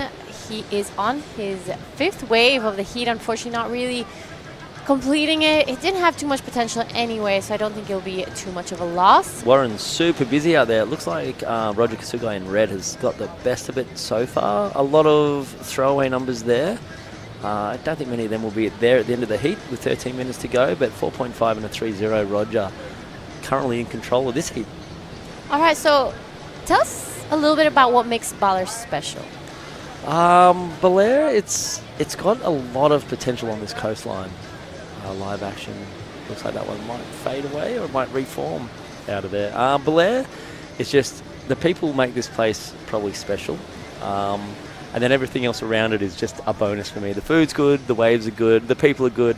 There's an entire coastline, basically empty lineups. So if you've got the heart to explore and an adventure on your mind, then Bolair is one of these places you can come to and just relax, enjoy the pace of life here, and just take your selection of what you want to surf. If it gets big, there's some nooks and crannies that take it really well. If it gets smaller, you can come and play on the beach break. This hotel we're staying in, the Costa, it's world class. We've got buffet breakfast, and then I can swim in the pool and make my way down to the beach. And it's all seconds away. All right, bit of live action. This is Warren and Sitipong on your screen. Our man from Thailand, beautiful hang 5, manages to step backwards again. Will he hold on and get to the green face? And he does. So that is going to be a great ride. From our man in blue, I'm curious to see what our man in green did as well on the other side. So I'm loving his style. We have scores to come for all 4 surfers in this heat. They are keeping busy. They're not wanting to sit still. Looking like a pretty good score for Roger. This is the last of Warren, though, what we missed. Nice hang 5. Hangs with it. Unfortunately, that rail just digging a little bit on the inside. So this is a couple of replays. What do you think? We've got the drone angle here. This was Henry's one. This is maybe one of his better waves. Nice, long, drawn-out 5 there. Got nice and tight on that. Stayed nice and composed through this section of the whitewash. And then got into a nice little foam climb to finish it off. Nice little stylish dip out there. As that wave sort of came to a close. So I believe he may get out of that 2s department and hopefully into something a bit more sustainable for the rest of his heat. All right, here we go. Warren, bit of an awkward clash there, but no one deciding to go. Roger, last wave of 5.25, backed it up with that 4.5, so he's looking like he's in a pretty solid lead right now. It looks like that might have been a priority mistake for Roger also, so he sort of had a paddle of that and we just saw his name drop off the priority board. With 10 minutes currently in the lead, I don't think that's going to cost him too much, but he's also going to want to tidy that up for the upcoming rounds, because maybe you get away with that in round 1, but in round 2 and 3, maybe not so much. That's right. So Daniel cashing in his priority, looking like he needs to get around that second wave, and he does. Wraps it around nicely. That rail just digging a little bit in. Right behind him, Warren. But you're right. You know, on a beach break, the priority system isn't too much of a huge deal. I mean, we can see people make those priority mistakes and still kind of find their own spot down the line and create that opportunity again. You don't necessarily have to have priority here to win a heat. Whereas in waves like Crew and Nias, if you do make a priority mistake, it is really difficult to recover from that. Absolutely. All right, so this is Sitipong Chapman. Nice 5 there. Loving the footwork. Tries to get back to the nose again, and he does. He will finish this one really nicely. So he's currently in second, wanting to get rid of that 2.40, taking this one all the way down to the inside. Beautiful footwork here from Sitipong. So it looks like his last wave definitely got him out of that 2s. He got a 3.45 for that. So Sitipong is building his heat total as he goes. We just saw Daniel just on one of his waves. Looks like, and that's what you were talking about with priority. It looks like he's taken that second wave on the way out, which also could be one of the beneficial to his lineup. And this is Sitipong's. Took a while to get onto it and choose whether he wanted to. Faded into it nicely. Great little 5 there. Nice fade back into that green wall. As the wave stood up nicely, he got a nice another little tap on the nose. So interesting to see where these scores will drop. We have 3 scores dropping in, and he's still fading back there. A little tap on the nose there before he kicks off this one. 8 minutes 24. I think this heat is definitely starting to shape up a little bit, and this is the replay from Daniel. Gets a almost 5 there, and then just gets caught up in that whitewash. So struggling to get into that points department yet. Plenty of swings to come though. Yeah, that's hasn't really gotten past that 2-point range. He really wants to start pushing it now, but with just under 8 minutes left, that's plenty of time. This is live action. Warren on his 8th wave of this heat. Lovely 5. He has the control. Shuffles a little bit there on the return, but holds on nicely. So this is going to be a little bit better now. He wants to get rid of that 1.75, and I'm pretty sure he will with that last one. He spent a lot of time on the nose of that board. He'll be feeling pretty good and getting back into this heat. And here is that replay from Warren. He's had a lot of waves. Still nothing of substance yet. This one might be the one that sort of breakthroughs for him, and he'll start to understand what the judges are looking for and sort of understanding what he's looking for in these next few waves to round out the heat. So he'll be listening very avidly to find out where this one falls in, and it looks like it's going to keep him possibly in that 2s, Whereas we've got competitors like Sitipong Chapman, who's now got rid of his 2s and replaced them with 3s. He wants to still get up to Roger, and here he goes again. It's a busy heat. Yeah, so Sitipong keeping busy, tries to flare it a little bit there. Unfortunately, falls backwards. Right behind him is Daniel and Roger. So it is very busy. Does the 10. He keeps it, walks back, and closes this one. So this is your current heat leader, showing exactly why he's doing that. That was a really, really nice ride from Roger. And these guys know the lefts also. So La Union Point, Mona Lisa Point is where these guys do most of their training. But the joy of that, there's a little beach break inside where they get to go left and right quite often. All right, Sitipong cashing in his priority, wants to get rid of that through 3-2-5. Beautiful there. Wraps it around again. Let's see if this wave is going to give him a little bit to work with on the inside. Will it reform? He stays with it, walks to the front again, and just goes over the handlebars there and wasn't able to really complete this ride. But he is currently in second. Valenzuela looking for a 4, and Filinov now a 4.45 is his requirement. He managed to scratch onto this one, wraps it around, and just falls behind. I think he might have forgot he wasn't wearing a leg rope at that point also. Often competitors in the longboard won't wear a leg rope just because it will get caught up in those nose walks. If you're doing heels to nose, switch stances, it can get confusing. Yeah, so nice ride here. I'm loving that the board was really at the top of the wave, really close to the lip line. I think that's a huge factor in the scoring. Here you can see Roger doing it beautifully. He stays on that curl of the wave, on where that power is, so it's really difficult to do. Roger keeping that control, keeping that steady stance, which the judges really like in longboarding. Super busy out there. Everybody is just going hell for the leather, wave after wave after wave. Each competitor minimum of 4. Some of them are up to, I think, 9 waves, 10 waves at this point for Warren. So Roger again. This is another replay. We missed one of his waves. Must have just got straight back out and back into it. Not really offering up too much open face, so I don't think that'll go to his top 2, but I believe his last left may go into his top 2 because it was a very strong critical nose riding that he done there. All right, finally a bit of a break in the action. I mean, there has been non-stop waves. Roger catching 10 waves already in this heat, 6 waves for Daniel. That's a lot of waves. I mean, if you think about it, you have to constantly be going in and out. For a 20-minute heat, that's a lot. And interestingly enough, the surfer with the least waves has actually got the best scores. So there could be something said for being patient and looking for what you need, or rapid fire. Yeah, you're right. Sometimes less is more, and having a bit more quality over quantity can really make a huge difference in your heat.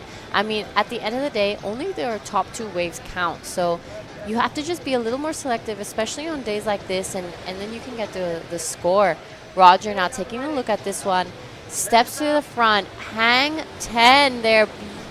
Gorgeous wave here from Roger. I'm loving his style, so much control. Does a bit of a 360, isn't able to ride out of it, so he's just having fun at this moment. This is Daniel Filinov wanting a 4.20. Will he ride out of this? Bit of a double wave there, unfortunately. But 3.5 left, so plenty of time for these surfers. Well, plenty of time left considering the waves that they have. My gosh, they've been super busy all heat. There's the next guy who's paddling out. It looks like Joe Marie Ebenezer, who recently competed on the World Longboard Tour also, alongside JR Esquivel. So it'll be interesting to see his first event back after matching with the big boys. Be interesting to see what he's learned and how he goes. And this is the replay. This is Daniel, and he's looking for a 4, I believe. It was one of his good waves. Unfortunately, that sort of bobble on that double up on the inside might have cost him the completion on that one. So a bit of a shame because that was one of his stronger combinations. And it's just sort of finished him off that way. So there we are. We had Roger Kasugai on that left-hander, a 7.25, so getting into that very good range. And you can see why when he's locked into that critical part of the wave with all that control and all that skill, it sets apart the scores for sure. All right, our man in white taking a look at this one. Bit of an up and out. We're about to reach the 2-minute mark here. It is 11:50 in Baler. We have already reached the bottom of the tide. That was at 10:15. the tide is rising, so we're seeing the closing or the end section of this wave just being a little easier now for the surfers. It's not so scoopy, it's not so critical as it was earlier on, so it does make it a little bit easier for the longboarders to kind of complete the rides. And we're moving into the shortboard round number 1 of the QS4000. It's going to be interesting for them as the tide pushes in. Will it bring an increase in swell? Will it stand up on the bank enough? I guess time will tell. All right, couple sets coming through. It is Warren taking a look at this one. This is a good looking wave. Steps to the front, does the 5. Steps back. Let's see if this wave gives him a bit more potential on the inside, and he does it again. A bit more of a tap this time. Unfortunately goes down, but that was on the way to a great score. There's been a few glitches, a few rail catches, and a few incompletions, which has really cost Daniel and Warren are sort of just not quite getting into the scores they need because their completions have just been a little bit behind the other guys. Roger's obviously put together a clinic out there with a 7.25. All right, on your screen, Sitipong graciously gets to the nose, loving that drop knee carve, goes back to the front.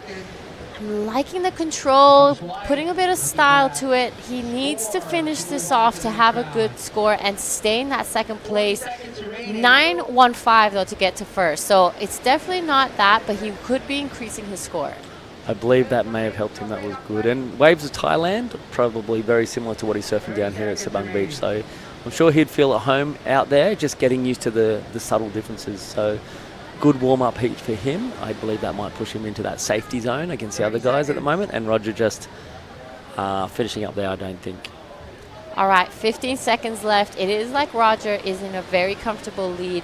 We do have scores for all 4 surfers to come through. So will Daniel and Warren get that score to get into that advancing position? They need to go into first or second. Roger just having fun at this point.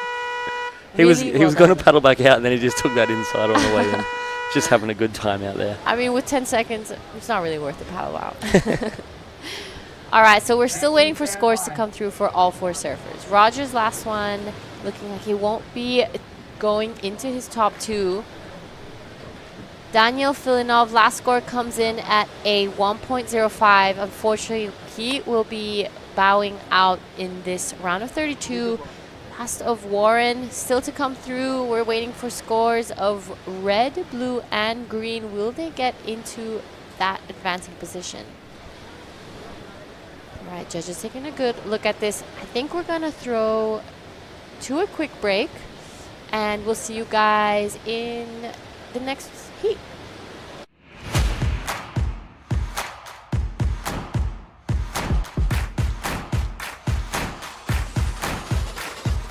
Let's get started.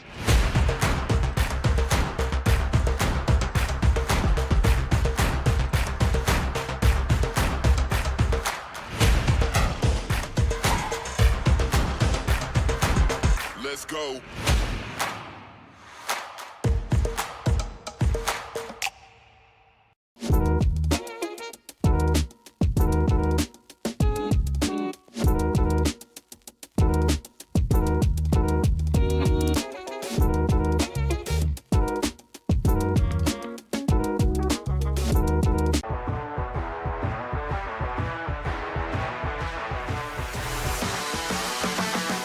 SDMI Sports. World-class sports management made in the Philippines.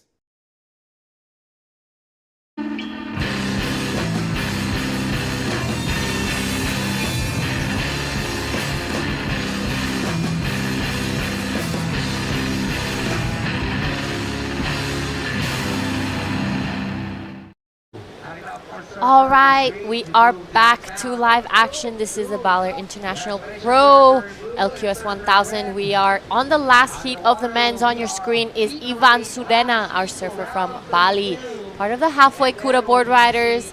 Loving the control, not too much movement on the upper part of his body. His feet are very controlled in each and every movement. This on your screen is John Paul Aguila. So spends some time on the nose. His second foot does the 10, walks back, liking that he finished that one off as well. So we've already got a great heat in our hands. Things are rolling. This is a round of 32, last heat of the men's heat 8. I'm Jana Likati, and I want to welcome Dai Wacko. Hello.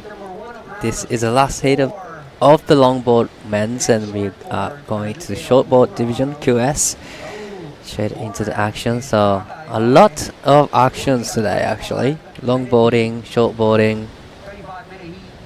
Yep, that's right. We will be going straight into the men's QS4000.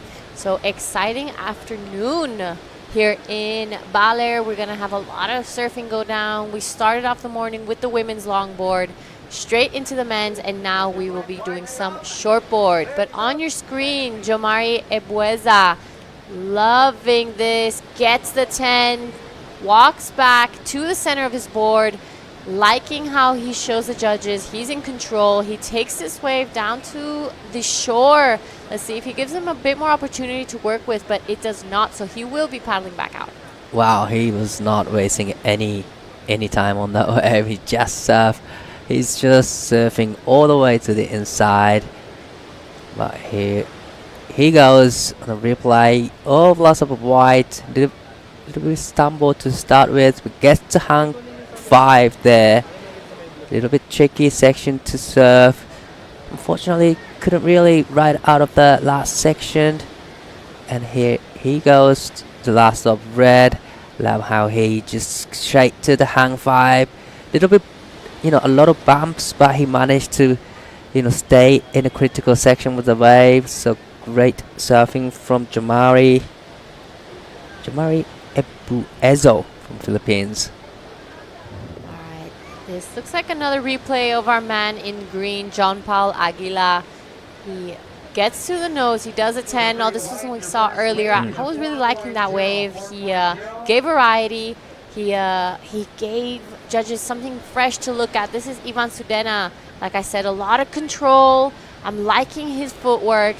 Kind of does a bit of a two taps off the top of the wave there, and finished this one's off nicely. So Ivan did have a pretty good result in Korea when we were there, and all 4 surfers are waiting for scores. The last of Ivan came in at 3.35. Wow, so great, first exchange in this heat. 3s and 4s, even 4s dropped in for Joren Query-Jero from Philippines. So 4 minutes in. A little bit of onshore kicks in right now, a little bit of bump on the face, a little bit of texture. Still these guys, manage well to control the surfboard, engage the rail, and set the rail for the nose ride.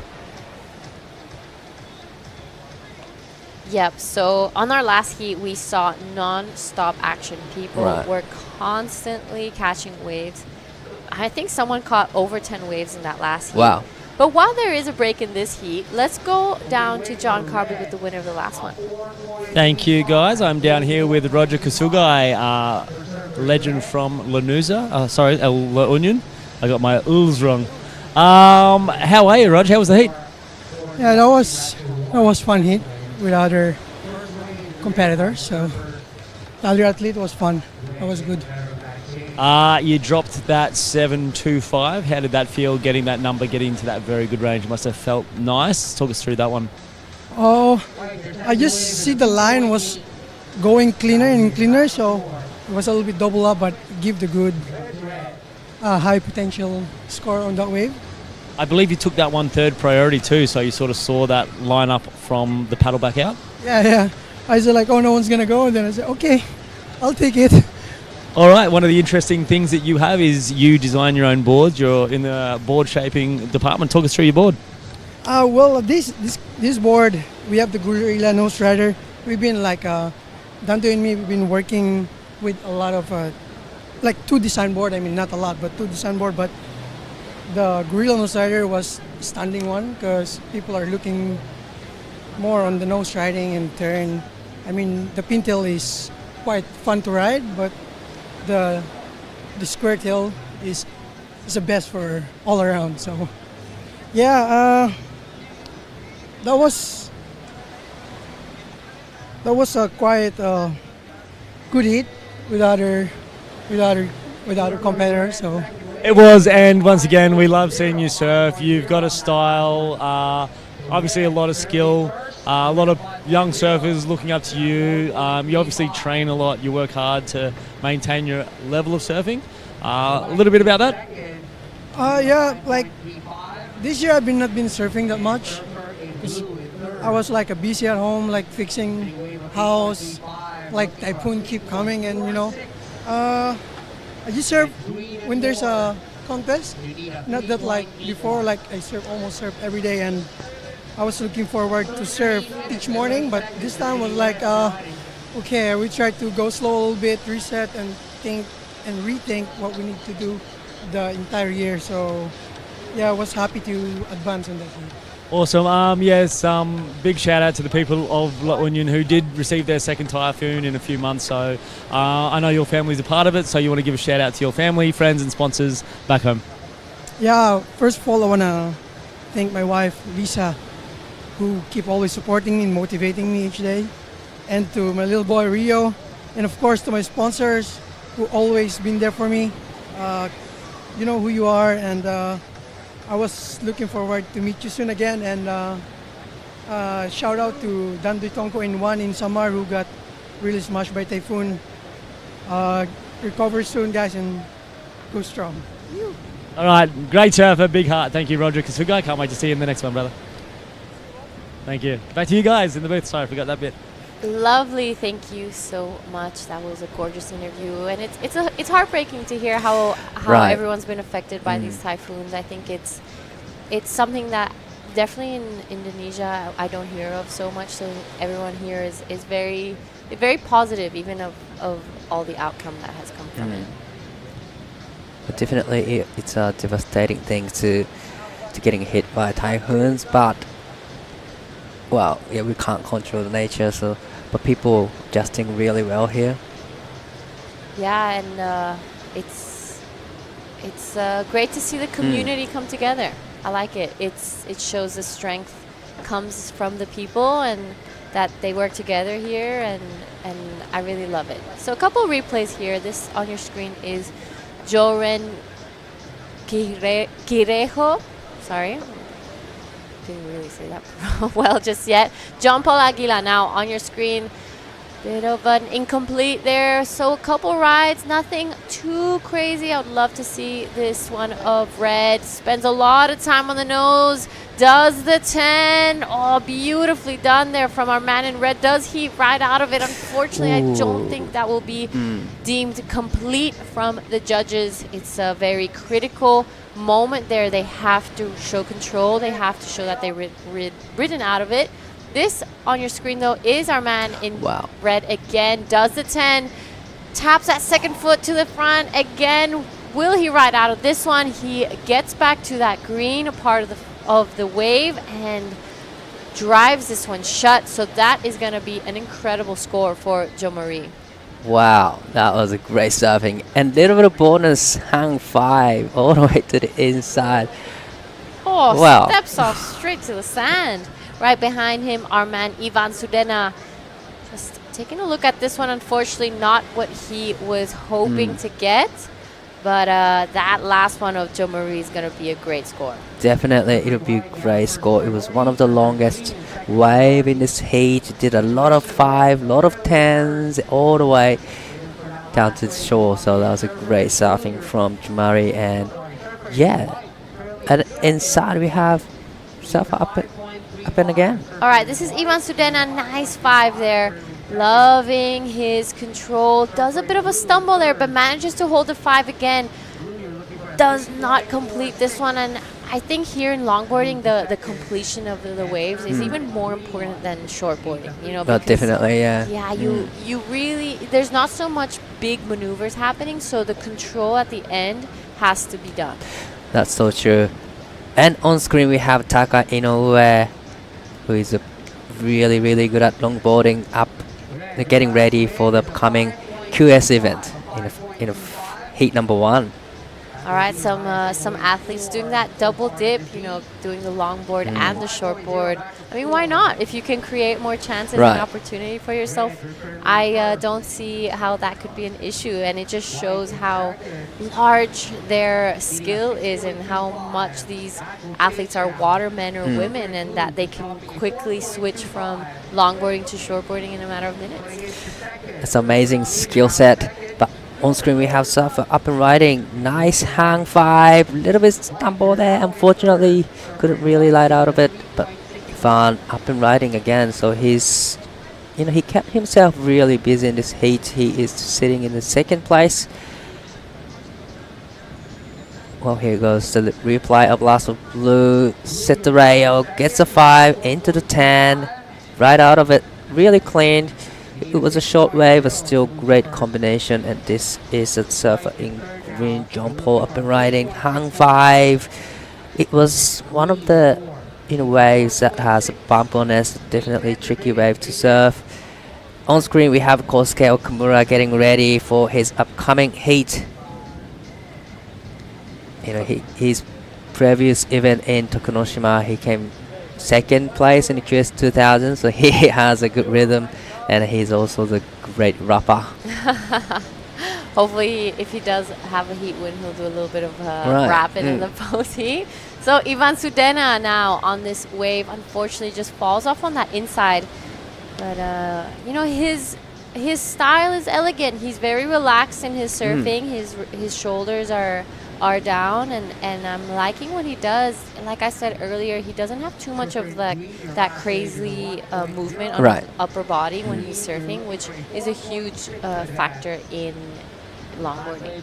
Definitely, the great style definitely comes into great scores, that's for sure. And with the flow of the waves, you have to be in the good rhythm with the wave and have to be in the critical section. So it doesn't look like there's much movement, but definitely there's a lot of things you have to check to get a good scores. That's right. And unlike shortboarding, I mean, there are some critical things you have to do, like keeping that board close to that curl of the wave. The higher up that board is from the bottom, the higher the score is, because it's difficult to keep it up there. Right. As well as using the rail of your board. I mean, these boards are minimum 9 feet long. It's extremely difficult to move around. So, that drop knee style to do those carves is really hard, and they just make it look so easy. That's so true. And then, walking on the board it's pretty hard. It's not, it keeps really moving on the wave, and stay on the board really with the good balance is just hard.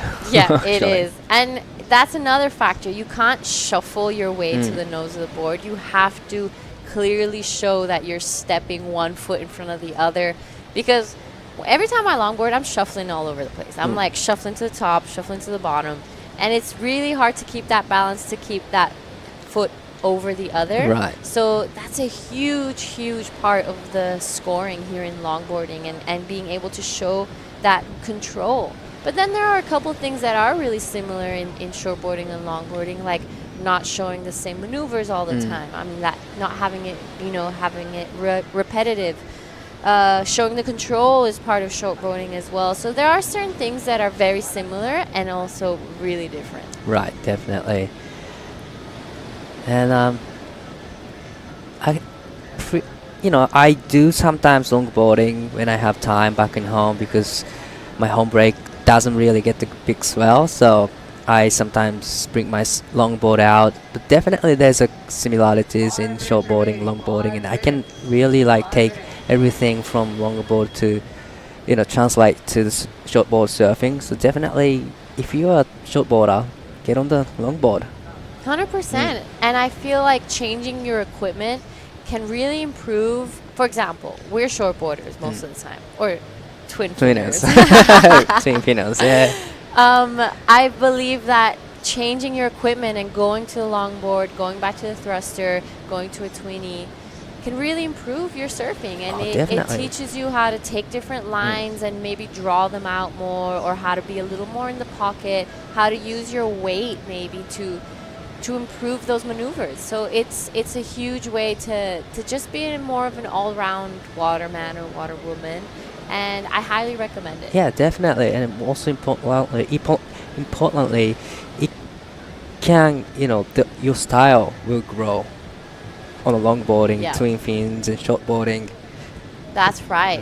Your style does change, and usually for the better, and it just Right. keeps you more comfortable Mm. on top of a board, and it just shows the variety that you can change up. And the best of all, it keeps it interesting. It keeps it fun. You don't want to be stuck on one type of board for so long, because then you just get really frustrated. Yeah, and then I'm kind of surprised you don't really do longboarding.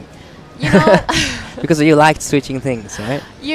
I try. The thing is that the only longboarding spot in where I live has minimum per average per day, like 300 people out, and they're all beginners. Right. All beginners, like soft top learning to stand. So I think that's the most dangerous wave in Bali.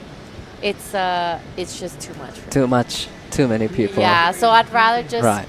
maybe switch it up with the twin or the thruster and just keep it there. But when, like here, I would love to take the longboard Yeah, like out. one afternoon we all take Yeah. longboards and I'm down. learn from somebody. Watching the longboarding today actually really Yeah. motivated me to try Definitely. longboard a little more. But just another thing that I struggle with, which shows like how much these people really love their sport, is traveling with longboards is so hard. You know? Yeah, It's- some airplanes don't take your longboards Yeah. on the plane. So I get a little lazy sometimes trying to take it down to the beach. So imagine traveling with these longs. Right. And then having to take at least two just in case one breaks. So it's a lot of commitment. Longboarding isn't Wow. easy. Definitely. I had a post-heat interview with Taka. He traveled from Abu Dhabi straight to Philippines with longboard that he uses at Bells. It's one of the biggest board he's got. So definitely it's hard to travel with. And sometimes you can't bring surfboard, longboard. So, canoa he's sharing with JR. So yeah, a lot of commitment into this sports. There we have some commitment from our man in white, Joren Querijero. Spending some time on the nose of his board. Walks back to the middle, back to the nose. He taps it. Let's see his finishing. So he's looking for a 3.61 to go into first. That was a Wow. pretty good wave. Wow, that was an important wave with 1 minute 20 seconds to go. So it's gonna be an interesting exchange from Surf and White. Joran needing small scores. And looks like this surfer paddling for it. All right, Ivan Sudena now taking a look at this one. He's in second, wants to increase his score and make life a little more difficult for our man in white.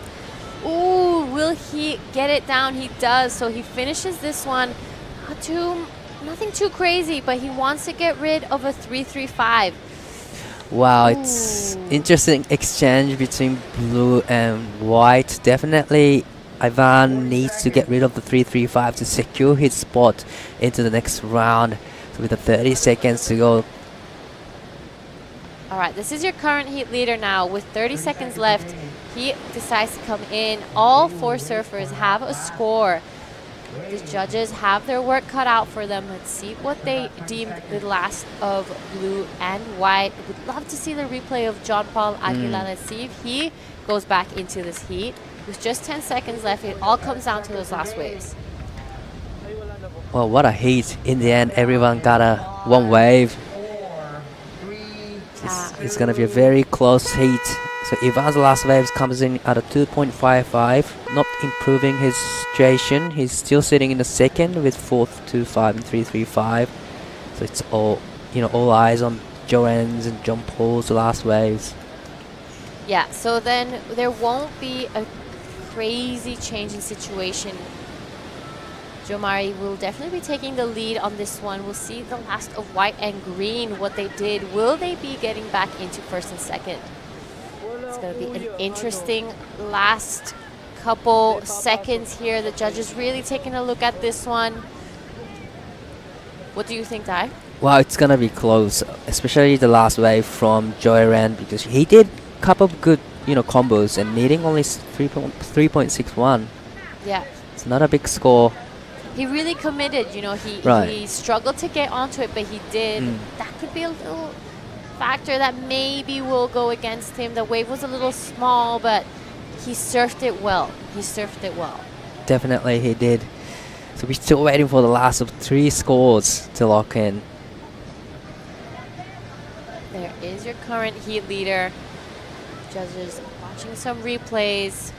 It's all coming down to their style, how much they use the length of their board, rail to rail. Were they stepping or shuffling? How much time they spent on the nose of the board. So it's interesting final here. It all kind of went down in the last 10 seconds. And we will get back to it. We're going to throw to a quick ad break, and we'll give you the results in the next heat. Record revenues from regulated gaming has boosted PAGCOR's social responsibility efforts, bridging gaps in the government's education, healthcare, disaster response, and national security programs. A solid proof that when gaming is properly regulated, it becomes a powerful engine for nation building.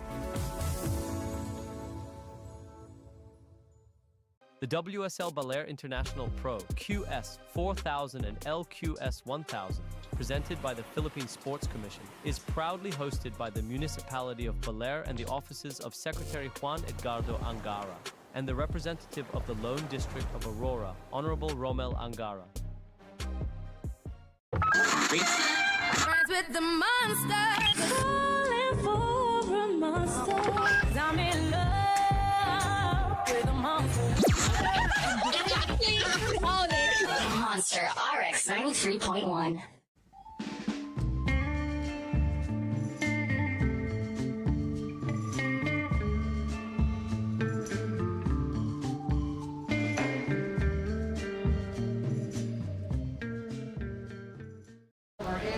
Welcome back. This is day number 2 of Baler International Pro.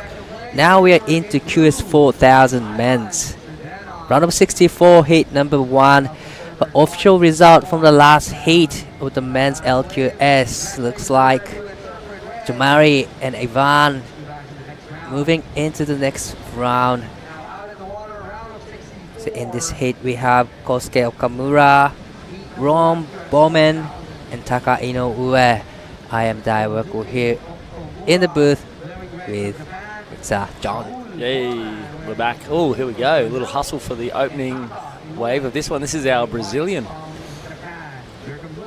Wow, takes this to the sky, get a rotation, but didn't really, right out of it. But still, he's just showing what he's capable of. Absolutely, and that's a good way to start the QS4000. Tricky conditions for sure. As the tide pushes in, hopefully a little bit of swell sort of rolls in with it, but we can see it's a little bit small. It's easier on the longboards to sort of showcase all your abilities. Right.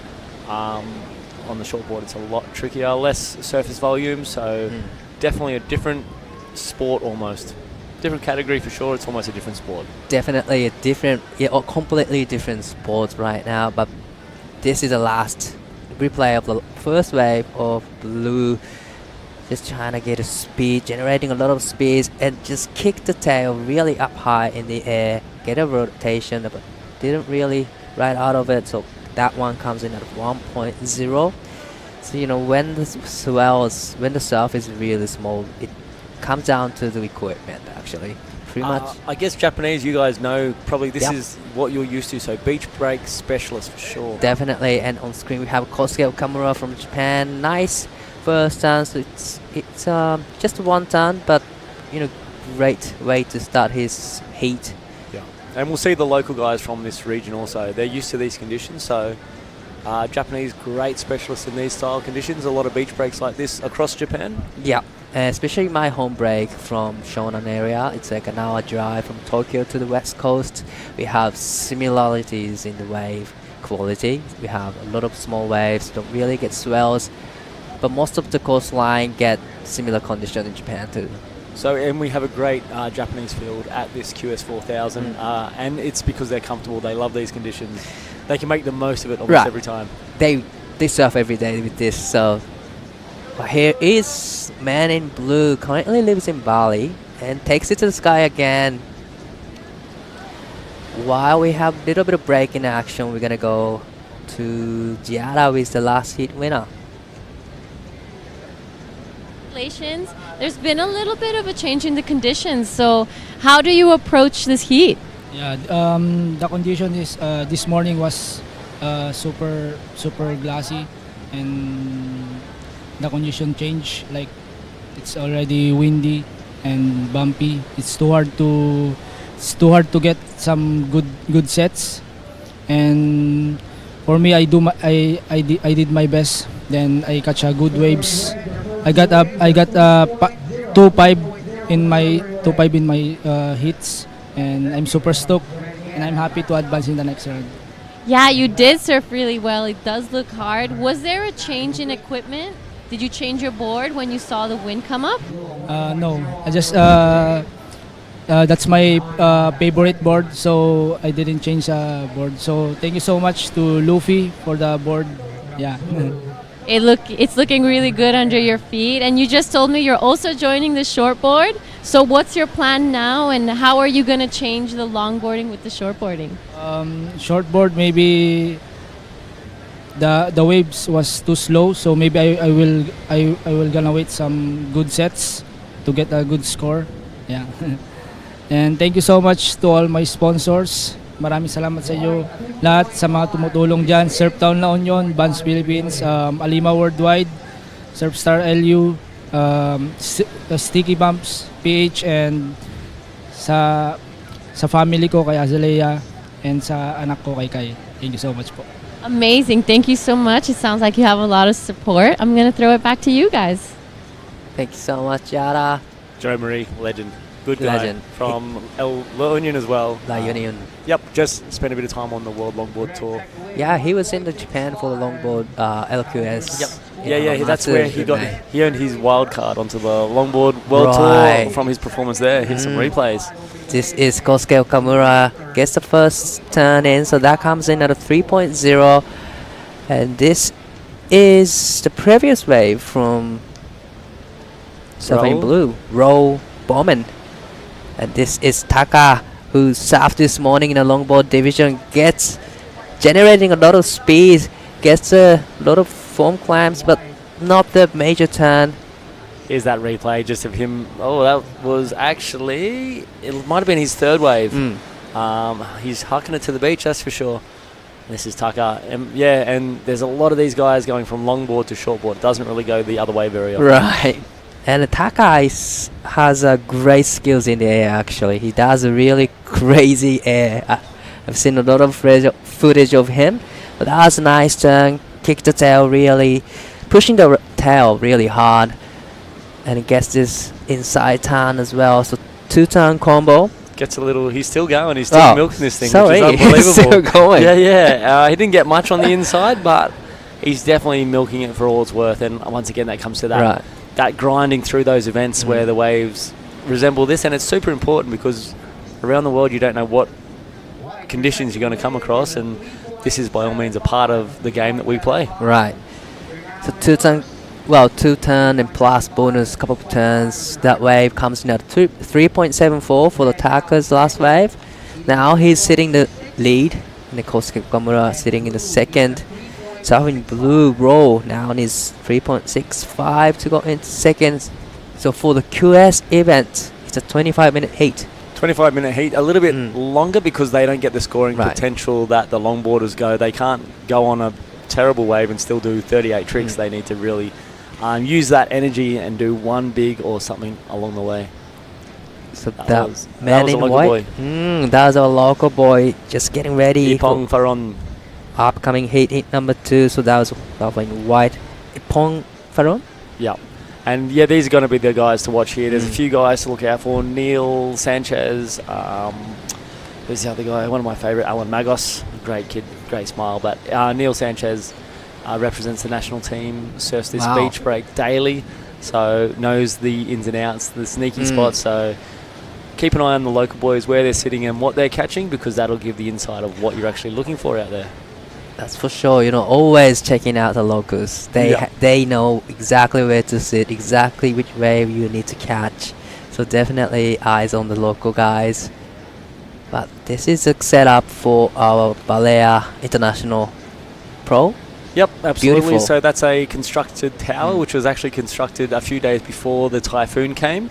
We didn't have all the staging and all the flooring on yet, but the poles were up. Well done to Jeff Bustamante, and he's also the president of the local board riders club, Azrai. They came together. They know this event. They chose the good bank. The sand shifted a little bit when that typhoon sort of came through.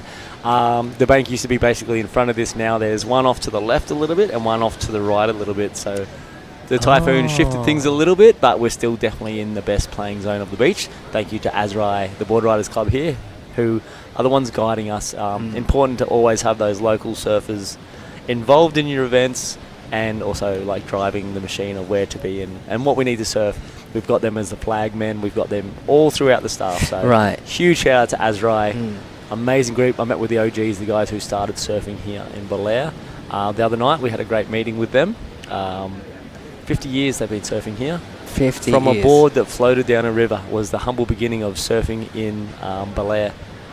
It's also on the movie Apocalypse Now. The movie's set in Vietnam, but it's actually shot here in the beautiful Aurora region. On screen we have live action from Sabang Blue. Get a big turn. One single maneuver, but definitely big one single maneuver will be rewarded by the judges. So let's take another look. What did you think? So he's done 2 air reverses, and then he blew the tail out on the third one. This one, it looks like he's just dialed it back to about a 7, so he can hit that spray, lock in a score. I feel that that's going to fall around the same as Kozelki on that first wave. I have a feeling it'll fall around that 3. Very similar. There's nothing too much. There's 3.50, maybe a little bit of extra stees on it. Right, you're right. But yeah, not too much in it. These might come down to a sort of one manoeuvre, or as we saw Tucker before, he went to town and did like 12 manoeuvres on a small wave.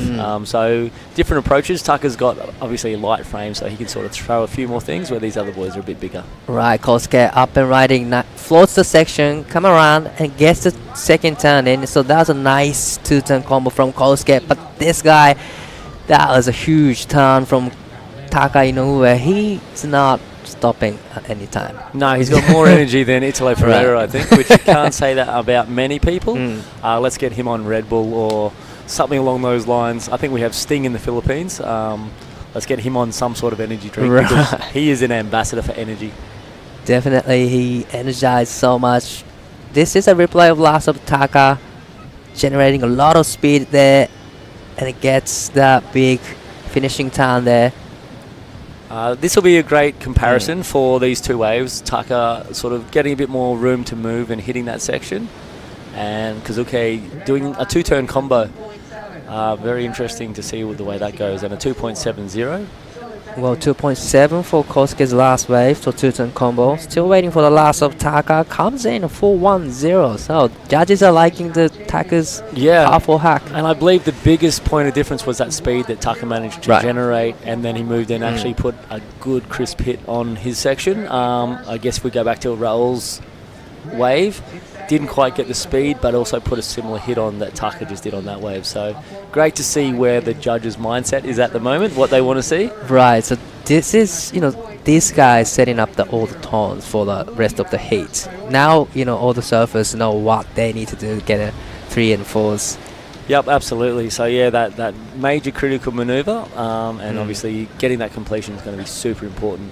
And probably important thing is to get a speed as much as you can, and hit the section really hard. That's how you get good scores, because Kosuke is surfing really well and really smooth, but probably less power compared to the other 2 other surfers. Yeah, and he hasn't had that open face to really get moving. He's had some shorter, sort of less sectiony waves, so he sort of had to get up and attack what's in front of him. It's a great way to look at it. Until you see what the judges are really rewarding, then it could have quite easily been the other way around, depending on where the judges are going to throw these numbers. So Right. a combination, I'm sure if we can see a combination on a wave like Tucker or Rawls, then the numbers are going to go up exponentially. Definitely. And I just got a feeling that Taka's going to take it to the sky on the next wave.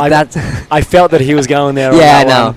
That's how much he generating speed. He just ready for the section to stand up for him, just hit it hard or take it to the sky. But, puddling out there. But Kosuke with third priority, so nothing's going to affect. No, and they're pretty bunched, so priority may come into play, but it's one of those things, the lump that's Right, coming that's towards true. these two guys, the blue and white, might not necessarily head over there to our surfer in red, so he's in a strong place to sort of pick up under priority. Definitely, sometimes having a first priority get you stuck, get you curse. lost. First priority cursed. So yeah, like you said, having under priority isn't so bad in this small beachy condition, and it peaks everywhere now. So Yeah, and that one that peeks out the back might not be the one you want. It might be the one that Right. sort of forms through on the inside because that's what we just saw Tucker on before. well, this Maybe working out for him. maybe works out for him. So Kosuke in riding. So that's a nice looking one single maneuver from Kosuke. It has power. He pushes the tail compared to the last two waves. And Kosuke is not having the opportunity to even pump. He's literally down, up, hit. Right. Which is impressive that he's getting the completion, actually getting any spray and speed generated on that two moves. They drop in, bottom turn, Right. hit. And no pumps. That's amazing how he can just hit the rip without any bumps. He wasn't generating any speed. Still, probably because he was on the carbon surfboard, that helps a lot. Yeah, nice epoxy, light, easy to use. A little bit tricky when that wind gets up a little bit higher, but Right. and the bigger waves, but definitely knows his equipment when it comes to these conditions. 3.25 for the last of Kosuke Okamura's. So yeah, definitely it worked. And here he goes again, but quick in and out. You can see the frustration a little bit from him. But still, he's in second place now. I'm sure he'll be happy with that 3.25 because that one is well within his wheelhouse, and he knows if that wave shows up, he's not expending too much energy for it. He's literally just up and down hit, and then 3 paddles, he's back out the back, and there it was. That was a great surfing, a little bit more power compared to the last two waves.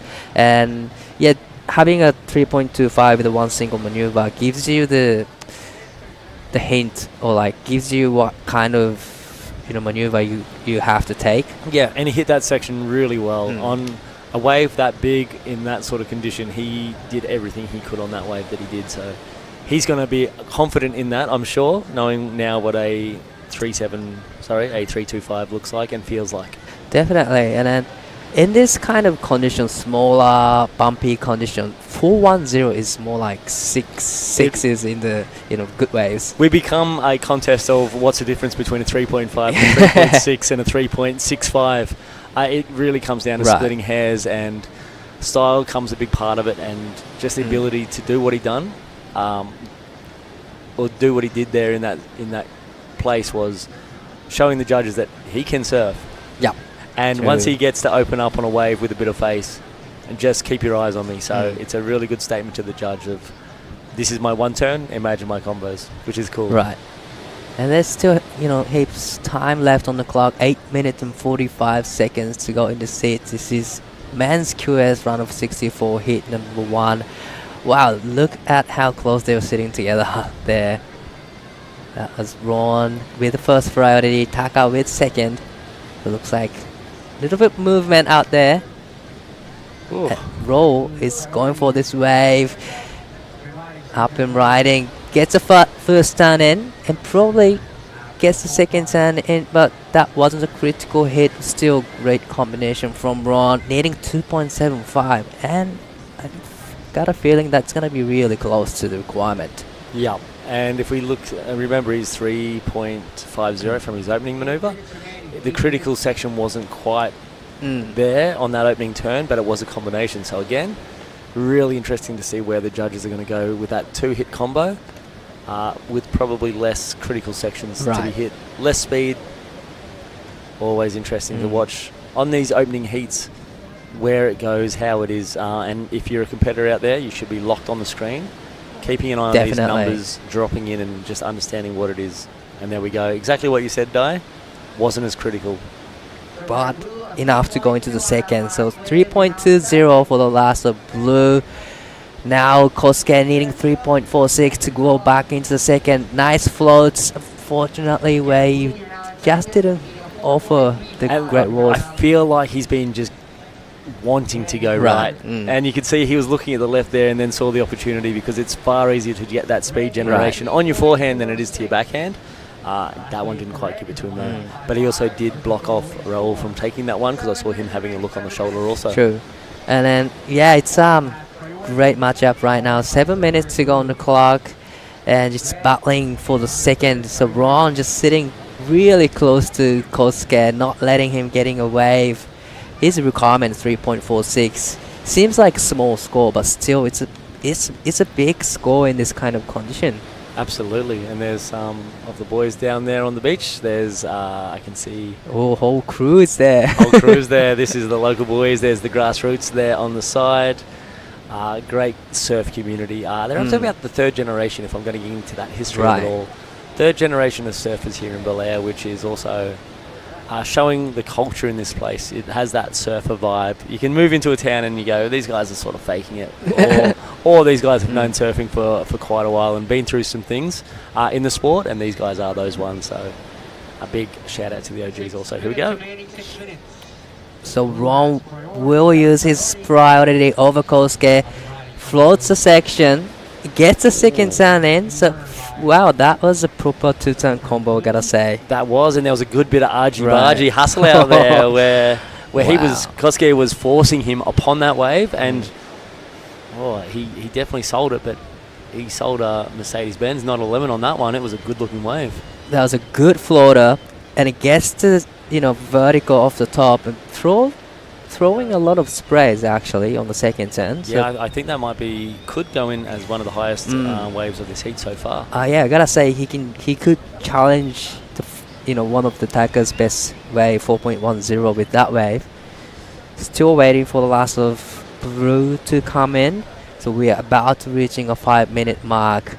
And then Ron with third priority, but he's still sitting really close to I love the battle that's going on between these guys. They opened with an exchange like this too, so wow. The way that they've kept this competition element of the battle, the hustle out there, I love it. I love it. So if you're not going to win, there's also the mind game you can win, which is super fun. And a good part of our sport, because everyone thinks that surfers are nice, relaxed and chilled. Oh, not in a competition. No, we hustle so much. But looks like Ron got a good wave. 4.40, one of the highest score in this heat. That put him straight into the lead. So now Taka sitting in the second. Kosuke now needs 4.60. Has to be the highest score in this heat. 4 minutes and 20 seconds. Which is possible for him also. Yeah, definitely. There's no one in this. Whenever you see those numbers in those 3s and 4s with names and what we've seen so far, anyone's with 4 minutes. We're getting to the business end though. It's still anyone's game, but this guy doesn't stop, just generating a lot of speed. He's gonna take it to the air. He did, and gets a rotation. Unfortunately, didn't ride out of it. But still, he rotated. He rotated really well, and he got that one clean. That one was a lot better. Just the energy in the wave here, probably not enough to sort of pick him up and push him back up onto the open face is where he wanted. But the speed he's generating, incredible. I love how he engaged the rail to rail on the flatter section and just, into the steeper section. Rail to rail, driving off those fins. Wow. And just generating more speed than most humans would on a wave like that, which is incredible. All right. Stressful moment for Kosuke Okamura now, needing 4.60, but he has second priority. Taka's kind of chilling out there, just staying quiet for the last 10 minutes or so. Well, these guys are also in each other's heads at the moment, so that could work in Taka's favour as he just sits quietly on the side while these two go to battle on the inside. Speaking of Taka. Taka is up and riding. Important wave for him, trying to get rid of the 3.75. Gets first turn in, and this wave will give him another opportunity. So that's a good two-turn combo. Probably he's gonna put one more turn in, all the way to the shore. He steps out straight to the sand. Interesting. another option. He sort of you'd have to say he gave a lot on that on that foam climb, getting fins free on this foam climb. Impressive.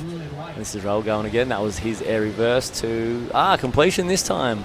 Oh. Will the judges give it to him? Maybe not. Very hard to know what the judges are thinking. And here's Tucker.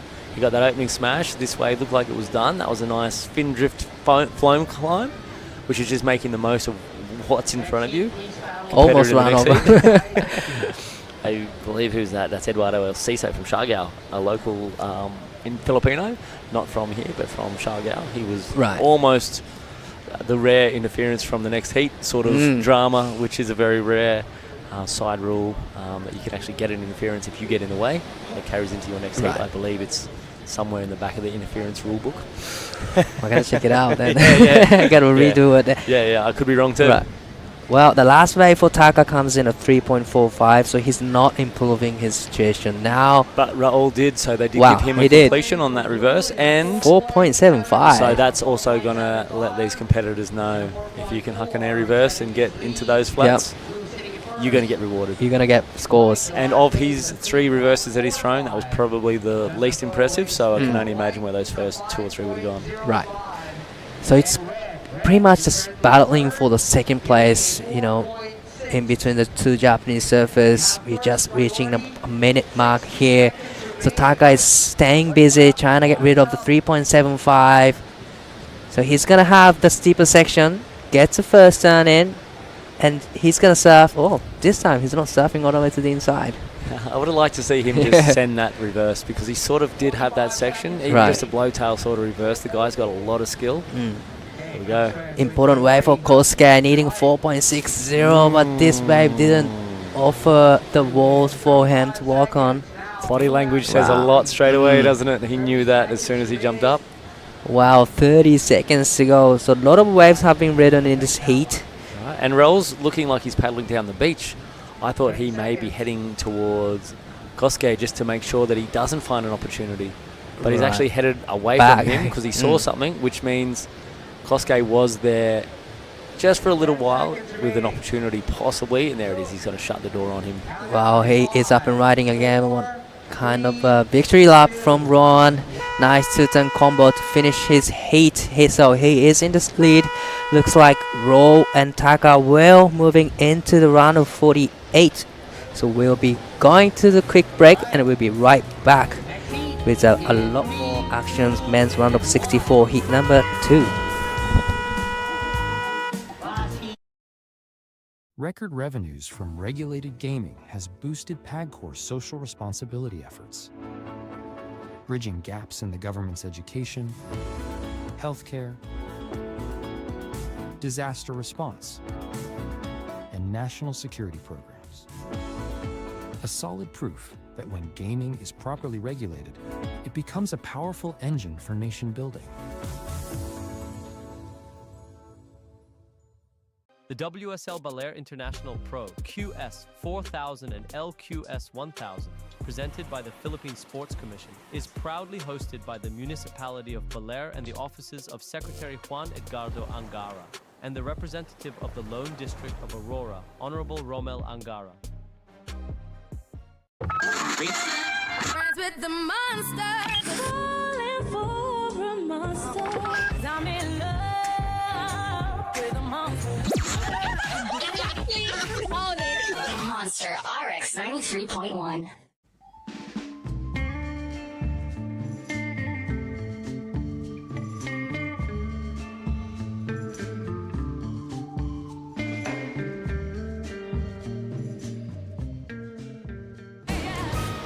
Well, it is day 1 of the Baler International Pro. We are into the men's QS4000, men's round of 64. And we're straight into some big heats. Look at the names in this one. Eduardo Alciso. We've also got Jaden Wilcoxon. Epong Faron. Yeah, Camille, you're going to have to help me out with this one. JP Imperial. So we have 3 Filipinos and 1 Indonesian. Big heats. Of this heat, 2 are from Bolair, Epong and JP Imperial. Wow. Let's see it. Well, it's pretty tricky conditions out there, but Eduardo making it look super fun with a couple of good backside snaps. It's very interesting to see Tata, that is his nickname, surf smaller waves because we're used to seeing him surf barreling Cloud9. Yeah. Yep. And up next, this is Epong Faraon, back to back with Tata Alciso. And waiting for the scores to drop on those opening waves. Actually, Eduardo already locked in a 4.0, and that last one from Epong was a 2.5. Wow. So pretty decent scores already, and Eduardo, he is just making his way through to the inside. He's making the most, trying to be super energetic, light on his feet. It's tricky when it's small out there. You almost want to, I don't know, Camille, like look at your equipment, think, what am I going to be riding out there? Am I using a PU? Am I going to be on the epoxy? Am I changing the fins up? You know, there's so much that goes into it, right? Or you could even decide on, are you going to wear a leash or not? Yeah, yeah, exactly. It comes down to that. Or this is the replay of Epong. Okay, just one quick snap, and here's another look at Eduardo's opening wave. Yes, that was a strong critical finish and trying to milk the wave for what it's worth. And another quick snap. Ooh, disappearing from our view. But yeah, that was the 4.0.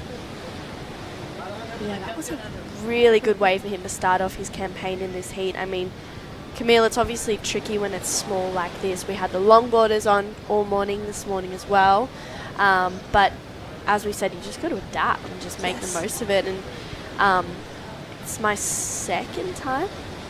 Yeah, second time coming here to Bolair. And last year we got really fun. Well, yeah, it was last year actually. We got fun waves. So hopefully throughout the rest of the event we're going to see it start to pick up. This is live action though. Eduardo Alciso looking to back up his 4. He locked in a 2.75 on his last wave. Showing better that. Amazing energy and effort.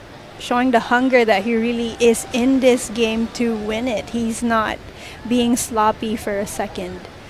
And here we see Jaden looking out at the back. I know Jaden's pretty young. I think he's only 12 or 13 years old from the Mentawai. Yeah, from part of that Kandui crew, brother of Dylan, Will Coxon. Yes. And all day Dylan and all day Jaden. Yeah, exactly. It's pretty incredible. Well, while we're waiting on some scores and a few more waves to roll through, we have none other than Dai Wacko with the winner of the last heat. All right. You just told me that you were on the boat in Mentawai and straight come here, so must be really tricky out there. Well, it was so tricky, you know. I work on the boat on the Mentawai, so I do surf shout out there all year long, and I live in Bali. So yeah, it was really tough conditions, but kind of remind me when I was a grown back in Brazil, and that was the feeling that I tried to bring on the heat. You know, like just try to paddle, catch any wave, and see if I can get the scores. Yeah, you did a great heat. You know, you kept yourself really busy at the start, and you did a little bit of mind game with the competitors. But talk us through about your the equipment. That board goes super fast. Yeah, I've been working with this guy, Fauzan, Free Pig Movement. Shout out to him. Like he have been like trying to get the best boards under my feet, you know. And we got the best playground to test. We got Mentawai and Bali. So the boards was definitely trying to think about here, but I was like, just make a board that I think gonna work everywhere, and I think that's the goal. Yeah, you did a great job, and now you're into the round 48. But how is traveling in Bolair now? So nice, actually. Bolair reminds me of Northeast Brazil, a place where I come from, you know.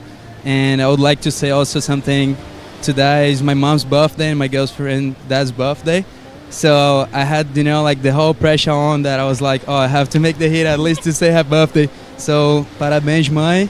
And that's it.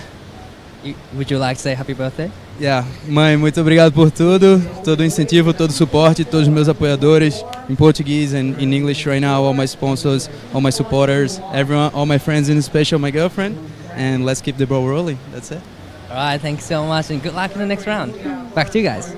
Thank you so much, Dai. Wow, that is super cool. I mean, that's great happy motivation birthday. to win a heat, to be able to greet somebody happy birthday. Yeah, absolutely. That is incredible. I mean, it's so crazy. You know, you come to these events and you're like, yeah, I want to make the heat, but then you add a little bit of extra and it's like someone's birthday or shout out to home, and it's so special. This is live action though. Jaden he's young and whippy, and he can absolutely belt these sections out there. It's tricky conditions. It's small, so it means you have to be, really fast, pretty light on your feet, and your reaction timing needs to be there. I always say, to myself whenever it's small, I'm like, I need to feel like I've just had a can of Red Bull or something, and I'm just like ready to go, super sprightly, and fair few turns on this one. Like as the last heat winner said, you got to bring in that Grom energy. That's what he channeled into, that he just remembered the days of his youth, and here we go, exactly this kind of Grom energy, just pumping and trying to get that solid finish. And straight out the back again, no time wasted, because who knows, the wind actually causes the waves to just wall up all of a sudden, so you just want to be in position to catch the perfect time where you think it's slop, but then actually it might offer a nice steep section for you to perform a maneuver on.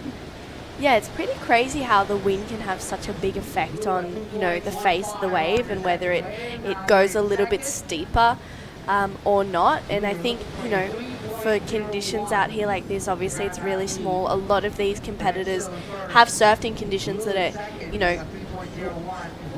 say on par, if not worse, to be honest, than what we've got out here right now. And at least there's opportunities with that wind that's being created. Well, that's why it's called the qualifying series. Yeah. In order to qualify for the best surf tour in the world, you have to be able to show that you're worthy and you're able to read and conquer waves of all kinds of conditions. And yes, wind's starting to pick up, but that should not be a problem for the surfers. Here's the local crew studying where to sit. Also on screen is Elvis Legaspi, not from Bolair, but from the island of Catanduanes, also in Luzon. Wow. It's pretty exciting to see him here in this event. Yes. This is live action. Wow, big turn there for Epong. Unfortunately, comes unstuck, and here we go. Eduardo again, looking unstoppable, except the wave is done. Yeah. It's kind of tricky, finding those completions is really tough. You got to match, or if not, kind of be a little bit extra to the wave's power. This is live action. A quick snap there. Avoiding Eduardo. Wow. Yes. That was pretty crazy stuff from Jaden Wilcoxon, looking to better a 2:15. Super quick and snappy, and even just avoiding Eduardo in front of him made it look super cool, actually. Made it something different for sure. Here we go. This is the second wave of JP. Had a paddle, didn't quite scratch on. Is that going to be potential priority change? We'll see. These are the replays, though, Camille. Okay, so here we go again. As mentioned, Eduardo just bringing more extra energy as the waves are a bit softer, and looking for that steep section's a bit tricky. And here's Jaden again.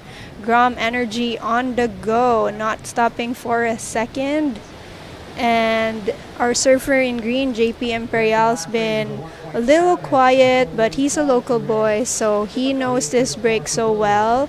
And maybe he's just really waiting out for that wave to come to him. Yeah, it's really tricky to, change up between thinking that, I'm going to, wait for a wave, or be busy and be busy on lots of wave. Jaden, he's being busy. He's trying to, create the situation that he wants, as opposed to hoping that a wave will come, because it might not in the 25 minutes. And being on the road from Siargao to Taiwan and now to here, seeing that a lot has been everyone that's being busy and in momentum have been, progressing through heats. Eduardo again, just one big backhand snap.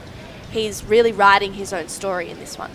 That's true. And with less than 14 minutes left on the clock, I think if I were out there, I'd choose to stay busy rather than just wait and wait and wait, because who knows, you pick something that might not look too promising, and then it might just wall up and give you that score that you need. All the scores are a bit on the 3 to 5 side, nothing too much yet, as John mentioned in the previous heat. Unlike longboarding, where you have the space and the room to really get long rides and extract everything from a wave, here it's really just about being super quick and hopefully super critical. Well, that was pretty critical for JP, but unfortunately comes off the back. Eduardo liked the feeling of that one. He's He kicks super out. busy. He has the most number of waves in this heat so far. And he also has the highest scoring yet of 4.0, backed up by a 2.95. Yeah, he's got that back up. Maybe another score to lock in. Wow, that really could have been a good number there for JP. Let's take another look at this one, Camille. Okay, so here's Tata on the left. Quick snap to floater finish, and that's about it. But let's not sleep on this heat yet. We're still counting on to see something really exciting. Perhaps, the ocean will give us just the set of the day. Yeah, it's on its see way. Let's see it. I mean, it's tricky. We're about just over halfway down in this heat, 12 minutes to go. And yeah, it's a really big question of, you just got to keep catching waves. We've seen Eduardo or Tata on 8 waves. And he's been busy. He's gaining the momentum. That last one, a 2.35. So it doesn't go into his top 2. But anyone else would have loved a score like that. You're looking at, the requirements for Epong and JP right now. Needing in the 3s, a 3.41 and a 3.51 on screen though. The crew in the next heat, they're looking pretty cruisy right now. Yes. And here is our Grom taking a look at it, but misses the connection. But here we go for Epong Faraon, local boy, and the beach goes crazy with cheers. Way to go, Epong. On the beach also, earlier we saw his older brother Saddam also. I guess maybe signaling also, sit here, sit wider, wait here. Wow, that's pretty cool. Here we go. JP, he's looking to do something as well. Back-to-back Bolair power. But at least their momentum is going now. Yeah. With 10 minutes and 55 seconds left, that's still plenty of time to make something of this heat. And we'll see who will advance. We have 2 spots. Tata is hanging on to the lead and Jaden not so far behind. So 2 Bolair boys trying to scratch their way into advancing to the next round. This last one of Epong's is looking really, really close. It's a 3.5, so it gets him up into second. That changes the situation for Jaden Wilcoxon. He needs a 2.25. That is John Carby there. Yes, we on heard screen. his vocal tones just Yeah. before. Now he's out in the next heat. This is crazy. What a busy day for Carby. And this is Eduardo Wow. looking menacing on this small wave.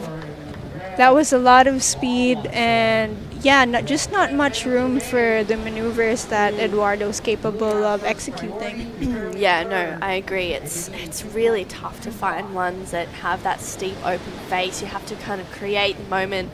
Let's take another look at this replay. I mean, he does really well to belt that there and kind of use his speed to really, capitalize on the sections that he has. I feel like that'll go into a pretty decent score for Eduardo. We've got Haruto Maishiro on screen. He's coming up against Elvis Legaspi, Julius Isagire, and from John Bolair Carby. and John Carby. Wow. We have JP Imperial and Jaden up and riding, and JP takes to the air but becomes unstuck. Had to do it. Had to go for it. He needs a Yes. 3.6. You really have to risk everything at this point. 9 minutes left, and this is your chance to really wave the flag of Bolair high and proud as John Carby trying to do some stretches. But the camera won't give him a second of privacy. Go, John. He's getting the tips from Marama. He Yes. looks like he's, really intent on what he's saying, and he's like, yeah, I'm going to go out and do that. I'm wondering what board he had a couple of boards in his quiver, so we'll see what he's going to take out. Let's see. Let's see John walk the talk. Yes. You can sit on this couch and talk about surfing all day. It's a completely different thing to head out there and do it yourself. Absolutely. I wouldn't want to be in this situation. No. Haruto from Japan coming up next as well. Just getting himself prepared. But the Japanese are actually looking very comfortable in these conditions. Yeah. They are the beach break masters, in my opinion, in the really Asia-Pacific region. Yeah, thinking back to, a lot of the Japanese events, they're all really small. The Tahara Pro was really small as well, not too dissimilar to this. And you think, in that event, like you said, Camille, the Japanese surfers really dominated. They had so much that they brought to the table and a bit of extra whippy power, I guess, that we weren't used to seeing from, competitors in such small conditions. But look at this score at 6.25. Wow. For Eduardo Alciso Tata, just absolutely going for it out there and getting well rewarded. And it just makes it a little trickier for our boys from Bolair to advance, but still some time left. But if it's any indication, if Eduardo can do it, then any of these surfers should be able to find the waves that he found and do the moves that he did. So yeah, it's a matter of, will you be dejected or will you allow yourself to be pushed and inspired to get the score that you need? And have you surfed out here, Camille? Yes, I This have. trip? Yeah? Oh, not yet on this trip. Not yet. Yes. Soon? Soon. Maybe? Yes, definitely. I have my board with me. Oh, yes. Okay, cool. Let's see it. Maybe we'll have to get the team out Yes. there for a staff Take session. notes from Eduardo. Yeah. Help us out. Give us some coaching, Well, here we go. This is Jaden Wilcoxon. He's got third priority. Scratches into this one. He's got a lot of energy. Wow, really loads up for that turn. Leans back. So we'll see. He's sitting in second. He's got himself back up into an advancing position courtesy of that 2.25 on his last wave. It may not be a 6.5, the score he needs to take the lead from Eduardo, but definitely a good score still. And moments like this, you really just have to keep the fire going instead of, fizzling out. There is still 6 minutes left, so all or nothing at this point. Come on, Epong and JP. The Bolair locals are imploring and cheering you on. Make something happen. And the scores that they need aren't that high, 2.51 and 3.61. Very, very makeable, especially in a break that you grew up surfing. Do you reckon they feel like a little bit of kind of pressure from having that extra local knowledge from this event, do you think? It could be, but as an athlete, you also have to have the mental fortitude to, not let it get to your head. So, but maybe we're not on the beach, so we're not really hearing what the crowd is cheering or shouting. So, yeah, here we go. Eduardo again on a rampage on these really small beach break waves. But yes, he is not fazed by these at all. Like, it could be a 2-foot beach break or 8-foot barreling cloud 9. Eduardo just brings the same brand of energy, same ferocity and speed.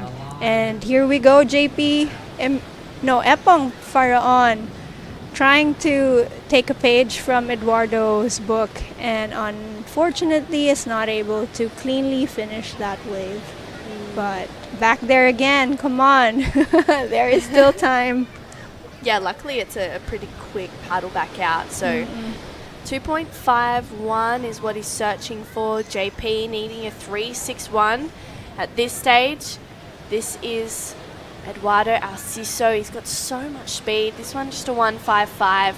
But he makes the most of the sections that he's got, what he needs. So let's see. We've got about 6 heats left in the day, and Epong is just really, really trying to chase for that score. Needs a 2.51. No indications yet, and locks in very quickly. A 1.7, so unfortunately not what he's looking for with 4 minutes to go in this heat. So JP has the first priority, Camille. He's got the advantage right now, needing that 3.61. He can, make the most of whatever wave comes his way. He just needs to be maybe a bit selective with a bigger lump. Yes. At this point, it might be better to take a risk on the inside, perhaps just to get 1-2 turns in. That would be better than nothing. Yeah, it would be really good. So.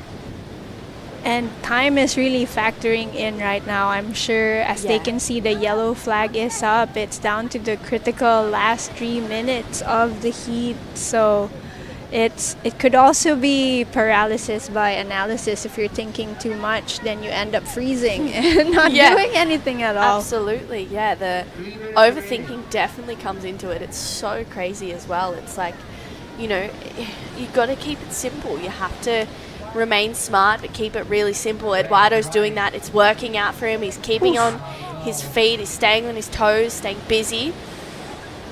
And, Absolutely, and those foam climbs are quite aggressive actually. That one may be a bit too much force, so he becomes unstuck, and Jaden takes a look at this one, but the wave does not offer much anymore.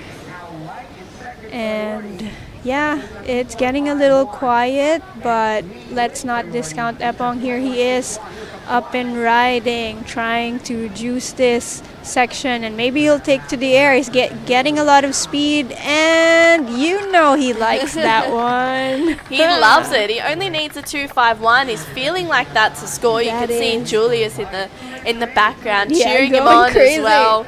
Wow, let's take a look at this replay. You can see what he's hunting for at the start of this wave. He's got so much speed. And there he goes, ditches the fins, gets a reverse, and he's like, yep, I just did that. I need a 2.51. That's the score in his mind. So we'll wait and see the indications for the judges. They're liking it. It's looking like it could be the second best wave. It's a 4.3, so second best wave of this heat. And Epong goes straight up into second with 90 seconds to go. So Jaden needing a 4.06 now, and JP looking for a 5.4. Things can change, especially when it's so small like this, Camille. It changes on a dime. It's incredible. Even down to the last 10 seconds, there could be situation changes, and yeah, that's just the game of surfing. Yeah, it's just, you got to run with it. You got to roll with the punches. 60 seconds to go. That was a crazy wave by Epong, and I'm sure the Bolair boys coming up next will be pumped up as well, seeing Epong pull that off. So yeah, it will be exciting to watch Julius also try to do the same in the next heat. Yeah, it's definitely, you know, maybe they're just rolling with the energy that's in the ocean right now, with, you know, how they're feeling and how they're, you know, leaving the ocean for their friends. And that is, JP unfortunately goes down, but yeah, with 20 seconds to go, the energy from the Bolair boys is really, you know, pushing Epong along in this round of 64 heat. Jaden Wilcoxon in third with 10 seconds to go. He needs a 4.06. Let's see if there is an opportunity, but it's looking like time is going to be the enemy right now. John is already out there in the lineup. Let's see where he sits. Well, that is the end of that heat. It's Eduardo Alciso and the local boy Epong Faron. Congratulations. Moving on through. So we're going to go straight into the next heat, but we'll come back. We've got a little bit of an ad break. Don't go anywhere.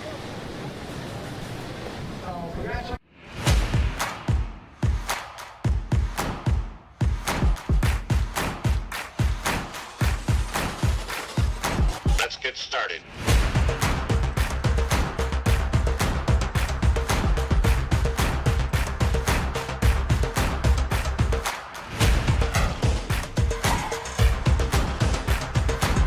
Let's go.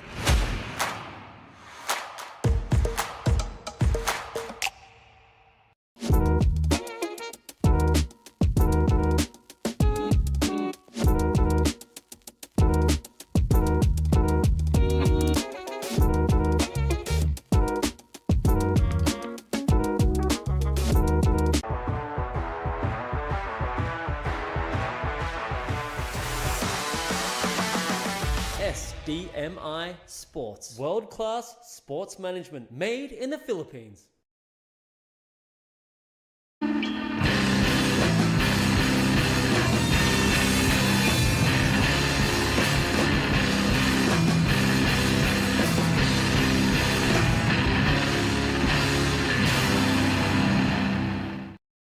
We are back for the Baler International Pro Currently, we are on the third heat of the men's round of 64. With me is the very talented and beautiful Giada. I'm so happy to have you here with me, and we're gonna talk shortboard this time.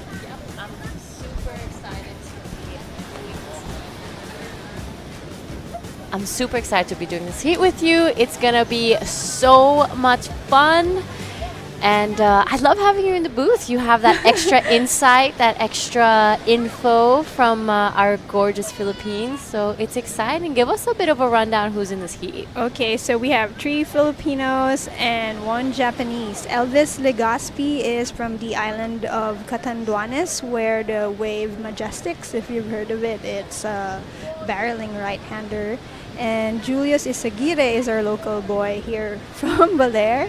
And John Carby, we all know John, coaching some of these young athletes as well. And Haruto Meishiro from Japan may also have some kind of advantage because, as always, it is mentioned that the Japanese are used to windy beach break conditions.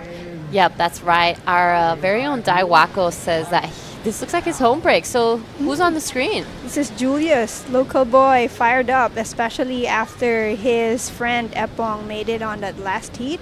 So John, having a look, decides against it. Maybe he saw something at the back.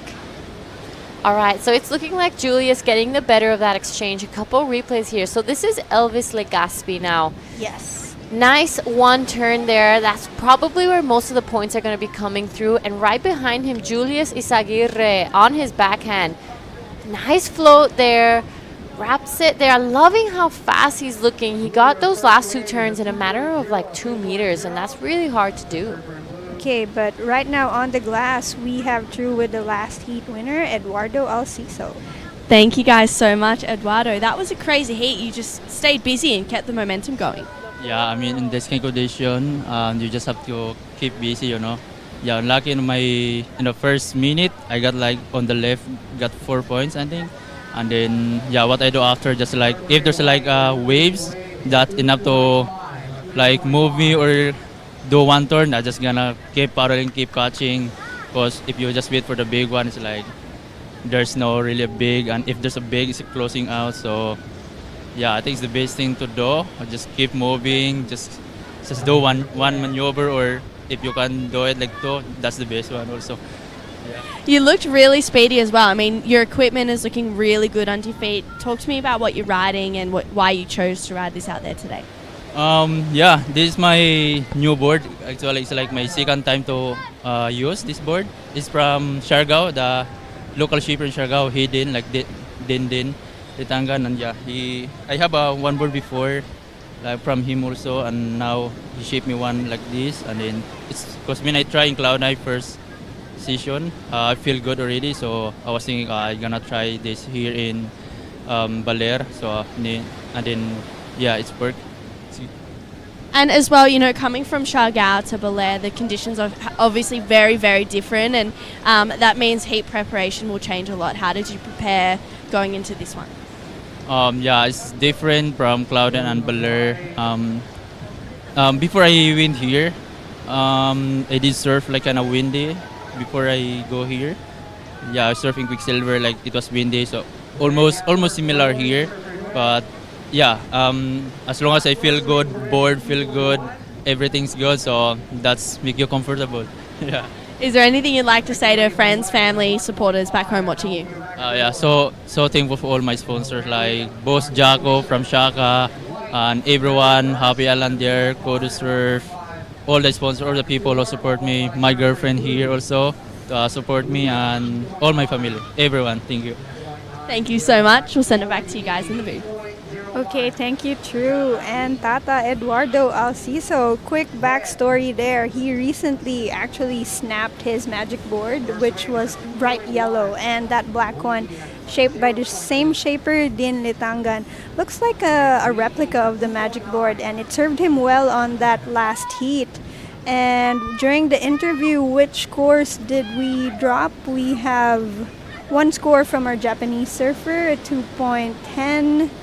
And local boy Julius has a 3.5 and a 1.5, while Elvis just has a 2.0, and not much else. John Carby still waiting for his first wave.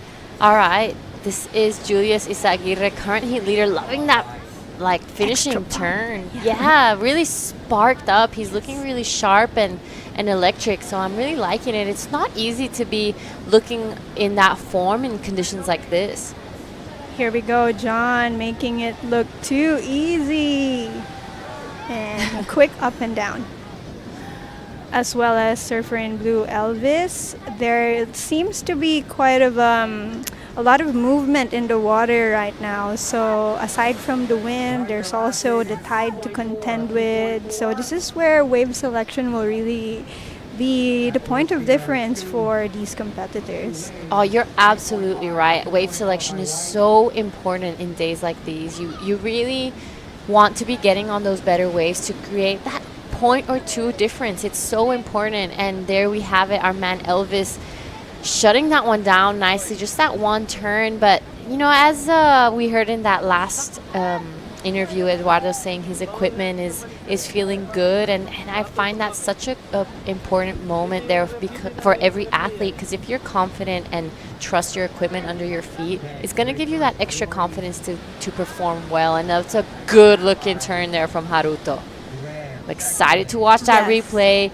A lot of speed coming out of it. That's probably one of the better turns of this heat. I agree with you. On the screen, we see the local fishermen on their daily livelihood. This is a local way of catching fish where the neighbors all help each other pull the big net in, and then they just divide up whatever they caught. So if you go out there now and pull the rope with them, you will get your share of fish. Okay, so quick ride, super quick. The replays can't quite catch them. So Eduardo also said that during conditions like this, the best you can do is, give your all for one maneuver. If you can get two in, then so much better. Oh, that was looking sharp from Julius Isaguirre. Our current heat leader comes in at 2.8 just for that one turn, and I think this is going to be pretty common throughout the next couple of days with these conditions. People are going to be winning a lot of heats with a 6.3 total. Yes, and Haruto's was actually a 2.9, that really sharp turn that he did previous to Julius's. So yeah, I think the surfers in the water, if they're paying attention to each other's scores and maneuvers, they kind of know which region to attack. Like just do quick up and downs, quick turns. And what I'd really love to see is for people to take it to the air. I think it could be possible.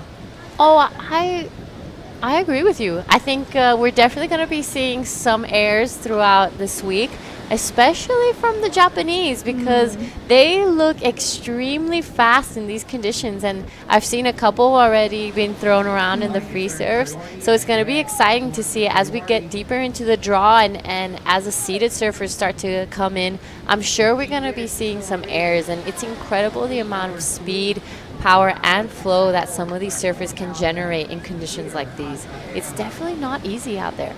No, have you been out there at all during this trip? I have, actually. I've surfed twice already. I've done a total of one turn. On 2 sessions? Yeah, in 2 sessions I've done one turn. So it's been hard. But here, not giving up is Julius, no matter the conditions, just filling himself with that Grom energy. That's the thing True and I talked about. When it comes to windy, bumpy conditions like this, you gotta harken back to your days of youth when you were a Grom. And yeah, speaking of Grom energy, let's go, John. John showing how it's done.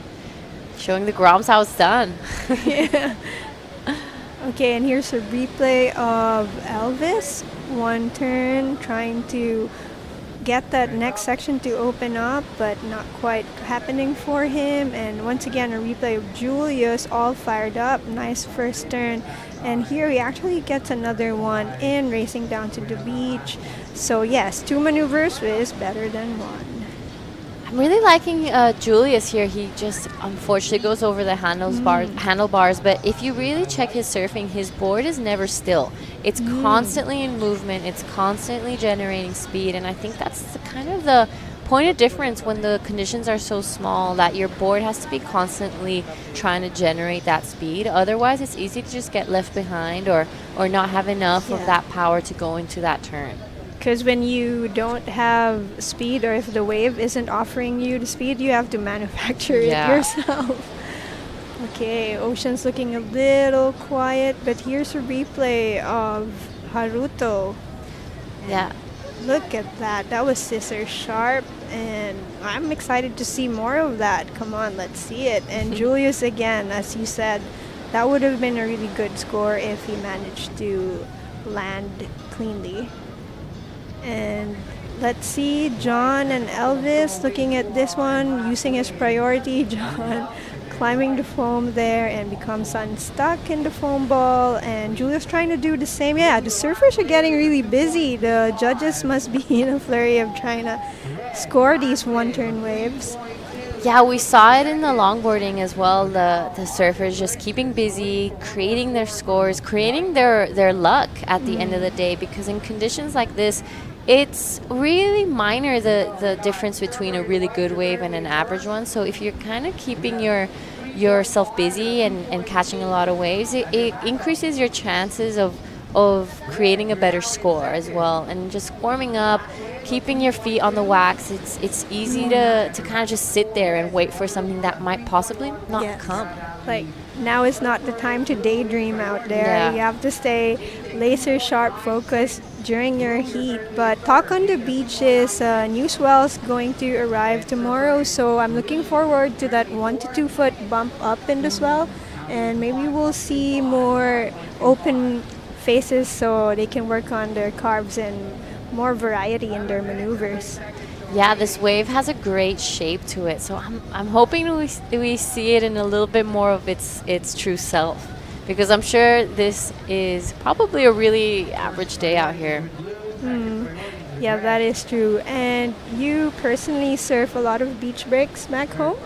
Yeah, so my home break, I kind of say it's more of a half beach break. Half. Because there are certain reef formations on just outside of it, so the peaks are constantly in the same place. So I have my line-out spot, and I always know a peak is going to be breaking out there.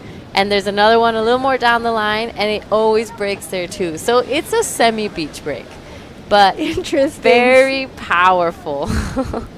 So it's, I call it a half beach break. Half a beach break, okay. At least you always just know to expect. You know when to expect it and where to expect the sets.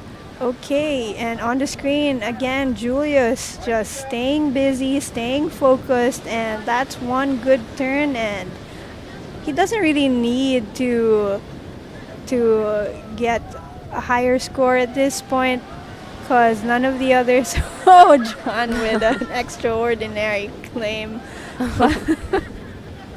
Okay, but Julius is staying on top of this heat, and it's really Haruto, Elvis, and John trying to lock in those one-turn waves that could be enough to take the lead from Julius. Oh, again, another replay of, unfortunately, John, that claim does not add to your points. This is our man, Elvis Legaspi, now taking a look at that one. His last name is almost similar to mine. Legaspi, Legati. It's pretty, when I first read that, I was like, oh, I almost missaid it. That's true. There we have a bit of a crowd forming up on the beach. Up next, we have Miyu Furukawa on your screen, our man in red. He is from Japan. Yeah, He'll be looks excited, huh? Yep, forming up. He'll be going up against Ui Jung, Ailen Magos, and Chad Dutoit. So exciting moments here in Baler. We still have a pretty long afternoon of action. We'll be finishing off this round of 64 all the way down to heat 8. And 5 more heats today. I feel like it's kind of flown by though. Yes, the morning. Where did it go?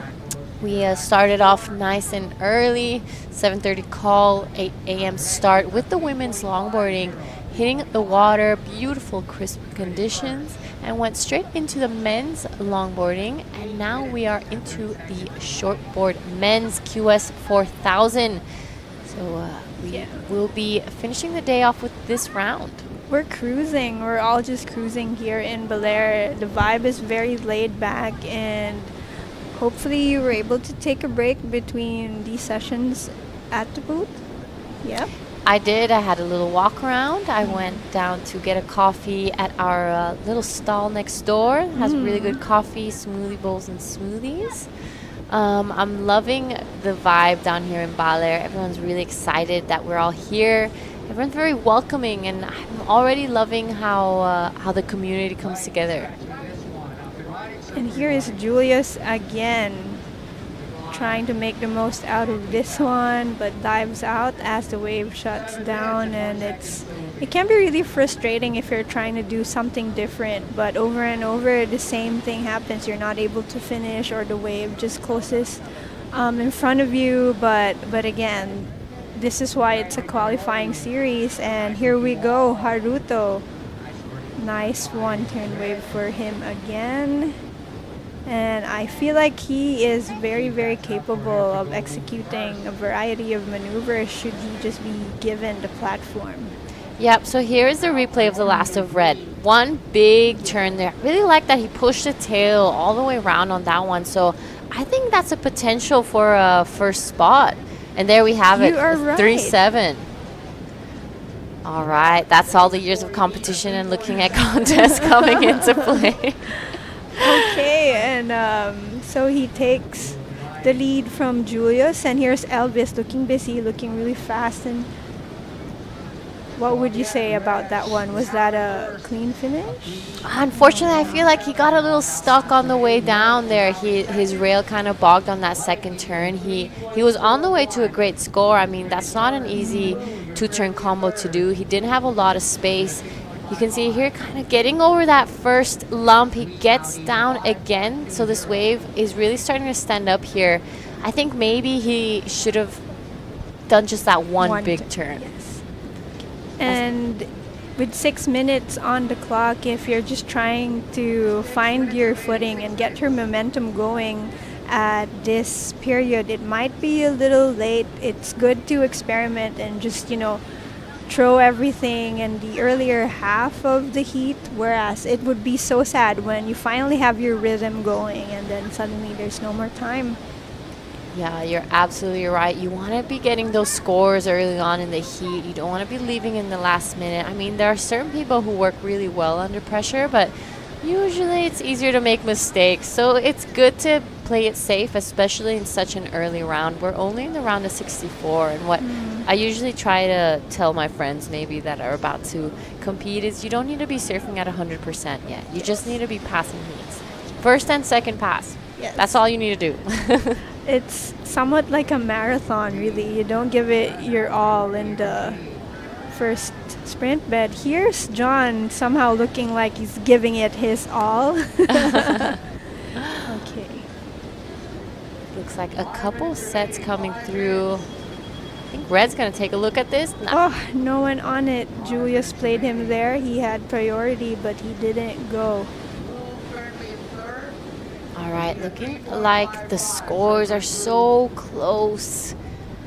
Elvis now just needing a 3.55, so no one's really safe just yet. No one, yes. It's still anyone's game. And with 4 minutes and a half left, everyone must be praying their Hail Marys for just one good set with, one wave each. Yeah. One wave for all the surfers in this heat. I'm sure we're going to be getting a little bit of those nail-biting finishes where everyone catches the last wave in the last minute of this heat. But it is Haruto now looking pretty comfortable. That 3.7 is the highest of this heat. He's looking sharp and fast. It took him a while to kind of find those scores, but he is a surfer who caught the least waves. Julius, 9 waves under his belt. You can see how much he's moving around. You can tell that he really wants to create that opportunity. And here he is again, Julius, just having the surf of his life. Nice foam climb to start and good snap, and trying to find more speed as this wave dives down straight to the sand. What did you think of that wave for Julius? That was a really good wave, actually. I really enjoyed watching that. He gave a little bit more variety. He gave that carve that we haven't seen yet in this heat, or maybe previous as well. You can see this wave, loving that float. Really pushes the tail there. Big fan of spray. It wasn't a full carve, but that wave wasn't really working with him until this inside section that he took it all the way down to the shore. So I'm liking what Julius did. He also looks like he liked that one. Big smile after landing on the sand, and he needs a 3.41 to get the top spot, and it looks like it's not enough, but never mind, he's still in second place with 2 minutes and a half left. Here we see Elvis trying to give it a go again. He only needs a 3.55, and our next heat competitors are making their way out into Sabang Beach. As you mentioned, it's an easy paddle out. You know, you can relax, you can take your time. You don't have to really be out there already. Yeah, they're pretty close to the shore, you're right. So the paddle out time is around 2 minutes. It's pretty close. So the next heat will most probably already be getting in the water. We have Miyo Furukawa, Uy Jongjung, Island Magos, and Chad Tudoit. So it's going to be interesting as we see John Carby finishing off a pretty good wave. And Julius up and riding again. Just trying not to hit John with his board. 1 minute and a half. Elvis trying to advance, and that's a really good critical floater, and unfortunately not much space for it. Would have been nice to see another turn, just add variety into that ride, but yeah, that was a nice floater from Elvis. All right, let's break this one down. A couple waves ridden. This is our man in white. Good turn. Unfortunately, just that one check turn to kind of get things on his wave, so he won't be going into his top two. On your screen is your current heat leader, Haruto, just showing a little bit of frustration there. And our man, Elvis, love that floater. That was very elegantly done. He does ride out of it. We'll get back out there with just under a minute left. Looking like Haruto got another wave. This is going to be an interesting finish. Julius wanting to stay in that second position. I'm interested to see what the judges gave that floater from Elvis. And here is Haruto still up and riding, trying to protect his lead, but safe to say he's safe. Yeah, Haruto is looking like he's pretty comfortable in that first place. So all scores did come through.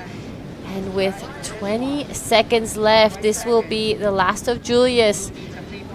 Not too much happening on this wave. It's going to be a bit of a ride in. I don't think anything's happening off the back. Oh, here comes the set on the last 10 seconds, exactly as you called it. But who's in position now? All right, looking like it is just our man in red. A bit of a victory lap for him. He's going to be coming in with that one. Okay, and that's the end of heat number 3. We'll be back after this break. Record revenues from regulated gaming has boosted PAGCOR's social responsibility efforts, bridging gaps in the government's education, healthcare, disaster response, and national security programs. A solid proof that when gaming is properly regulated, it becomes a powerful engine for nation building. The WSL Baler International Pro QS4000 and LQS1000, presented by the Philippine Sports Commission, is proudly hosted by the municipality of Bolair and the offices of Secretary Juan Edgardo Angara and the representative of the Lone District of Aurora, Honorable Romel Angara. with the monster. Falling for a monster. 'Cause I'm in love with a monster. Monster RX 93.1.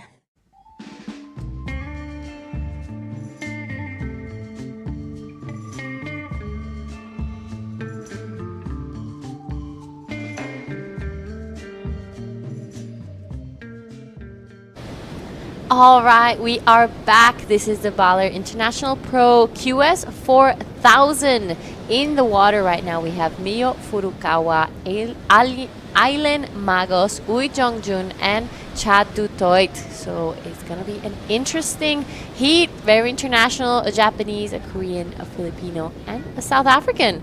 This is heat 4 of the round of 64. We started off the day with the women's longboarding, straight into the men's longboarding, and now we will be finishing this round of 64 up until heat 8. So stay tuned because it's going to be a long afternoon of action. I want to welcome Dai Wako in the booth with me. Hello. A little bit of onshore kicks in Yeah. now compared to this morning. We had a glassy morning to start with, but on screen we have something wide up and riding. Oh, that was a really nice turn. We had a bit of flair to it. Really pushed that tail all the way around. Unfortunately, wasn't really able to ride out of it. That was Aileen Magos. Comes in at a 0.6. He already has a 1.5 next to his name, so a couple replays. Oh, here is Japanese surfer Miyu Furukawa up and riding. But that one comes in probably about 4.75 to start with.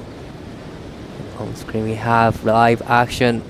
古川美優2本目のライディングは決められず前に出ていきませんでした。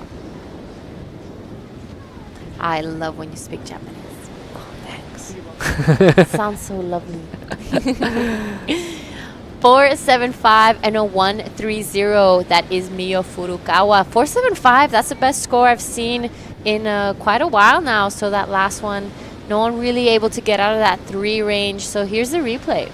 Right on his backhand, trying to get one turn in. Unfortunately, nose dive a little bit, goes down.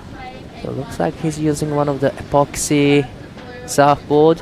He is from Chiba area, and he surfs great. He's got a good result in Japan series, but he hasn't been done QS's this year. So he's back on that grind. And with a little bit of a break in the action, we're going to throw it down to Camille. Okay, thank you so much. I am here with the last heat winner, Haruto, who is begging me to keep it simple. As he says, his English will need some practicing. So, okay, we can do that. Hi, Haruto. How are you? I'm so fine. Okay, you're so fine. Of course, you just won that heat. You are used to surfing beach breaks, yes? Where is your home break? Yeah, my home break is Okinawa Islands. So, all coral reef. Yeah. Okay, so you are more used to surfing reef breaks, but for an event like this that you know it's a beach break, where do you practice? So, Chiba, Japan. Yeah. Would you say that Bolair is similar, almost the same as Chiba, the kind of wave? So, is it the same or different? different. So, Isonora, Wakayama, Japan. So, same wave. So you must be very stoked to get this first heat of the competition out of the way, and I'll leave it to you. Let me give the mic and you can greet anyone back home in Nihongo. 日本語。応援してくれてる皆様ありがとうございます。台湾ではちょっとあんまりいいサーフィンできなかったので、バレアでいいサーフィン見せて、いい感じで沖縄帰れるように頑張ります。Congratulations again, and looking forward to seeing you surf in the next round. Back to you and the live action and the commentary. Oh, we just saw a crazy ride from Miyu Furukawa. I really wished he landed that. I mean, already from when we caught up to him, he got that one big carve. and then went straight to the air. I'm hoping to see a little bit more of that go down in this heat. Well, that was a great surfing from Miyu. 古川美優3本目のライディングです。スプレーを飛ばしたカービングからこの後見せてきたのがエアーリバースです。ただ前には出てこれませんでした。That was a beautiful combo. If he could have made that last turn, last air reverse, it would be a big, big number. Considering this condition, it's so hard to do airs out there. Yeah, and he's that type of surfer that when you watch him, he just looks like he creates his own speed. Right, definitely. And then the equipment that he uses right now is carbon surfboard. That helps a lot to generate speed. Maybe if I got one of the carbon surfboards, I would maybe do more than one turn. You know, have you ever been on the carbon surfboard? Actually, no. Oh, I don't really? even have an epoxy. Wow. Yeah. Wow, you don't need one in Bali. That's Yeah, I don't. Yeah. But people like to, you know, tends to use it when it's big, actually. On Really? the carbon surfboards. Like Italo's using it when it's like solid 4 foot, 3 foot. It's generating more like speed. Yeah. You know, that last wave of Miyu, I loved it. You know, we Yeah. loved the excitement. But in a competitive mindset or in competitive eyes, he could have just done one turn to just finish it off. And he practically would have already won this heat. Because if he got a 275 just from that one first turn, if he just tapped that one close, he would have gone straight into the 4s again. Or maybe even 5s. And he's up and riding again. So, well, quick. Pretty much quick in and out. Didn't ride out of the last, you know, reverse. But exactly, and you know, you're right, 100% right. He should have done turn first and then get the 2 scores and then maybe, you know, takes it to the sky. But Yeah. he kind of just want to, because pretty much it's the first event in a cup probably this year on the QS outside of Japan. So probably he's just super stoked to be surfing in the event. Yeah, it's funny to see sometimes surfers who haven't gone into the big stage in a while that they get a little too excited and maybe want to overdo it in the first heat. But as I was telling Camille, sometimes you just need to surf at that 60-70% in these first rounds, especially around the 64.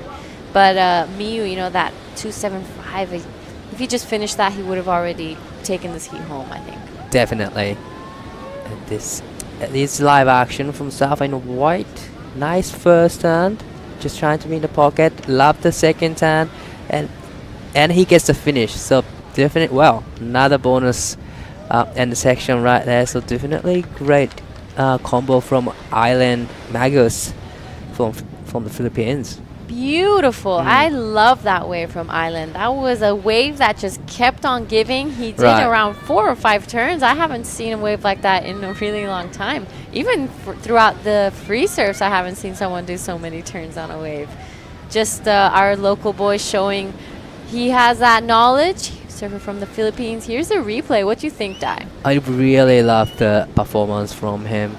You know, as soon as he found this wall, he just put turns and after turns. Great first and 2-turn combo. I guess this turn, I thought it's finished, but he just kept going and gets another bonus, you know, end section turn. So that was a great combination, and that comes in at a 3.85. Yeah, so a pretty good score, especially for a day like today. He extends his lead and kind of chipping away at it. It does make life a little bit harder now for Uy Jong-jun and Chad Dutoit. There we have our local fishermen taking their boat out. They definitely don't want to be surfing with that boat. Nah. It's not the best idea. There we have the locals showing how it's done. Really deep. Yeah. They're being so close to the shore. You know, the tides is coming in right now. But looks like it's, you know, the swell starting to fill in a little bit more compared to the last few days. Yep, you're right. And Camille did say that there is talk on the beach that there could be a little bit of a swell coming in tomorrow. Nothing too crazy, but a little bit bigger than what we've been seeing today. It could also be that onshore wind just helping the wave kind of create a little more wall to it and a little more sections to kind of hit. So it's going to be an interesting afternoon of waves. We're going to be seeing 1 or 2 big scores every couple heats when someone finds that gem, but I'm pretty sure the tendency is going to be the scores that we're seeing on your screen right now.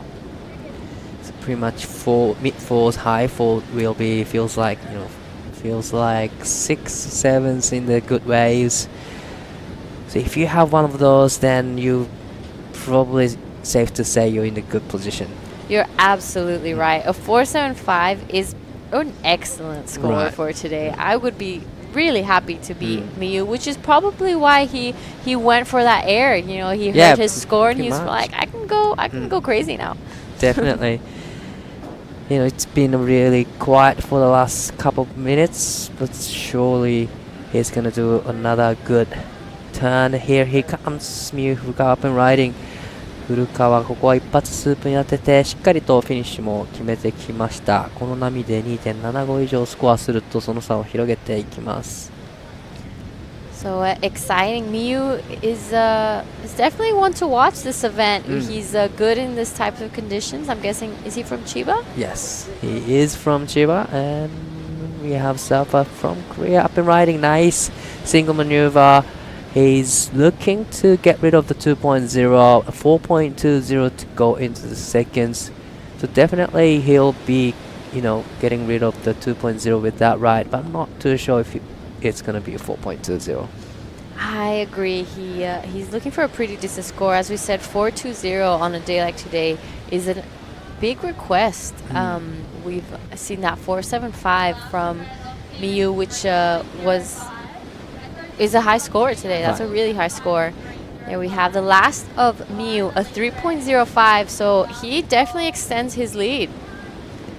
Yeah, he's just showcasing his skill, and he's got a little flares in the last end section. So definitely that was a well-rewarded surfing. 3.05. He is just extending his lead. There we have a bit of the backdrop here in Baler.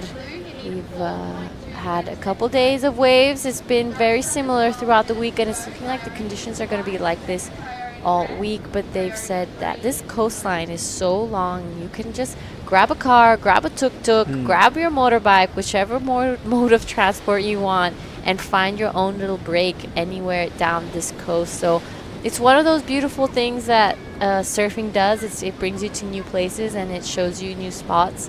And I'm loving being here. We have good food, good coffee, and the people are great. I mean, we have been welcomed with open arms. I love how helpful everyone is, and yeah. So that's my experience of Baler so far. Yeah, same. Having a good coffee is one of the must do in the South Strip. And trying to find a good place. But Bolair has good places for the coffees. Couple places I've been to and they all good.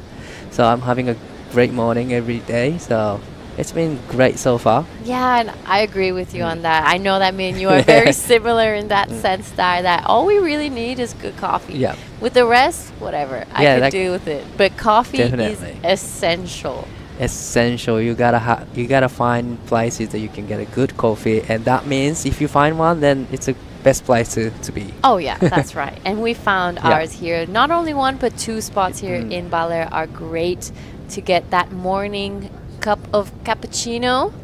So a bit of a random note, Dai, just out of curiosity, where's your favorite coffee spot in your hometown? In my hometown, there's a lot. Too many of them, so I really? can't say which one, just in case my friends listening to what I'm saying. So I'm not gonna pick one, but I have a lot. Okay, that's so good you to can know. Definitely you'll love the place because we have good coffees. Oh, we need to come visit you then, for sure. As long as there's good coffee, you can count me in. All right, so just under 10-minute mark in this heat. It is Miyu Furukawa with that 4.75 and that 3 next to his name that are in a steady lead. Island Magos 3.85 and a 2.85. Ui Jong-jun with a bit of work to do. 4.20 to get himself back into this heat and into the next round of 32, which we will most probably be seeing tomorrow. And conditions have varied from this morning. We were seeing clean, crispy peaks, and now we're seeing a little bit of onshore on it, but still plenty of opportunity for all three surfers in this heat. So this right now is on your screen. Woo Jung-jun, good first turn here, goes down the line. Will he finish it off strong? Ooh, unfortunately doesn't. Wow, definitely he wanted to have the good end section to hit. Unfortunately, wave just dies out a little bit for him, but he did manage to put 2 turns in. But on screen we have surfing white. Takes it to the sky, get a rotation, and makes it right out of it really clean. Oh, I'm liking this. Does he now go right? Sorry, left. He doesn't, but that was a nice 2-turn combo we had on the outside. That was the most variety we've seen in a bit. Right, this is a replay of Loss of Blue. Definitely he needed to have the steeper section, but wave just didn't offer. But this wave, and it was one of the further wave, but still managed to get a rotation and clean. And it gets another inside bonus section to hit, so that was a great combination, like you said. So that comes in of 3.10. He is extending his lead. Yeah, so Island chipping away at that score, slowly increases his score line. You can see by every wave he catches, he improves. So he's going to be feeling pretty good. Doesn't go for that first place, but he does put that 1 foot into the next round. On your screen right now, though, is Miyu. Oh, unfortunately goes down on that second turn, but he's in a pretty comfortable lead right now. Right, definitely with the 4.75 and 3.05, he's sitting the lead pretty comfortably right now. But that wave looked really nice. Wall to it. Unfortunately, it goes down. So we're gonna see. I see in the future. The Japanese surfers will probably have an upper hand with these conditions because it's very similar to what you guys surf day to day. Right, definitely. Especially my hometown, we have a lot of condition like this. So definitely, well, Japanese surfers are used to surfing this kind of condition. Is there any surfers in this draw that are from your hometown? Oh, gotta check my draw now. Beautiful turn from Miyu, loving that finish. I'm wondering if he did anything on the outside. On your screen behind we have Island taking a look at this one as well.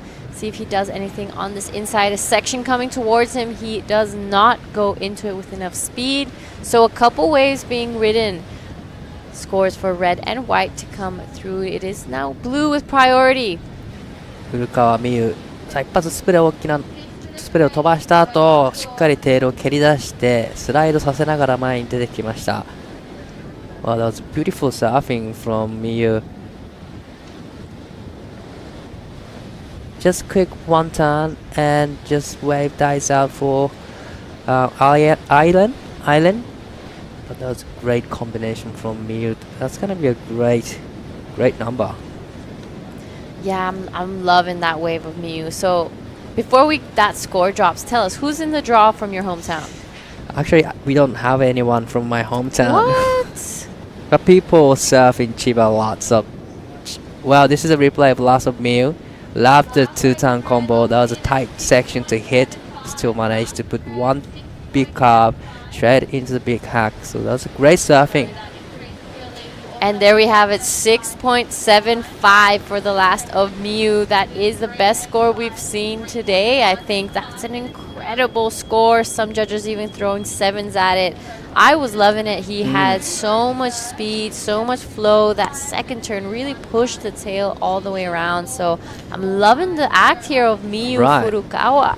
Maybe he listened to us commentating. Just hit the section and then you can go in the air, maybe. On the now next you one. can go for all the airs you want. There we have some spectators down here at the beach taking a look at the live action of what's happening. This is the Baler International Pro QS4000. This is the women. This is the men's, and the women are off today. So it's gonna be an exciting afternoon. We'll be going up to Heat 8. And hopefully some more action of the men's tomorrow morning, bright and early. But it is now Miyu Furukawa in a solid lead, 6.75 and 4.75. Island Magos, 3.85 and 3.1. Uy with a bit of work to do. 4.45 is a large requirement for conditions like these. Definitely, 4.45 feels like you have to get 6 or 8. It's a sounds small score, but still it's a definitely decent score you have to work on. Probably you have to put 2 turns, solid 2 turns to get the 4.4645.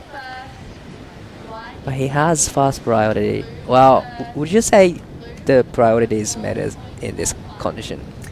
Honestly, I don't think so. I think it's a little bit of a situation like Taiwan where you can kind of create your own scores just by going down the line or just finding your own peak. I mean, there's such a large area of waves, so you can just find your own spot, create your own opportunity. The waves don't really vary from one point to the next, so it's not like Krui or Nias where we see that priority plays a huge factor in winning or losing a heat. Here you can get the best wave under priority. That's true. And sometimes having a first priority get you lost in the lineup. You're just stuck in the first priority and just trying to get a good wave, but there's none actually. Yeah, you're right. It's gonna be kind of common maybe seeing some surfers sitting with priority on days where in conditions like this where the best wave isn't always a set, so you can just kind of go down the line or a little closer to shore and find some really good scores. And this right now is Island. This wave standing up for him on the inside. Let's see what he does. Will it be a strong finish? And it is, unfortunately. Just goes over and wasn't able to ride out. He did land on the shore. So let's see. Maybe Uy is about to show that priority is important here. Not. Boy's just taking a look at a wave that disappeared. Right, but just like you said, the wave for Island didn't look good on the start, but just building up in the inside and gives him a great opportunity. Unfortunately, he went down, but still there's a great wall on the inside. But on screen we have Rafael Castro getting ready. Rafa Castro, one of the best personalities on the QS, if you ask me. He's always happy, always positive. I'm excited to watch his heat. He's a solid guy, so it's going to be difficult for someone like him, but he has so much talent that he is always surprising everyone. Right, he does have great skills in the bigger waves, but he did really great run in the QS2000 in Japan. When it's really, really small, he's still really doing a solid turn, so definitely he'll be showcasing his skills in the small surf. Talking about Rafa, I had a quick conversation with him in the water yesterday, and he loves Japan. Like, he's obsessed with that place. Now, on your screen, Miyu finishing this off. A little bit of a victory lap for him. Our man in white, strong finish, loving the tail drift on that last one. But it's looking like it's going to be red and white taking this one out. Right, Miyu is in a lead with 6.75 and 4.75. That is a big, big lead. Island has 3.85 and 3.10. That is a good score, I would say. Condition like this, June now needs 4.45. That is a pretty big score. All right, and it's looking like we're going to be counting this one down. And it will be red and white taking it out. We are going to throw out to a quick break before we see you guys in the next heat. Okay, next heat, stand by. Next heat, stand by.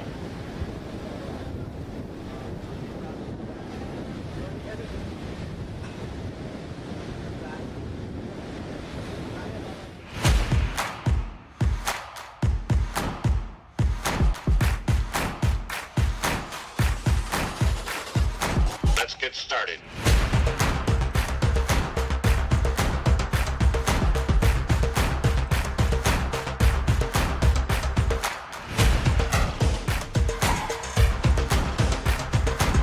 Let's go.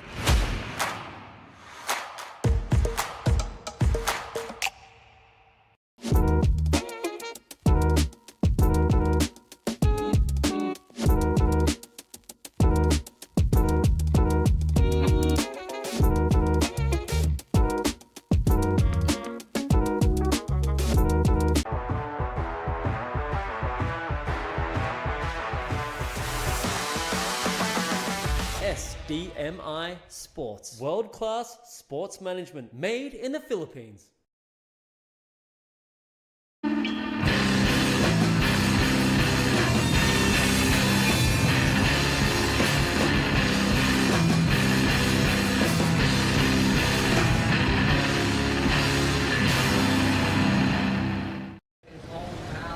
All right, we are live and back in action. Round of 64, Heat 5.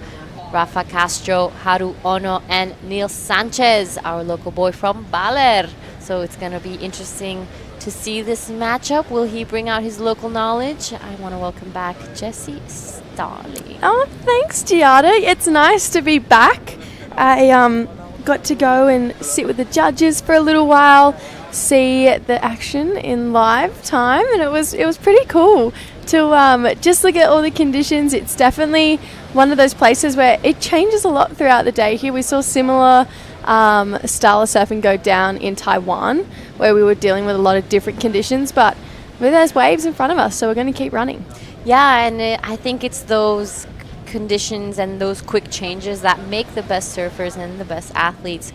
I've always said that the person who can adapt the quickest to those changes is probably the one who's going to win, because you're going to have to be ready.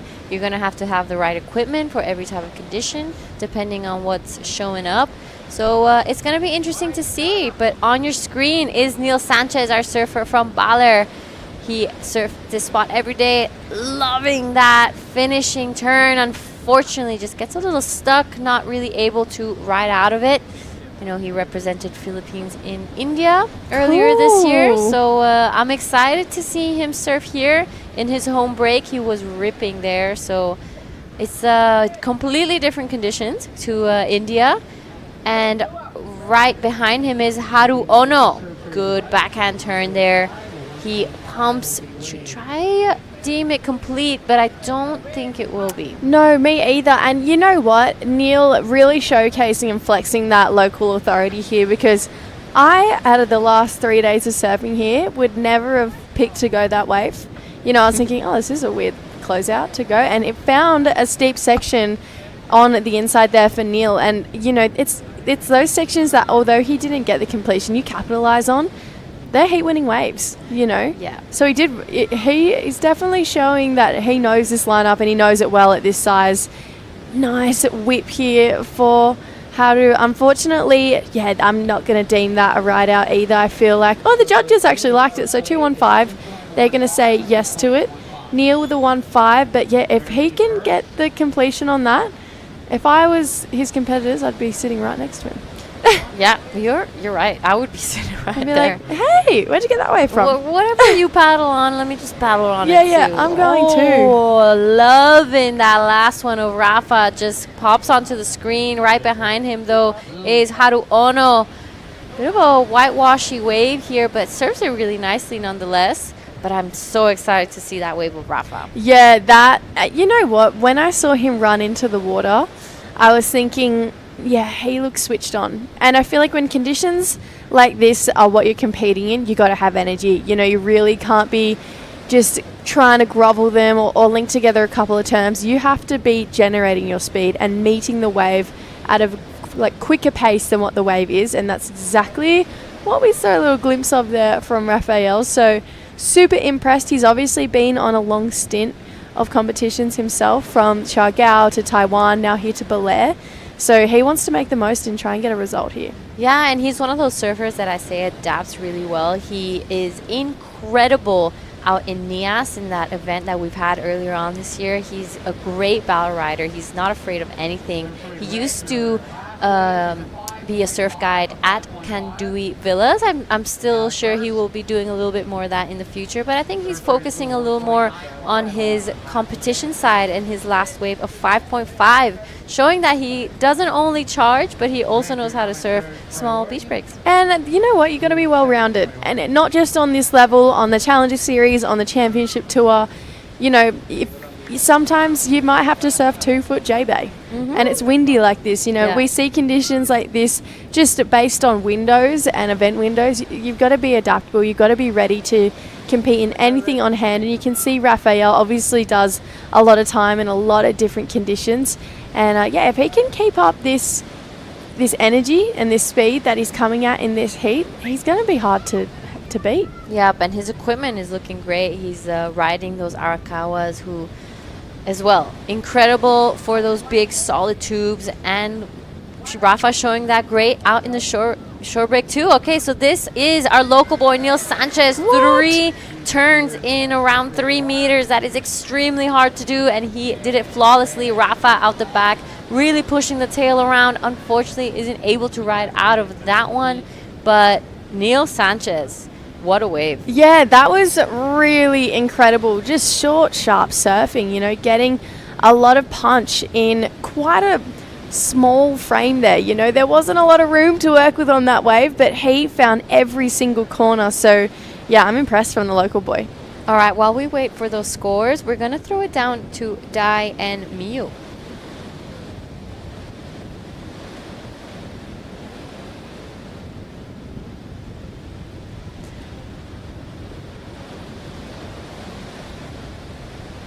見事第1位通過で、次のラウンドへと駒を進めましたが、まずヒート振り返ってみてどうでしたか？いや、思ったより波が難しいかなと思ったんですけど、なんか入っちゃったら意外と見えて、いっぱい乗れたんで良かったです。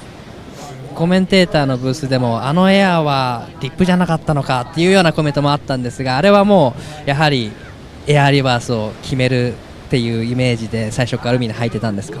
そうですね、25分ヒートで結構長いヒートだったんで、もう前半はもうとにかく自分のやりたい技をやって体温めてから決めようと思ってたんでトライしました。この QS も海外の QS 久々ですよね。多分今年初だと思うんですが、そのあたりもやっぱり気合の入り方に微妙な変化はあったんですか？そうですね、去年怪我してからずっともう海外に行ったら絶対勝てるようにって思ってトレーニングずっとしてたんで、自分の思ったよりスコアつけてくれてたんで自信になったし楽しめたいと思います。He was injured last year, so he took a time off from the competition, and this was the first event this year outside of Japan, and he's so pumped to be here. That's why he took it to the sky on the second wave. Didn't make it, but he felt good, and he's so happy with the result. それでは久々の海外での QS に気合い入っているということですが、そのためにトレーニングをしてきたと言ってました。どんなトレーニングをしてきたんですか？もうウェイトからランニングからもう自分のできることは全てやって、でメンタル面もちょっとずつ鍛えてて、なので今自分の中では完璧な状態なんで楽しみです。エアリバースメイクはできなかったんですが、しっかりとスコアを重ねて6点台もスコアしました。素晴らしい、試合運びでした。たくさんの方日本からライブで応援してくれていると思います。メッセージの方あればお願いします。応援ありがとうございます。次のラウンドも自分らしくサーフィンするのでよろしくお願いします。ありがとうございました。次も頑張ってください。ありがとうございます。 Back to you guys. Gorgeous. Thank you so much. All right, so Neil Sanchez, a 5-point ride for those 3 turns. Rafa Castro, 5.5. Haru Ono, a 2.4 and a 2.15. So it's looking interesting. We haven't seen a couple 5s from 2 different surfers in a while. It's going to be a great showdown. This on your screen, Haru Ono. One big blast off the top. He does ride out of it. He's going to try to see if it forms again, but it does not. The wave kind of just sizzling off away under him. 15 and a half left in this heat, so it's a good heat we've got. Yeah, definitely. You know, if you can get yourself into the 5s and the 5.5 range, it's kind of like getting a 7 or an 8, especially in today's conditions. Neil, on the inside here, he's got really nice flow when he surfs. He's got beautiful transition between all of his maneuvers, and then quick in and out there for Raphael. You can see he's just trying to stay busy. There's no point sitting and waiting. One backhand whip in the pocket there for Haru. So definitely everyone getting their fair share of action. You know, everyone being able to put their board in the lip of the wave, but just trying to see who does it best at this point? It's Rafael with one big turn. It's got him a 5-5. Neil Sanchez with that 3-turner on his back end got him a 5. We're going to farewell the lovely Giada. We'll see her again very shortly. Welcome back in Dai Wacko. Dai, straight into live. Replays here. What are you thinking of so far? Wow, he's already locked in 5-0, and now locked in a 5. So it's a big heat. Yeah, big heat. We definitely, this is the energy we want the surfers to bring this afternoon. You know, I was saying it to Giada, it's that kind of day where there's no point sitting and waiting. There's no point getting picky with your waves. You really do just have to put yourself on absolutely everything. We'll probably see heats go up into the 30 wave count, you know. Oh, definitely.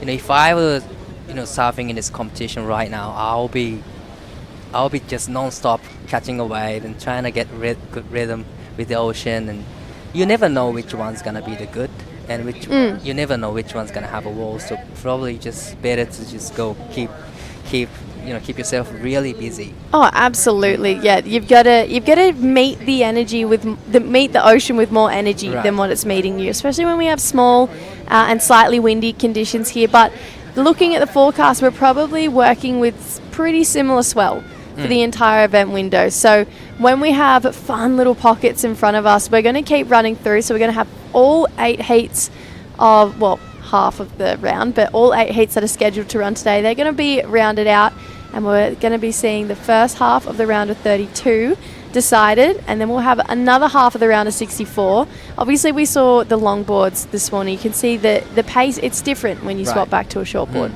Definitely. And here is live action. We have now up and riding, currently in the lead, and takes it to the air, and it was almost right out of it, but definitely. But that's exactly what you need in this condition, because the tide's coming in, the tide pushes it in, and it has more wall to it on the inside, so definitely takes it to the sky. Get a rotation or reverse will get you a better score. Yeah, and it's so hard to do airs in small waves. It is so hard. It's so technical. It's not about just rushing it. It's just so much techniques in it. So much technique. So those guys that can, pull it off and get themselves a nice pop, a quick rotation, even a straight air, the judges will reward that, because to generate your own speed in waves like this and get your board in the air, it is so extremely hard to do. So we'll definitely have some guys take to the air. I'm thinking, just off the top of my head, people like Marimata Kong, people like Raiha Onu, you almost expect them to go to the air in these heats. Definitely, we'll be seeing a lot of airs comparison from tomorrow. When we see the top seeded guys, definitely there is the game. So right now, though, we're just past the 12-minute mark. We're over halfway in this heat. Neil Sanchez in the lead. This guy in second. Nice single hit into a bit of a fin ditch there for a finishing turn. So see you later to that 0.9. Rafael Castro, he's hunting down the lead with that wave there. Wow, definitely it'll be his requirement. Only needing 2.40, and that's a good, nice two-turn combo. So definitely he'll be upgrading his score line right now. He's a solid guy, but he still serves great in a small condition as well. Oh, he's exceptionally, he's doing so well in this heat this afternoon. I'm reversed to what I was doing in Taiwan. But yeah, it's cool to see him, meet the ocean where it's at, and then take it further. So Rafael is so impressed by his barrels, by his air game, but he's also got an incredible small wave surf game, and he's putting it on display right now. Looks like we got a bit of a lump starting to roll through out the back. It's going to be a paddle here from Haru. 小野春選手、この波が5本目のライディングになりますが、これは素早くキックアウトします。So I'm pretty sure he's from Chiba, and he's traveling with his dad, who is a shaper for Kokona Kawase. So I'm pretty sure, I haven't seen them, but I'm pretty sure they're traveling together. So does he ride his dad's boards? Yep. I'm Sick. pretty sure. Yeah. I just checked his Instagram, and he's riding his dad's boards. Yeah, I gotta double check after that, but So I'm pretty sure. sick. Wow, Rafael takes to the air, not quite with the ride out though. exactly what he needs to be doing here. So a 5.5, that last wave at 3.5. But that's pretty cool. I imagine it, Jazz Studer, she rides her dad's boards as well. I imagine it to be quite an open and honest relationship. If my dad was shaping my boards, I reckon I could be like, Dad, didn't like this one, went good here, didn't go good there. You could be so open with your shaper. Yeah, I'll be super honest with my dad if he was a shaper and just saying, well, this is a replay of last profile, takes to the sky, did ride out of it. I'm not too sure if it was a completion because the wave just dies out. Yeah, I don't think that was anything to do with him. I think it was all to do with the wave, just not having that power through that inside section. But yeah, how cool for Haru, to be able to just really rely on his dad's skills. And I wonder if they have a board limit or if he can just order as many boards as he wants. Yeah, I would just order every month for a couple of surfboards. No, absolutely. Absolutely. You can see right now a couple of local boys starting to cheer on Marco Ventura. We're going to see him out in that next heat. They're saying he's the man. So let's check him out in that next heat coming up in just over 8.5 minutes right now. He's looking a little more calm compared to his mate. He's trying to hide from he's him. like, bro, just calm down a little bit. He's trying to concentrate. Literally. So it's cool to see, everyone, the community just getting behind their surfers. Right now, though, this is Neil, the local boy from Bolair. Came through big layback. That's exactly what we wanted to see from this guy. Similar build to Raphael and just powering through these sections here, Di. That was a huge layback turn with a lot of sprays coming off the lip. That was, huge layback turn. I really love that turn though. And like you said, the wave started to give a lot of opportunity. Like he gets the little section to hit, and this was the second turn actually. So that was a great combination from Neil, needing 3.81. Yeah, that was sick. And he made that happen. That was all off his own merit, all off his own bat there. So score comes in. It's a 4.25 for that last wave for Neil. So the local boy holding down the lead. He represented the Philippines over in the Asian Surf Championships in India. He's swinging again here. He's using momentum. Got another section to work with. Floats it, starts to hit a bit of deep water. He's going to get over the ridge and tag that final turn there. So you can tell he surfs this wave a lot because his wave selection has been spot on in this heat. Definitely spot on, and even on the bad wave, he make it good. He surfs good. He's just surf all the way to the inside. He gets every walls to work on, and this is the surfing blue Haru Ono up and riding 小野春選手6本目のライディングになります。このライディングで 2.40 を塗り替えていきたいところです。Yeah, so a couple of nice backhand hits in here. Feels like he needs more. This is the wave we loved here though, Di. Well, she's just generating a lot of speed, and it kind of dies out, but somehow managed to come right in front of the wave and gets the end section there. So that was a great combination again. And this is our Japanese surfer, gets the first turn in and second turn in, so definitely it'll be a best score so far for Haru. Yeah, love his quick backhand whip. He's got that really on lock there. So scores starting to filter on through. Last couple of waves, looking like nothing will go into the top two. Live action, Raphael using speed down the line here, wants another section. Tags it for a finish there as well for Raphael. So you can see he's kept up his speed, he's kept up his energy for the entirety of this heat right now. He's looking really impressive as well. For someone who doesn't know this wave very well, he looks really comfortable out here. He knows how to surf this kind of wave. Even he's from, he's living in Bali. He used to surf in a bigger wave, but still generating speed. He's using PU board, I think, and still generating. Well, by looking at the screen, he's... No, it does look PU. Doesn't look like a PU. Yeah, it does look like a PU, and still generating a lot of speed. You definitely use an epoxy if you had one. Definitely, all carbon. All carbon, yeah. It feels like it's just those types of conditions this afternoon where it's going to stay above the water to generate the speed. So I'd actually love to know how many people on a PU compared to an epoxy. That'd be quite interesting to figure all that out. you know, Dai's going to be on a twin pin this afternoon. It's all happening. Everyone's all got happening. their different choice of equipment. We're past the 5-minute mark though, so all scores are in. So Rafael Castro just caught his 11th wave. Can you believe that? 11 waves. He's currently in second. So his two highest scores are that 5-5 and the 3-3. Neil Sanchez, he's had 9 waves with a 5 and a 4.25 as his best.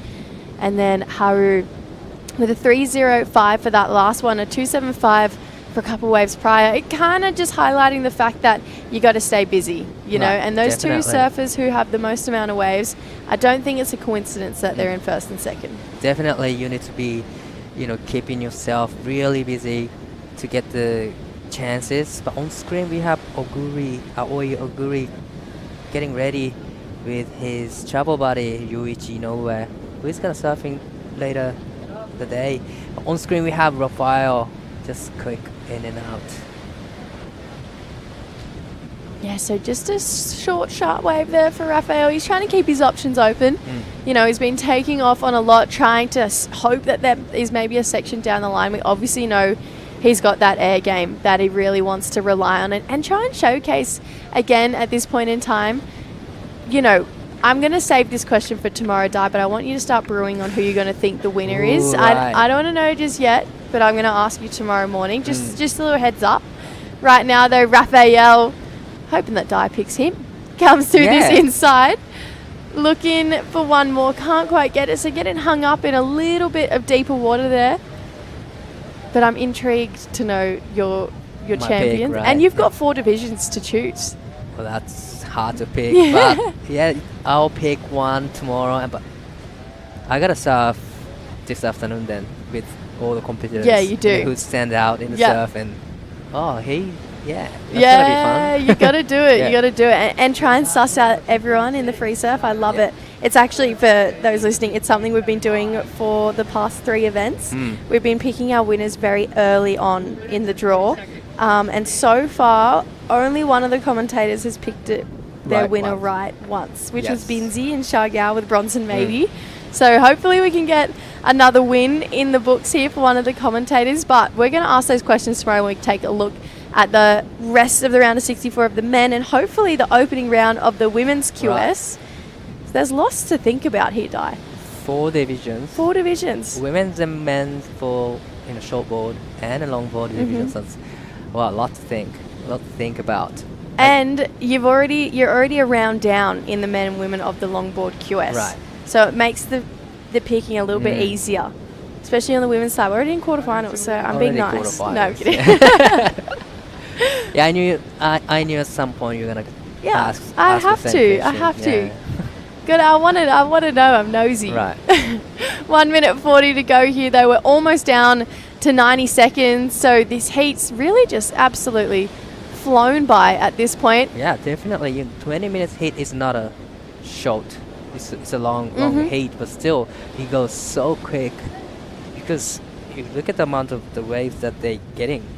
13 waves for Rafael. Wow, that's a lot. Wow, 13 waves for Rafael. Add another 9 for this man. 10 now for Neil Sanchez.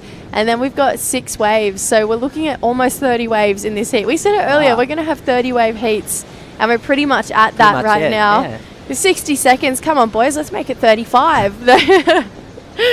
Let's see. We are looking at Haru right now, chasing down a 5.75 to try and get through this opening round here in Bolair.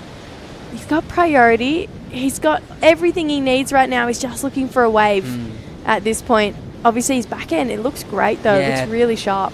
He doesn't want to really sit there and just wait for the right ones because you can't tell which one's right, So he needs to be paddling on every opportunity he's got. 30 seconds on the clock. It's a little bit of a stressful time for Haru. He's holding on to the first priority for quite a long time in this heat. Yeah, he's been super selective, looking for those rights that have a little bowl to it. He's obviously relying on his backhand at this point. With 10 seconds to go, though, it feels like the ocean looking a little quiet. Looks like Neil Sanchez is going to take the win here for the round of 64, heat number 5. We're not going to see Haru Ono get another wave. So it's going to be Neil Sanchez, Rafael Castro, moving on through to the round of 32. Stay tuned. We got heat number 6 coming up right after this short break. Heat is 3, 2, and 1.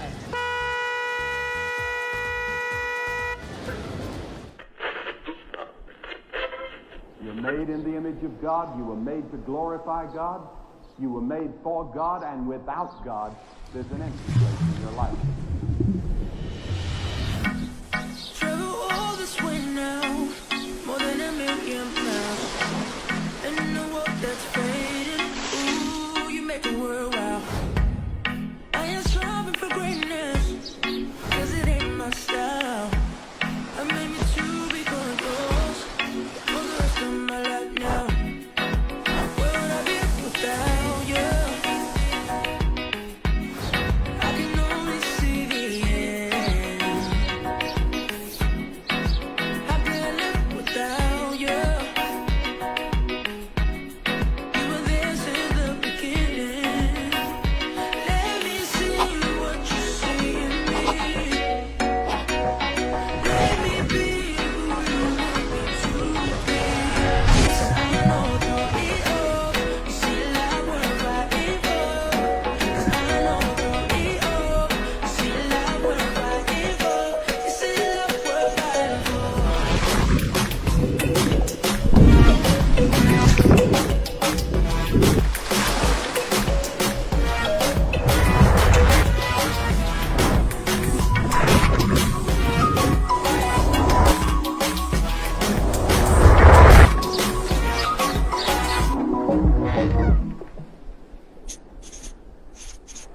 The WSL Baler International Pro QS4000 and LQS1000, presented by the Philippine Sports Commission, is proudly hosted by the municipality of Bolair and the offices of Secretary Juan Edgardo Angara and the representative of the Lone District of Aurora, Honorable Romel Angara.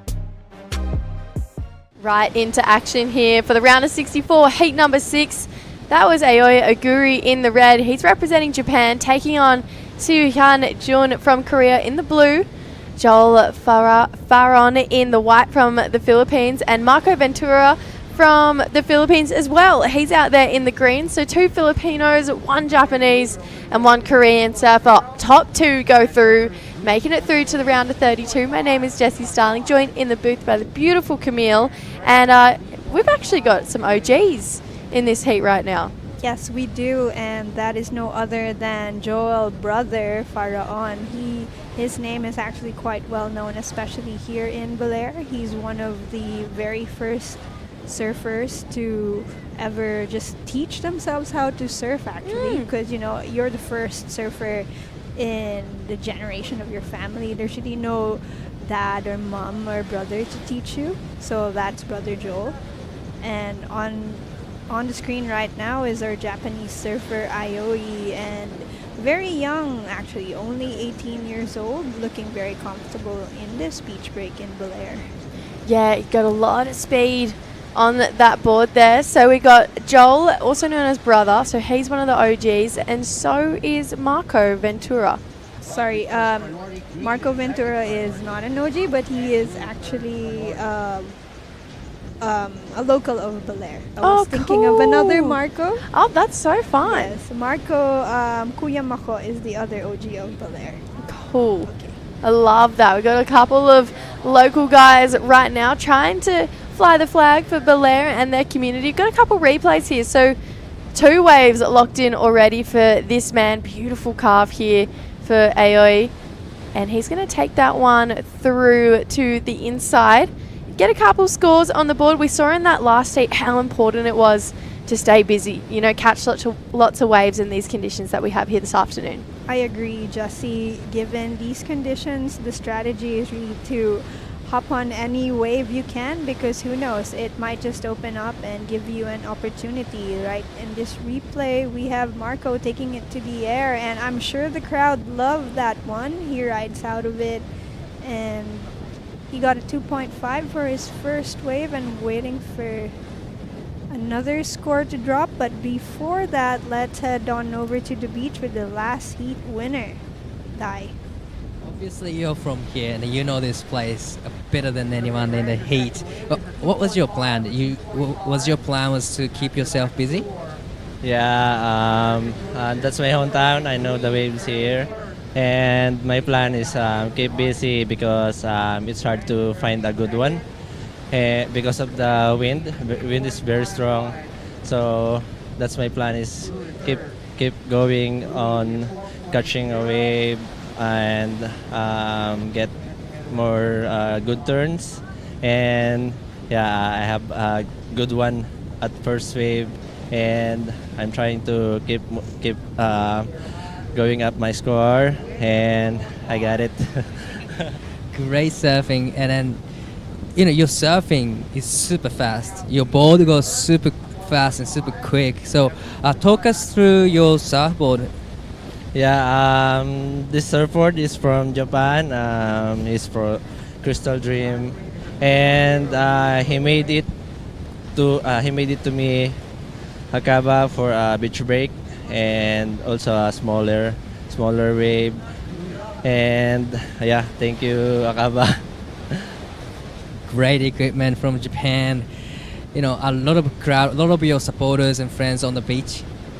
Yeah, many locals here to support me on my hit, and yeah, thank you. I'm so happy to enjoying on my hit because of the crowd. Also, my mom is there, and yeah, thank you. And a lot of watching from the webcast, live streaming. Would you like to say anything to your family, friends in Filipino? Yes, nagpapasalamat po ako sa unang-una kay God, sa mga sponsor ko. Thank you po sa walang sawang pagsuporta sa bands, kay Crystal Dream, si Mentorship, kay Fluid Surf, and also the mga tao dito. Maraming salamat sa inyo sa suporta sa aming mga local, also sa mga Pilipinong lumalaban dito. Maraming salamat at sana patuloy niyo kami suportahan. Yep.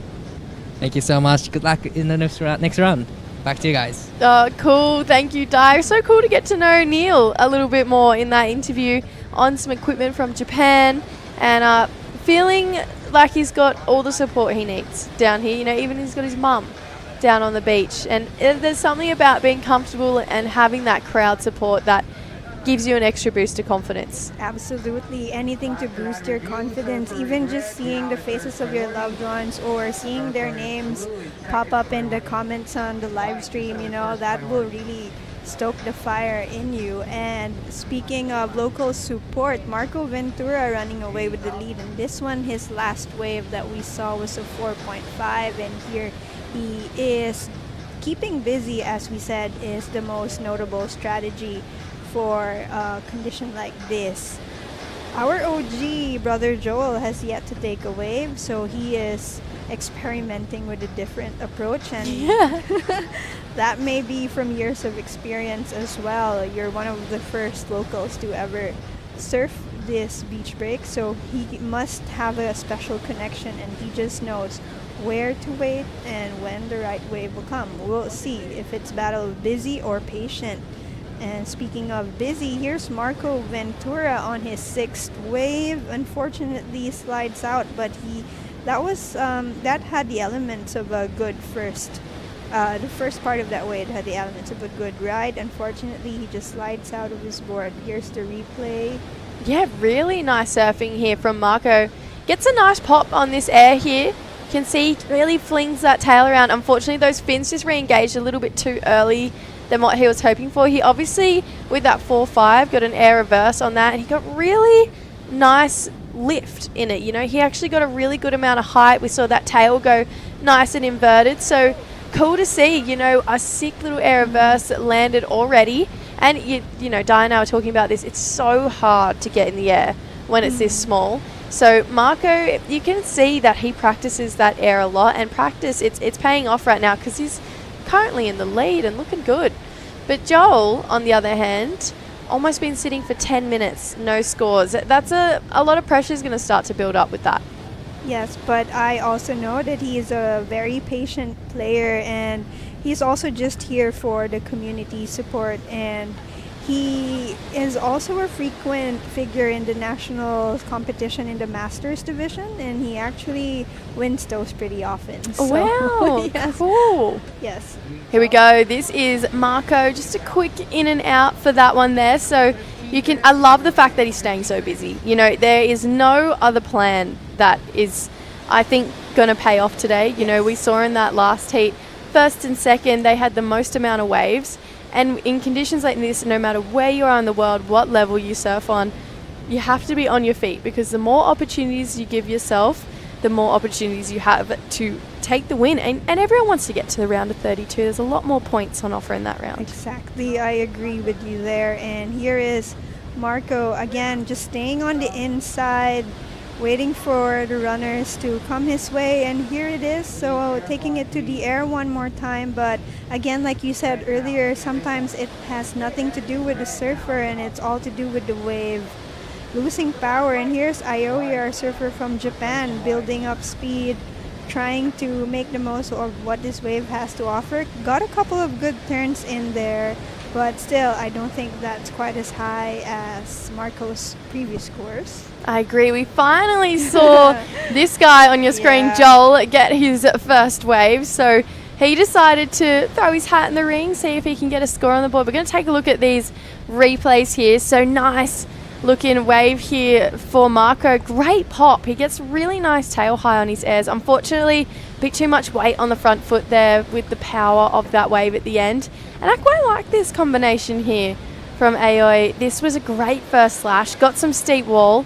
Tagged it for a finishing turn. Nothing out of body, but some really nice surfing done, and good looking bowl here for Joel. Lays into a carve. He was chasing more through this inside section, but couldn't quite get over that lump, unfortunately, for brother Joel. But you can see he's got a lot of talent. Oh, and wow, we look at see locking Clifford in. meditating, yes. And right beside him is his buddy Julius. So way to go, way to show how you have to prepare mentally, not only physically, on the World Surf League. And yes, I'm also looking forward to seeing brother Joel give it another shot, because his technique is really textbook. That was close there for Seo-hyun. Just finishing off a ride. Wow, a lot of speed on the board here for Aoi, but goes down, unfortunately. So buries that outer rail. But that's the speed you need this afternoon. You've got to have that amount of board speed to just capitalize on any single lip that comes your way. And I like something that Giada said during the previous heat, wherein the board just stays busy. Like, there's not a moment where your board is still.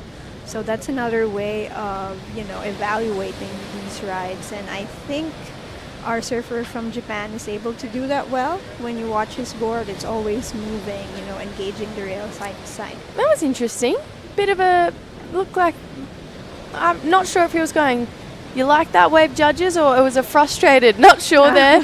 He's got a bowl here. This is the replay of Aoi there. Camille? Yes, unfortunately he bogs the rail and ends his ride over there, but not to worry, we still have 11 minutes and 40 seconds on the clock. And Marco maintaining his lead, the top spot on this heat. And here's another replay of our surfer from Korea, Soyun.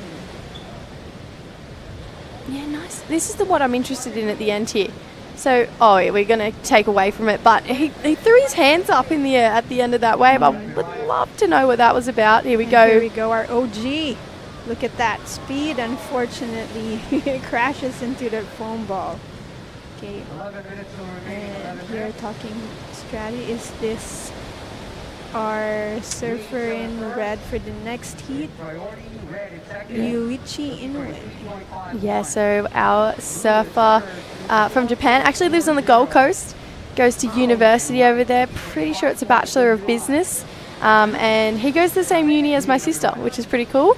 And here we go, nice. Marco. He's going to get a link up through this inside section here. Great looking finishing turn for Marco. Trying to better a 2.5. Right now, that 4.5, it's gold in this heat. No one else being able to crack into the fours right now.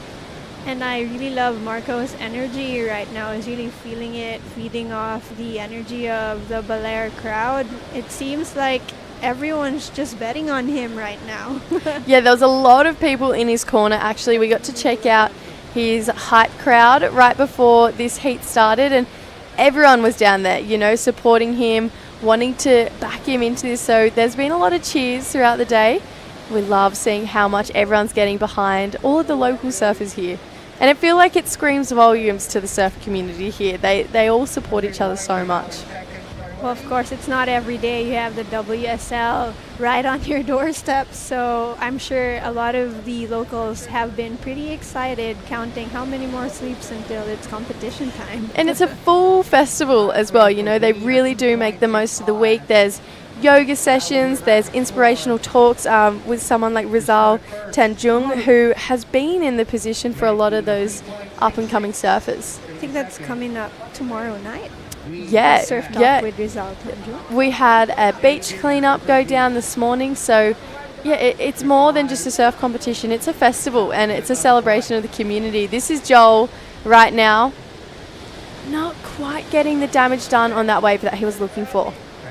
That is true, but I'm not sure if his air game is what he is counting on for this heat. Maybe it's. I would really love to see him on his backhand more. I think he's razor sharp with his backhand attack. Okay, let's see him go right. Let's see him put it at 12 o'clock on his backhand. Couple of replays here, Camille.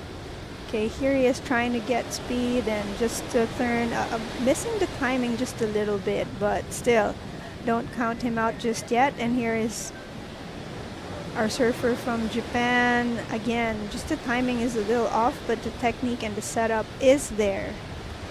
Yeah, so 8.5 minutes. Let's take a look at exactly what is going down. We've got all scores locked in. So Marco with a 4.5 and a 2.65, so slightly improved on that last wave. It has him in the lead. Ayao, he's in second with a 3.5 and a 3.5, pair of 3.5s, chasing a 3.66. So he's not far from first place right now. We have our Korean surfer, Seo Hyun. He is looking for a 4.4 and Joel a 5.25, which we're saying potentially could get on the back end. Yes, but he is waiting on the left side here. So I guess he's going with his forehand. I actually think I might have surfed his board the other day because Really? I was chatting to this young girl out there, Vicky, who's coming up in the women's side of the draw. And I was asking her about her boards, and she said she didn't have one. She used her coach Joel's, who is from here. And so I said, well, let's swap, and you can have a go on my board. And I rode her coach's board, who I actually think is white in this heat right now. Pretty sure I surfed his board the other day. It was really fun, actually. So, yeah, it was cool to meet Vicky. Shout out to Vicky. Can't wait to see her compete in the next couple of days. But, yeah, she'd be hoping that coach gets through this heat right now. That is true. And you think it's this board he's using in this heat right now? No, I think it might have been a different board because it didn't have a Quicksilver sticker on it. But I'm pretty sure it was this guy's board. Anyways, right now, though, this is Seo Han looking for the inside, gets a release of the fins, but unfortunately, just going down, you can see frustration. You know, he knows he has to make the most of those sections. But that started really well. I like the energy he brought into that ride. Unfortunately, it's really just coming into collision with the white water in the inside where you see the water pushing back, just creating that giant foam ball that it's been hard to ride out of. Feels like the swell slightly increased this afternoon. Feels like we've got a bit more push. Fingers crossed for tomorrow. I agree. And here it is again, a replay of Soyun's wave, and that's a nice foam climb trying to hit that critical section, and it was a nice tag, just couldn't ride out of it completely. Yeah, it felt like he let go of his bottom turn a little bit too early. I felt like maybe if he had held that line a little bit longer, that power would have met back at him and pushed him out in front rather than down. So you can see potentially just a bit of frustration starting to build at this point for our Korean surfer. So he'd be looking to settle that at this point because there's no point getting frustrated. You know, still 6 minutes. You can pretty much get 6 waves in 6 minutes out there.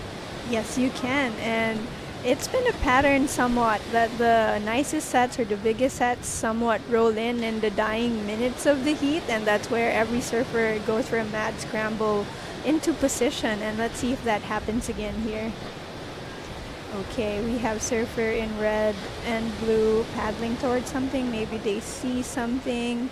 Aoi has priority, but he lets Soyeon take a look at this. Here we go. Now we've got a paddle here. He's going to look left and play blocking at this point. He's got a section to work with. That's a great looking bowl. Nice turn. Just the single maneuver, but well defended down the line here. Marco. Oh, hello, 2 for 1. Oh, no. Couldn't get the ride out. Yes. That's what he was looking for to drop that 265. But they really have to stick with that ending. And, you know, body language kind of gave him away where he sort of like just gave up a bit too early. I think he still had a chance to make it there. But again, here is Aoi. Very nice tag on that wave. And we can compare it with Marco's 2-turn wave. And let's see how the scores add up.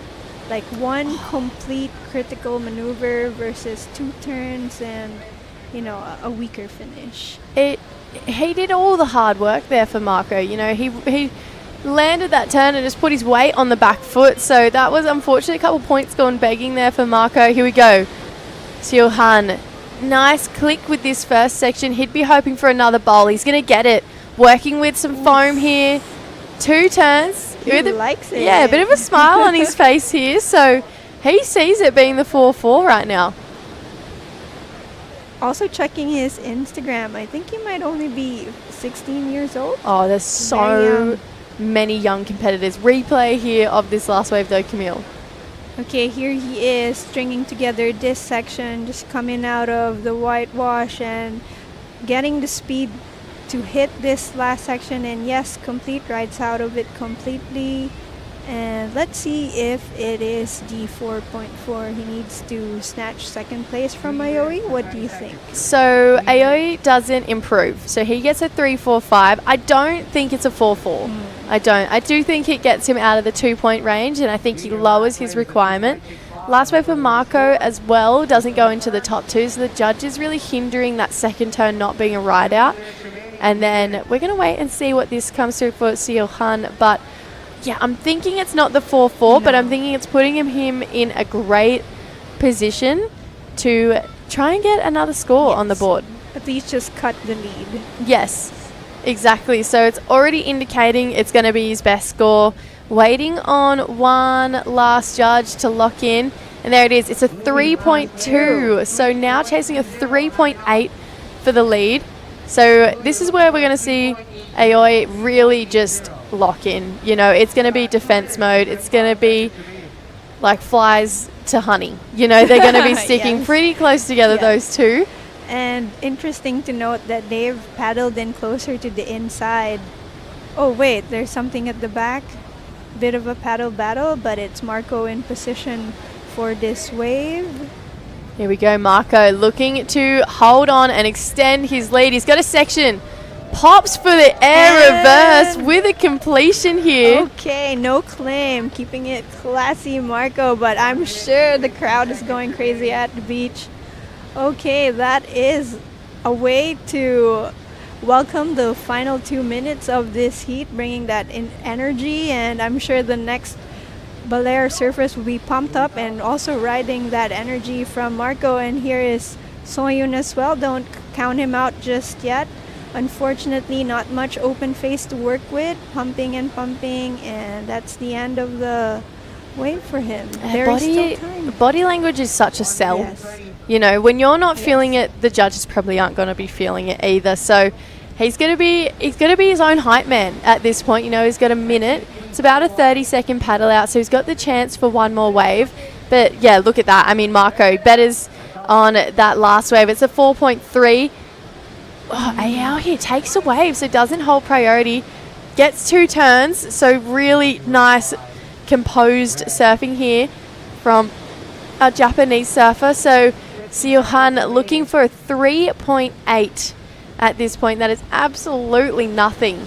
So 45 seconds, and Joel, unfortunately, just that slow start, it didn't pay off for him. No, and he's still waiting at this point, but doesn't matter. I think he's here for the moral support, and people are cheering him on nonetheless, and it's just great to see him on a contest jersey. And yes, I actually also really like that last wave from Aoi. Those two turns look very consistent and similar. So has the score dropped for him yet? A 3.45 does not go into his top two. We're actually still waiting on one last score for Aoi. So we got 10 seconds. This is the last roll of the dice. He's not going to get on. So frustration here from our Korean surfer. Last wave, 3.4. So it's going to be the local boy, Marco, taking this one out. Aoi, he's going to come in second. Unfortunately, we lose Suyoi-han and Joel. I'm sure we'll see them in the very next QS that's coming up. We're going to go to a quick ad break and be back with round of 64, heat number 7, right after this.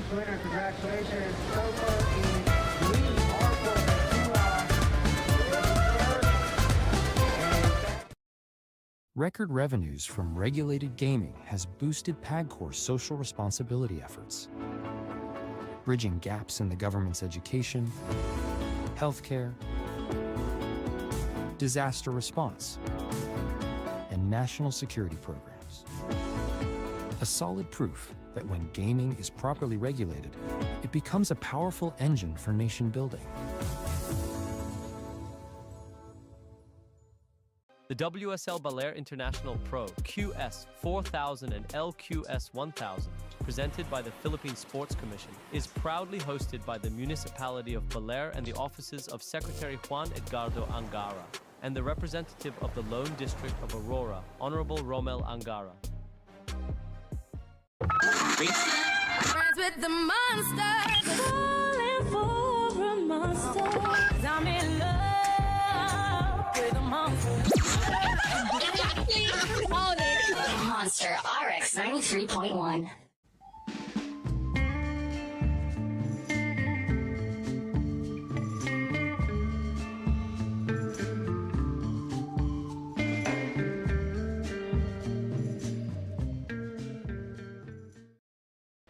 And we are back, opening up the heat. The 7th heat of the round of 64 is Ryuichi Inoue from Japan with a good score of 5.0, and surfing this heat with him are 3 Filipinos but from different parts of the archipelago. Piso Alcala is from Siargao, Clifford Dumasak is from here in Belair, and Jomari Ebueza is from La Union. And with me is the very talented and beautiful Gi Adal Gatti. Oh my god, I wish everyone introduced me the way you do. Showering me. I'm like, yes. Let it rain faces. But it's all true. Yes. It's not fluff. Okay. Thank you. Is this the replay of the 5.0? Or another wave? Yep, that's looking like the replay of the first of Ryuichi Inoue. A 5 and backed it up straight away with a 2.10. He's keeping busy. He's not sitting still. He wants to win this heat. We saw in the early rounds of the longboards women his sisters on the competing. I'm not sure how he is related to Taka Sakura and Kaide, but in a way, yes, it's a very, if it's a common family name in Japan, we have to ask Dai. Yeah, we're going to have to ask Dai in the next heat. We'll get that information back to you, so it's not sure yet if they're related or not. But I'm excited to see the 3 local boys match up in this event, all from different parts of Philippines, coming together here in Baler. Yeah, and we saw... Okay, so before that, let's first go back to the glass with the last heat winner. Bringing it in, Jessie. Marco Ventura, impressive heat win, 2 air reverses there over a pretty international field. You must be feeling pretty good. Yeah, I'm pretty a little pretty good to my hit. Talk to me through those airs. Who taught you to do those airs? I just watch pro surfer to how they do it, and some of locals here. I just ask them how to do it. Yeah. Well, you killed it. It was very impressive. You got really nice pop. Talk to me through who these pro surfers you are watching to learn how to do these airs. City surfer, and I always watch qualifying series too. Amazing. And so Bolair, obviously it's small conditions out there, but you showed that you know this wave so well. Talk me through what your relationship here is like with Bolair. What? What's your relationship with Bolair? I'm a local here, and the waves here is good. It's a little bit bumpy, but it's good. And you had a lot of support right behind us, actually. Feel free to say anything in Filipino to say thank you. Maraming salamat sa lahat ng sumusuporta sa akin. Salamat po sa Asray na nag-registered sa amin sa event na ito. Kundi dahil sa kanila, di kami makakasali sa event na to. Awesome. Thank you. Thanks, ladies. Back to you. Thank you so much, Jessie. That was super cute, actually. I feel proud of these local boys whenever they make it to the interviews, because they're also bringing in their A game when it comes to answering the interviews. They tell me it freaks them out some more than the actual surfing. It's not easy, and especially, you know, some of them are maybe not so comfortable doing it in English, so they're doing incredibly well. They're doing really good. And talking about someone who already had a heat interview, Jomari Bueza won his longboarding heat earlier today, and now he's here. Yes, surfing both on the shortboard and the longboard, and other surfers to do that in this event are Taka Inoue and also JR Esquivel and Dani Widianto. How many other, or where else do you have simultaneous longboard and shortboard events on the WSL? I am actually not too sure. I'm going to have to get back to you, but there are a few events that I'm sure have. I mean, Korea was one of them when we had the wave pool in Korea. That's right. And we did see a couple of people double dipping. I think one of them was Kanoa, one of the local guys from Korea. So he actually won the longboarding event, and I think came second or third in the shortboard. Wow. So in the QS6000, that's a lot of points under your belt. Massive, yes. It kind of appears like that event was made just for him. Mm-hmm. Yeah, he matched the timing of the wave pool really, really well. Okay, and here is Clifford Lumasak, local boy from here, Sabang Beach, Bolair, trying to get his flow on. We saw him meditating on the beach just before his heat. And do you think the waves are opening up a bit more I do think so. I think with that higher tide, it's looking like there's a bit more opportunity, and the wave is just holding up a little more. I remember earlier this morning, it just, with that dead low, it kind of just clamped towards the end. We were seeing that shore break just kind of scoop up and slam down, whereas now it's a little more of a fizzle to end type of closure. So you're seeing a lot more sections coming towards the surfers, not so much just dumping them shut. So it's been good. We do have an onshore, but it doesn't seem like it's affecting the wave too much. We were discussing earlier with a friend of mine that sometimes when it's small, it's actually better to have onshore, because if it's offshore, it's just going to be making the wave flat. Yeah, it won't break at all. Yeah. Okay, and I think the wind's kind of dying down also. We're seeing a bit more open face as well, giving our surfers time to prepare and execute their maneuvers to their liking.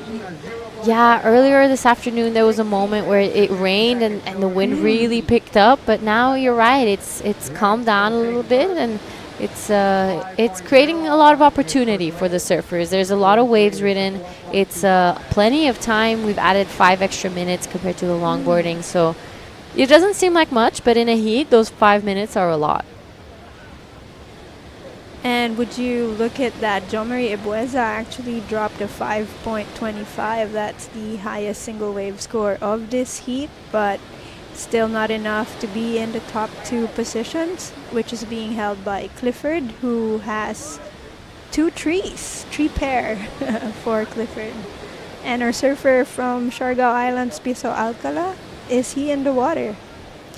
Yeah, looking like he is not out there. Maybe he didn't show up. We have our man in green double dipping in the longboarding and the shortboarding. with that 5.25. That's the best score of the heat. He is only sitting on a 0.5, so all he has to do is stand up and do a half turn, exactly. and he's already in second. Just pop up even. Yeah, so he's looking like he's in a pretty good position, but there's still plenty of time left on the clock. 15 and a half. A lot can go down. And here we go, 15 minutes and a half left.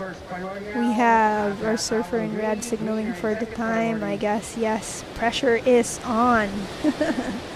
And here's John Marie turning around, takes a swing at this. Let's see if he makes good use of priority. Lets that one go, loses priority in the process. But no biggie, just have to choose a better one next time. All right, I know it's early days in this contest, but what have been some of your highlights? Some of my highlights, aside from being in the booth with you. Love you. Yeah. It's been great being back here in Bolair and just seeing old friends, really, like people who have been supporting Philippine surfing since day one.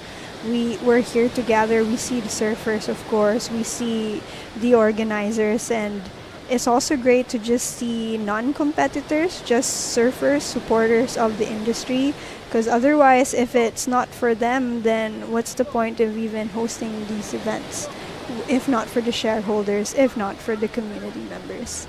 Yeah. And interesting preheat preparation here. What do you call this exercise? I think this is a kendama, if I'm not wrong. I forgot what they were called, but I'm pretty sure it's kendama. It was a huge... when growing up in Bali, I remember there was a moment where everyone had them, and they had different sizes and colors. This right now on your screen, though, our man in green, Jo Marie, already going into second with that last one. Yes, and right about now is Clifford Lumasak. Unfortunately, that's not the wave he wants, but he's still sitting on second place with his 3 pairs. 2 trees. Yeah, so what we saw earlier is a kendama. It's, if I'm not wrong, originally from Japan. Yeah, and honestly, it's the best way to kind of have and create that concentration, because you have to be really focused to play that game. Hand-eye coordination, which is being exercised by Ruichi right now. This is a good-looking wave for him. Just help me break it down when we see the replay. I'm excited to see that last wave of Ryuichi. That was beautifully done. He just got those couple turns in. A big fan of spray, so we'll break it down once that replay comes up. Here we have it. So, couple waves ridden. This is the last of red, the one we were talking about just moments ago. Beautiful carve there all the way to the whitewash. Loving that tap, and he finishes it off strong. A lot of spray. He had that really low center of gravity. He didn't exaggerate too much, but that's okay because the wave wasn't offering so much. So I think he surfed that really well. Very promising score coming up for a surfer in red. Just as we hit the 12-minute of this heat. Second to the last heat of the day. Yeah, are you excited to go out? Are you going for a free surf, perhaps? I don't think so. Okay. I think I'm going to take it easy this afternoon. It's been a long day. It's been a long day, yeah. So I'm ready to kind of eat my mangoes, because I love the mangoes here. And just take it easy for the rest of the afternoon. It's safe to say I would bet my life and say Philippines has the best mangoes in the world. Honestly, they're up there. They're definitely up with some of the best mangoes I've ever had. I've been having at least a mango a day. A mango a day? Just the fruit, or in a smoothie bowl, or as a shake? Just the fruit. Love mangoes. They're some of my favorite fruits, and the selections of fruits that you guys have here is incredible. So I'm loving it. It's great. It's the perks of being in a tropical country, but yeah. What else aside from mangoes? I'm curious to know, do you also eat the middle? I don't eat the actual middle, but I do like to bite on it. Yeah. Sometimes that's the sweetest part. Closer right to the seed. Yeah, that is the sweetest part. But I've realized that Some people actually eat the skin of the mangoes, and I feel like here you could probably eat the skin of the mango. I've never done that though. Really? No. In Bali, you definitely cannot. Like the mangoes there, you cannot eat the skin. But in places like Costa Rica, you eat the skin of the mango. And I feel like the mangoes here are very similar to there. So I haven't tried it yet. I will in one of these days, but and let you know how it goes. Maybe right after this, we go mango hunting and Amazing. go for the skin. All right, 10-minute mark of this heat, the heat 7 of the day. We will be finishing off with heat 8. We have had the women's longboarding earlier on this morning. Beautiful, crisp conditions to start off the contest. Went straight into the men's, and we are finishing off this round of 64 here in Baler. It is currently 3:05 in the afternoon. We have our crowd there showing up. Everyone excited that we are in town. Couple photos being taken. Exciting moments. That on your screen is Mark Espinosa. Goofy footer from Bolair, and massive score dropped by Red, 7.0. Wow, that has to be one of the biggest scores we've seen in a long time. So beautifully done. Ryuichi Inoue just boosting up into first, really chipping away at the score. He has improved every single time. Unless he's fallen, he's got a better score. And that is practically the perfect heat structure. Momentum building. Yeah, you don't want to peak too early in the heat. Otherwise, you've done all the work only for the victory to be snatched away in the dying minutes. That has to hurt, but it happens. Oh yeah, those are one of the most painful losses, when you just can taste the victory and it just gets swept away from you. On your screen now, white. Body language says he wishes he could have done more. Head still down. Come on, Clifford. Back in the lineup. Come on, 8 more minutes. I wonder what he was hoping for, because this looked like a decent wave. Yeah, it kind of looked like this wave not really offering what he must have been looking for. But with 8.5 left, that is so much time to just get back out there, reset his mind, reset his heat. He's not lost just yet. He still has time to get 2 solid scores and get himself back into second or first.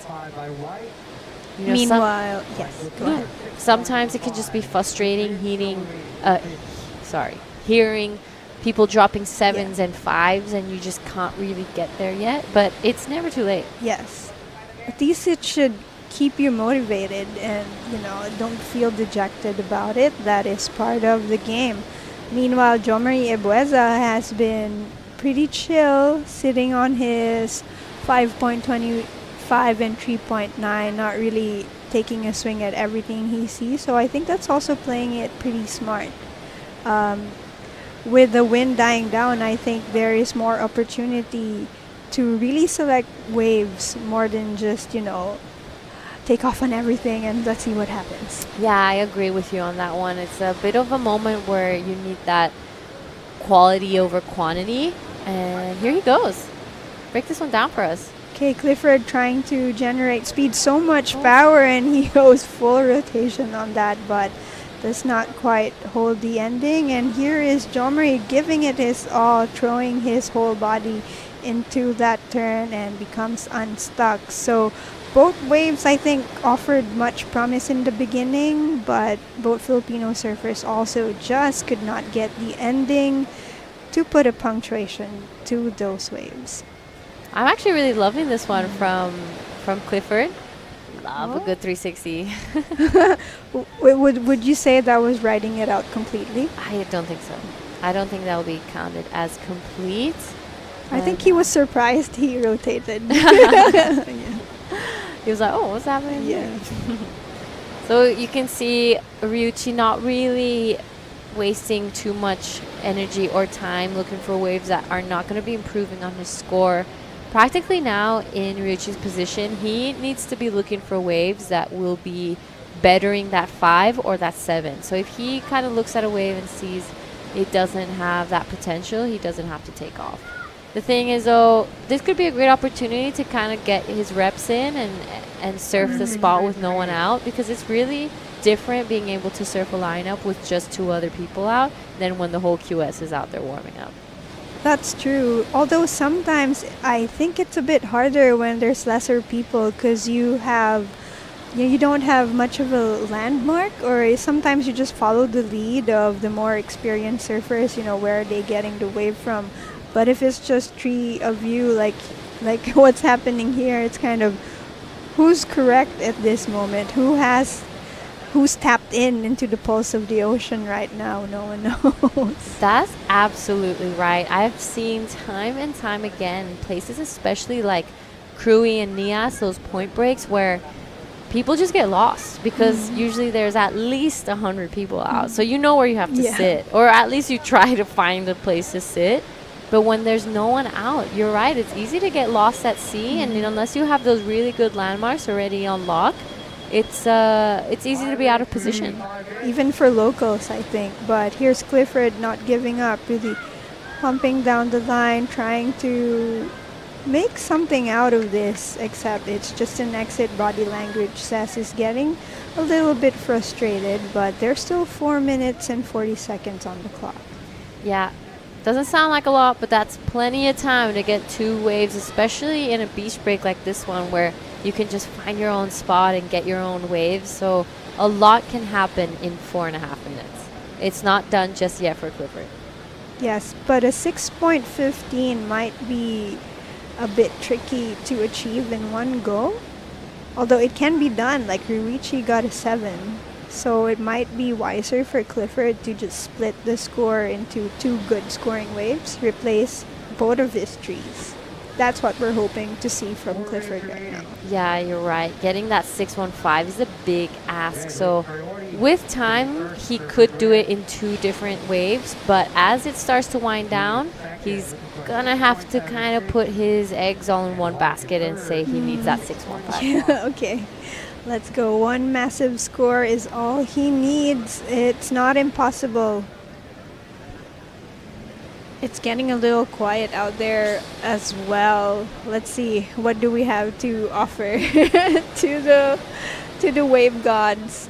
Yeah, it's in these moments where, I mean, I don't want to speak too soon because it's never too late, but if he does bow out in this round, it's beautiful that we have all this technology now that he can go back on YouTube and watch his heat and review and see and pinpoint exactly where maybe things didn't go his way or where he could have changed his strategy and maybe had a different result. Here he goes again, but that is not the wave for him yet. He's also sitting on the inside, perhaps a little too on the inside, whereas the other 2 are better positioned should a set wave come. Yeah, with that 3rd priority, I think Clifford should probably maybe do as we said earlier and find his own peak and maybe generate his own luck, because with Ryoharu and Joe Murray with that 1st and 2nd priority, they're going to make life just that little bit harder for him to be getting himself on that good set wave. But Clifford is also one of those names that is no stranger to competition in the national circuit. His brand of surfing is really more power surfing. So had the wave just been 2 or 3 feet bigger, then he would have had a better canvas to show off his skills. Agreed. You can really tell that he has that power surfing stance and style. So it is unfortunate. It would have been nice to maybe see him get a little more opportunity, but at the end of the day, this is surfing and the ocean offers what it does. So it's going to be a good moment for maybe Clifford to learn a bit of adapting. Do you have any surfers like top of mind who's a good balance of has power, has speed, has flow, just like the total package? I think the first person that comes to my mind is Kutu Agus. Kutu Agus, yeah. Yes. I think he's the incredible package of power surfer, extremely fast, and he has all the tricks in the book and of very surfing. Precise. Yeah. I agree, yes. And a beautiful style as well. So I think Kutu Agus is one of those complete surfers that he has the rail game, he has the air game, he can get some crazy barrels and even a great person in and out of the water. So a huge shout out to Ketut Agus. I agree with you. So yes, hello to Ketut Agus as we say goodbye to this heat. Final 50 seconds. Ryuichi Inoue seems to be running away with this heat, followed by Jomari Ibueza, our double dipper from La Union. So it's just showing how well-rounded and these surfers are just water men and women, and they have all types of equipment and longboarding, shortboarding. I'm sure some are suppers as well. So water men and women on your screen, and that is one of them on your screen right now. Here's Jomari on his front side, and just a couple of just trimming down the line, and the wave doesn't give him the section he needs for a finish, but never you mind. Final 3, 2, 1. That's the end of heat number 7. Congratulations to both Jomari and Ryuichi advancing to the next round. Unfortunately, we say goodbye to our local boy, Clifford Dumasak. But yeah, like Kiada said, look back on this heat and maybe just use it as review material for your next competition.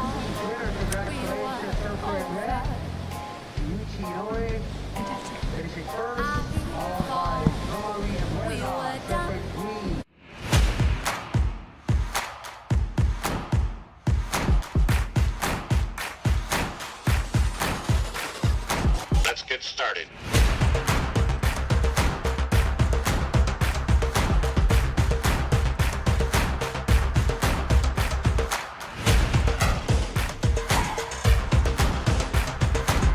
Let's go.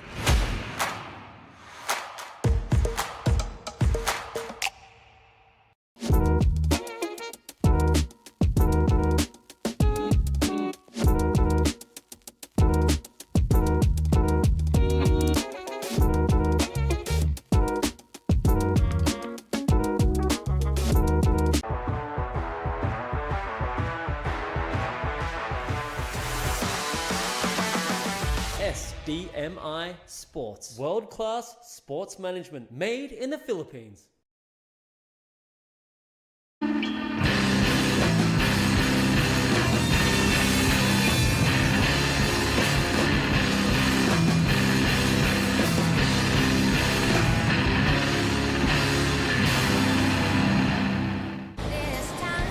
All right, guys, this is the last heat today. Round of 64, Heat 8 of the Baler International Pro QS4000. We are in the Philippines. Beautiful drone shot of the judges' tower right there. And we are behind in just next to that swimming pool. So in this heat, we have Subaru Yoneyama, Troy Espejon, Mark Espinosa, and Joem Elpos. So interesting moments here. 4.75 for the first of red, Subaru Yoneyama. We have a 2 from Mark Espinosa and a 0.5 from Joem Elpos. I'm Jara Legati, and finishing off today with me in the booth is Daiwako. I'm back. He's back. In the last heat of the day.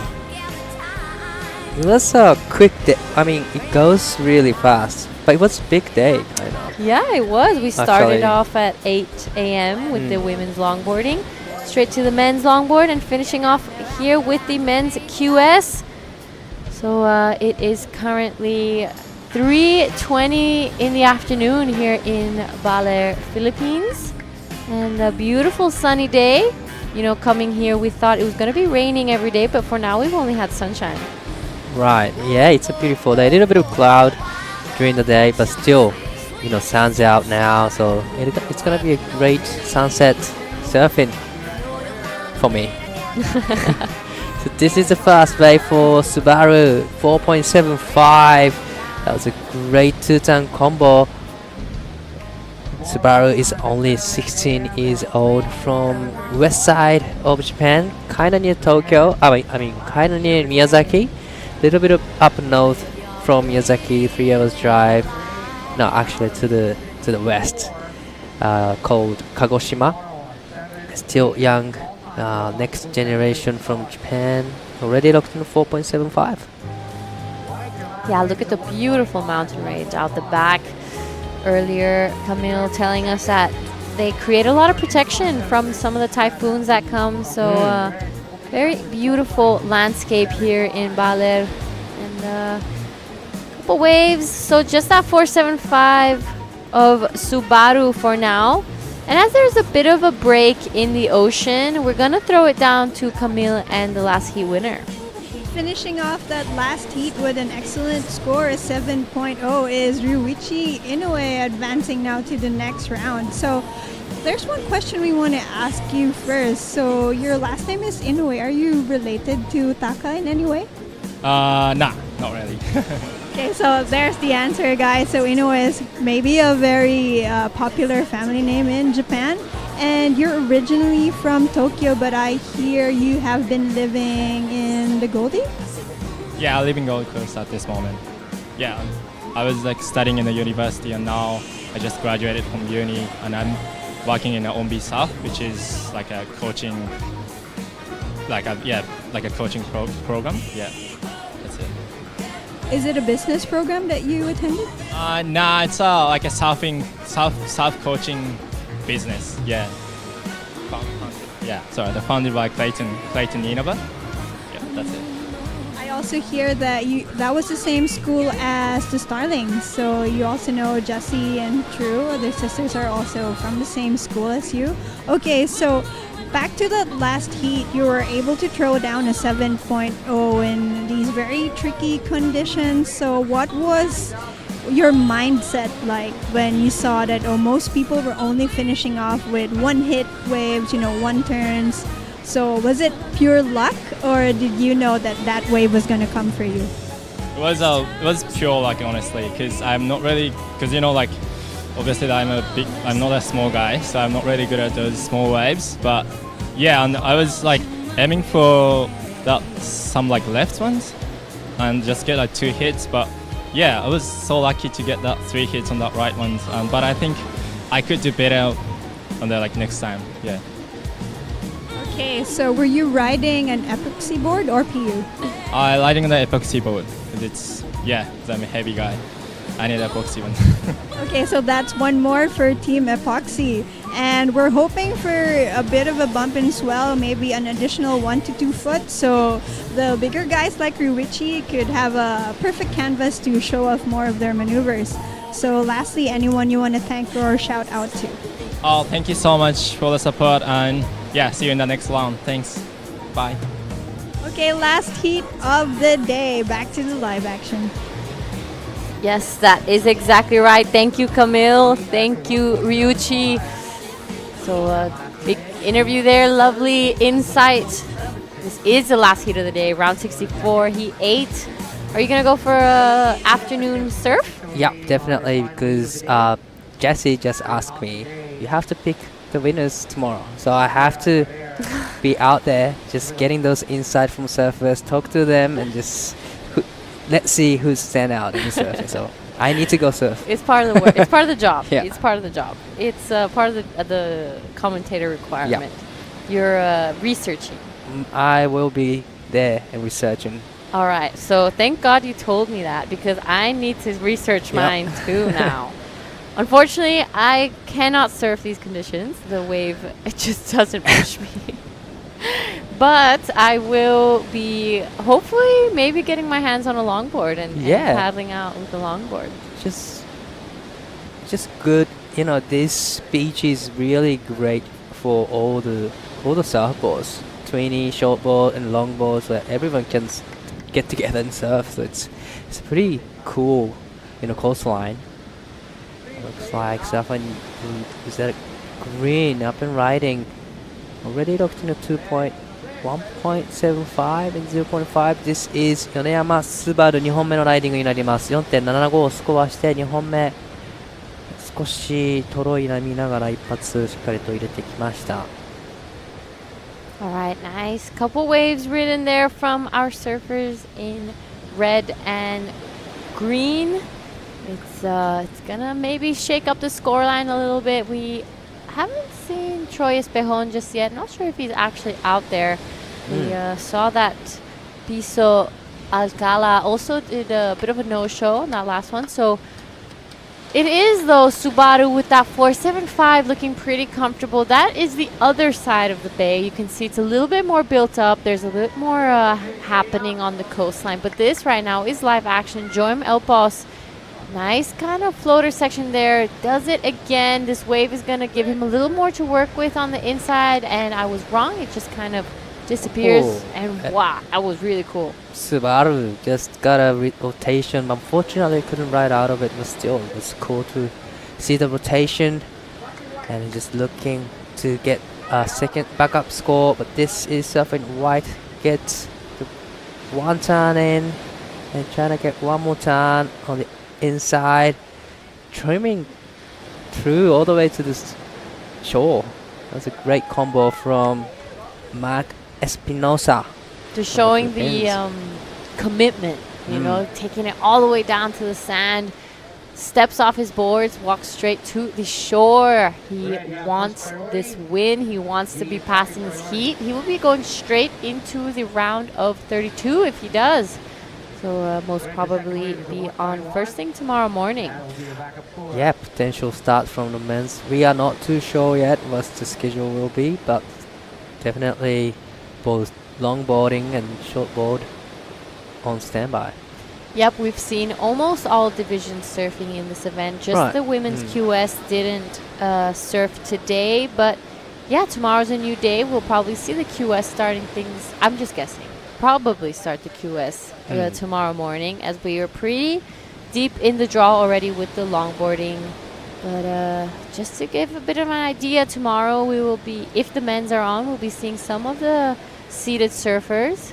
I'm seeing Yuji Nishi, Rogelio Esquivel is a name there, Taki Kanazawa, Taichi Hagita, Raiha Onu, Toby Espejon. So a couple big names going to be coming up soon. Wow, a lot of big names from Japan coming up soon. It's last event in the 2025. Oh, sorry, we have a China event. But definitely QS4000 is very important for the Asian ranking. So many good surfers from Japan and also from Indonesia, they come to Bolair to compete. So we're going to see them tomorrow. Probably see them tomorrow. Yep. Surfing. You're right, and after Baler, we do have an event in China, the WSL International Wanning Corona Zero Pro. Exciting times ahead, coming to the end of this year. As this on your screen, though, is Joim Elpos. Good opening first turn. He weaves this section all the way down to the inside. This wave just kind of fizzling out on him, so nothing too crazy on that last part of the wave, but I'm really liking that first turn. Right.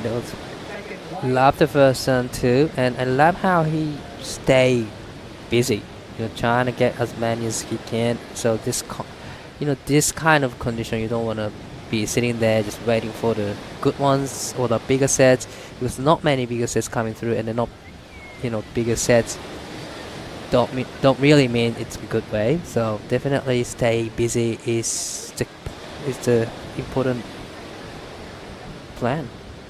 Yeah, you're right. It's one of those shore breaks that you want to keep busy. You want to catch those waves. You want to create your chance. And I'm loving the hat that I'm seeing that guy wear. I've seen him a few times already. I'm really liking the style. On your screen, though, live action. Subaru Yoneyama. 2 good turns there to back up that 475. He's throwing that one out the window and going to be extending his lead now. 12-minute mark. He's looking like he's in a good position. Right. 米山スバル、これが4本目のライディング、一発目綺麗なチェックターンをして、その後すぐにスープへとアプローチしていきました。これは 1.10 を超えてくるライディングだったように感じます。残り時間11分40秒です。Yeah, that was a great combination from Subaru. There we have it. The crowds forming on the shores here in Aurora, Baler. We're very excited to be here. This is the end of day 2 First day of the competition. Had a bit of a late day yesterday. Did have the opening ceremony though. That was one of, I call it one of the best opening ceremonies I've seen. Definitely, I love the music, love the show that they showcased. That was a beautiful opening ceremony, and the food was beautiful. Incredible. That was a great opening ceremony in the food. Yeah, that's right. So I asked Camille earlier, what has been some of your highlights? It doesn't have to be just today, since you've arrived in Baler. Wow, the food, obviously. I'm loving the food We so have much. your favorite restaurant that you've been quite a few times And already. I've been having a kare kare. I think it's a traditional dish in Philippines. That's what I'm having tonight. Yeah, that's one of the go-to, especially after having a big of dumplings. Just kidding. I love dumplings, but I got too many. But the kare kare is the one I always go to probably, and that's been my highlight. And the highlight of surfing will be the Miyu Furukawa's performances. Yeah, so there's a lot of going on in the last couple of days. Yeah, you're right. Dumplings are amazing, but it's good to get some veggies in. We were just in Taiwan, in Jinsun Harbor, before this at a co-sanctioned event. We flew straight here, spending a couple nights in Manila, then a 6-hour drive from Manila to here, where Dai slept 5 hours and 59 minutes. That was fortunate. I was super lucky to have a sleep in the car. Yeah. 5 hours drive is long trip, but still I slept whole way. You didn't see anything. I so didn't you see anything, but I know there's somewhere that has a great, great view. Yeah, you're right. From someone who was awake the 6 hours of the drive, the view down to get here is gorgeous. I mean, there is rice fields. It changes a lot throughout the ride. So we see a lot of marsh at one point. Then as we get closer to Baler, you start seeing mountain ranges with a lot of rice fields, which I was pretty surprised. A couple areas kind of reminded me of Indonesia at some points. Some drives going down to Krui or even going to Lake Peak. Right. Yeah, it reminds me of the road to the Krui, actually. It's always fun to just sit in the car and thinking nothing and just gazing outside. Just snacking. Yeah. Just eating your snacks and looking out the window. Or if Dai just sleeps. I'm so jealous. Yeah. I was really jealous. All right, so a bit of a break in the action, not too many waves ridden. It is Subaru still in that pretty solid lead. He backed up that 475 with that 375. It is Joem Elpos with a 2.6 and a 1.95, and Mark Espinosa with a bit of work to do. 2.36 is his requirement, so not too crazy. He can definitely still do it, but he's gonna be wanting to get 2 good scores, not just that requirement. Definitely 2.36 is not a big score, but that the tide is pushing in right now, so that means waves can get further than a couple hours ago. So probably they need to find the wave that has a lot of wall to walk on, and that's exactly what Subaru is doing. He's been getting those waves that has a steep section. Yeah, just the past couple days that we've been here, I've seen that there is a slight change in the wave with the tide, but not too crazy. Even with that high tide or that dead low, it's a pretty similar setup. So it doesn't have that drastic change that we would see maybe in a place like Nuki or Krui. So it just shows the consistency of this spot and how you could practically surf here almost every single day. Oh yeah, definitely. Every day there's you can surf here pretty much. On screen we have Subaru upfront riding 米山、このライディングで 3.75 以上出したいところです。トロイセクションをうまくレールを使ってスピードを出していきますが、ここはプルアウトをします。Well served from Subaru Yoneyama.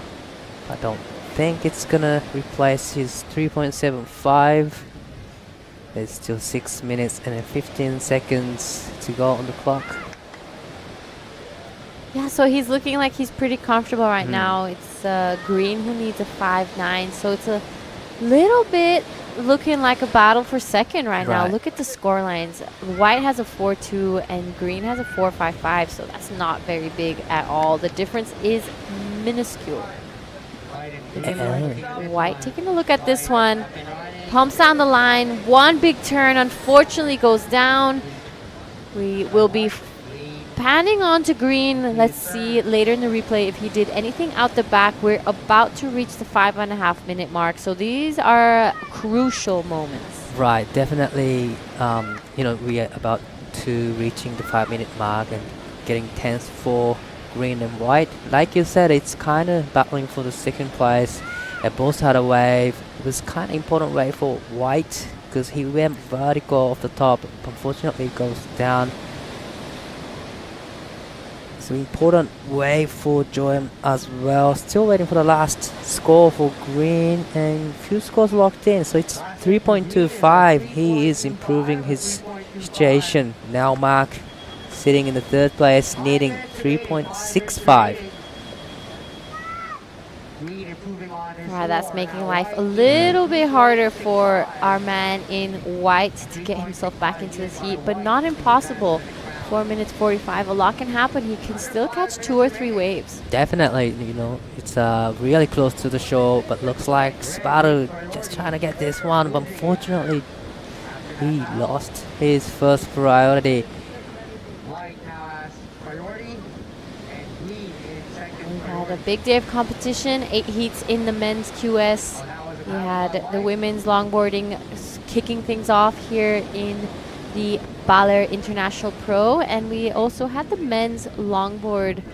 So a lot of action, a lot of different equipment coming in and out of the water, a lot of different styles of surfing. The judges having to really adjust their judging and the criteria throughout the day, especially as there's been a change in conditions as well. And that was going to be a pretty good score for our man in Green, just showing a little bit of frustration, just slapping the water. He's starting to get a little nervous. We passed that 4-minute mark, and this is crunch time. Definitely crunch time, and then he wanted to get rid of the 2.60, is that right? And he was on the way to that, but unfortunately he couldn't hold on to the surfboard and goes down. So that was a really important way for Green. Joem Elpos, 3 minutes and 20 seconds on the clock.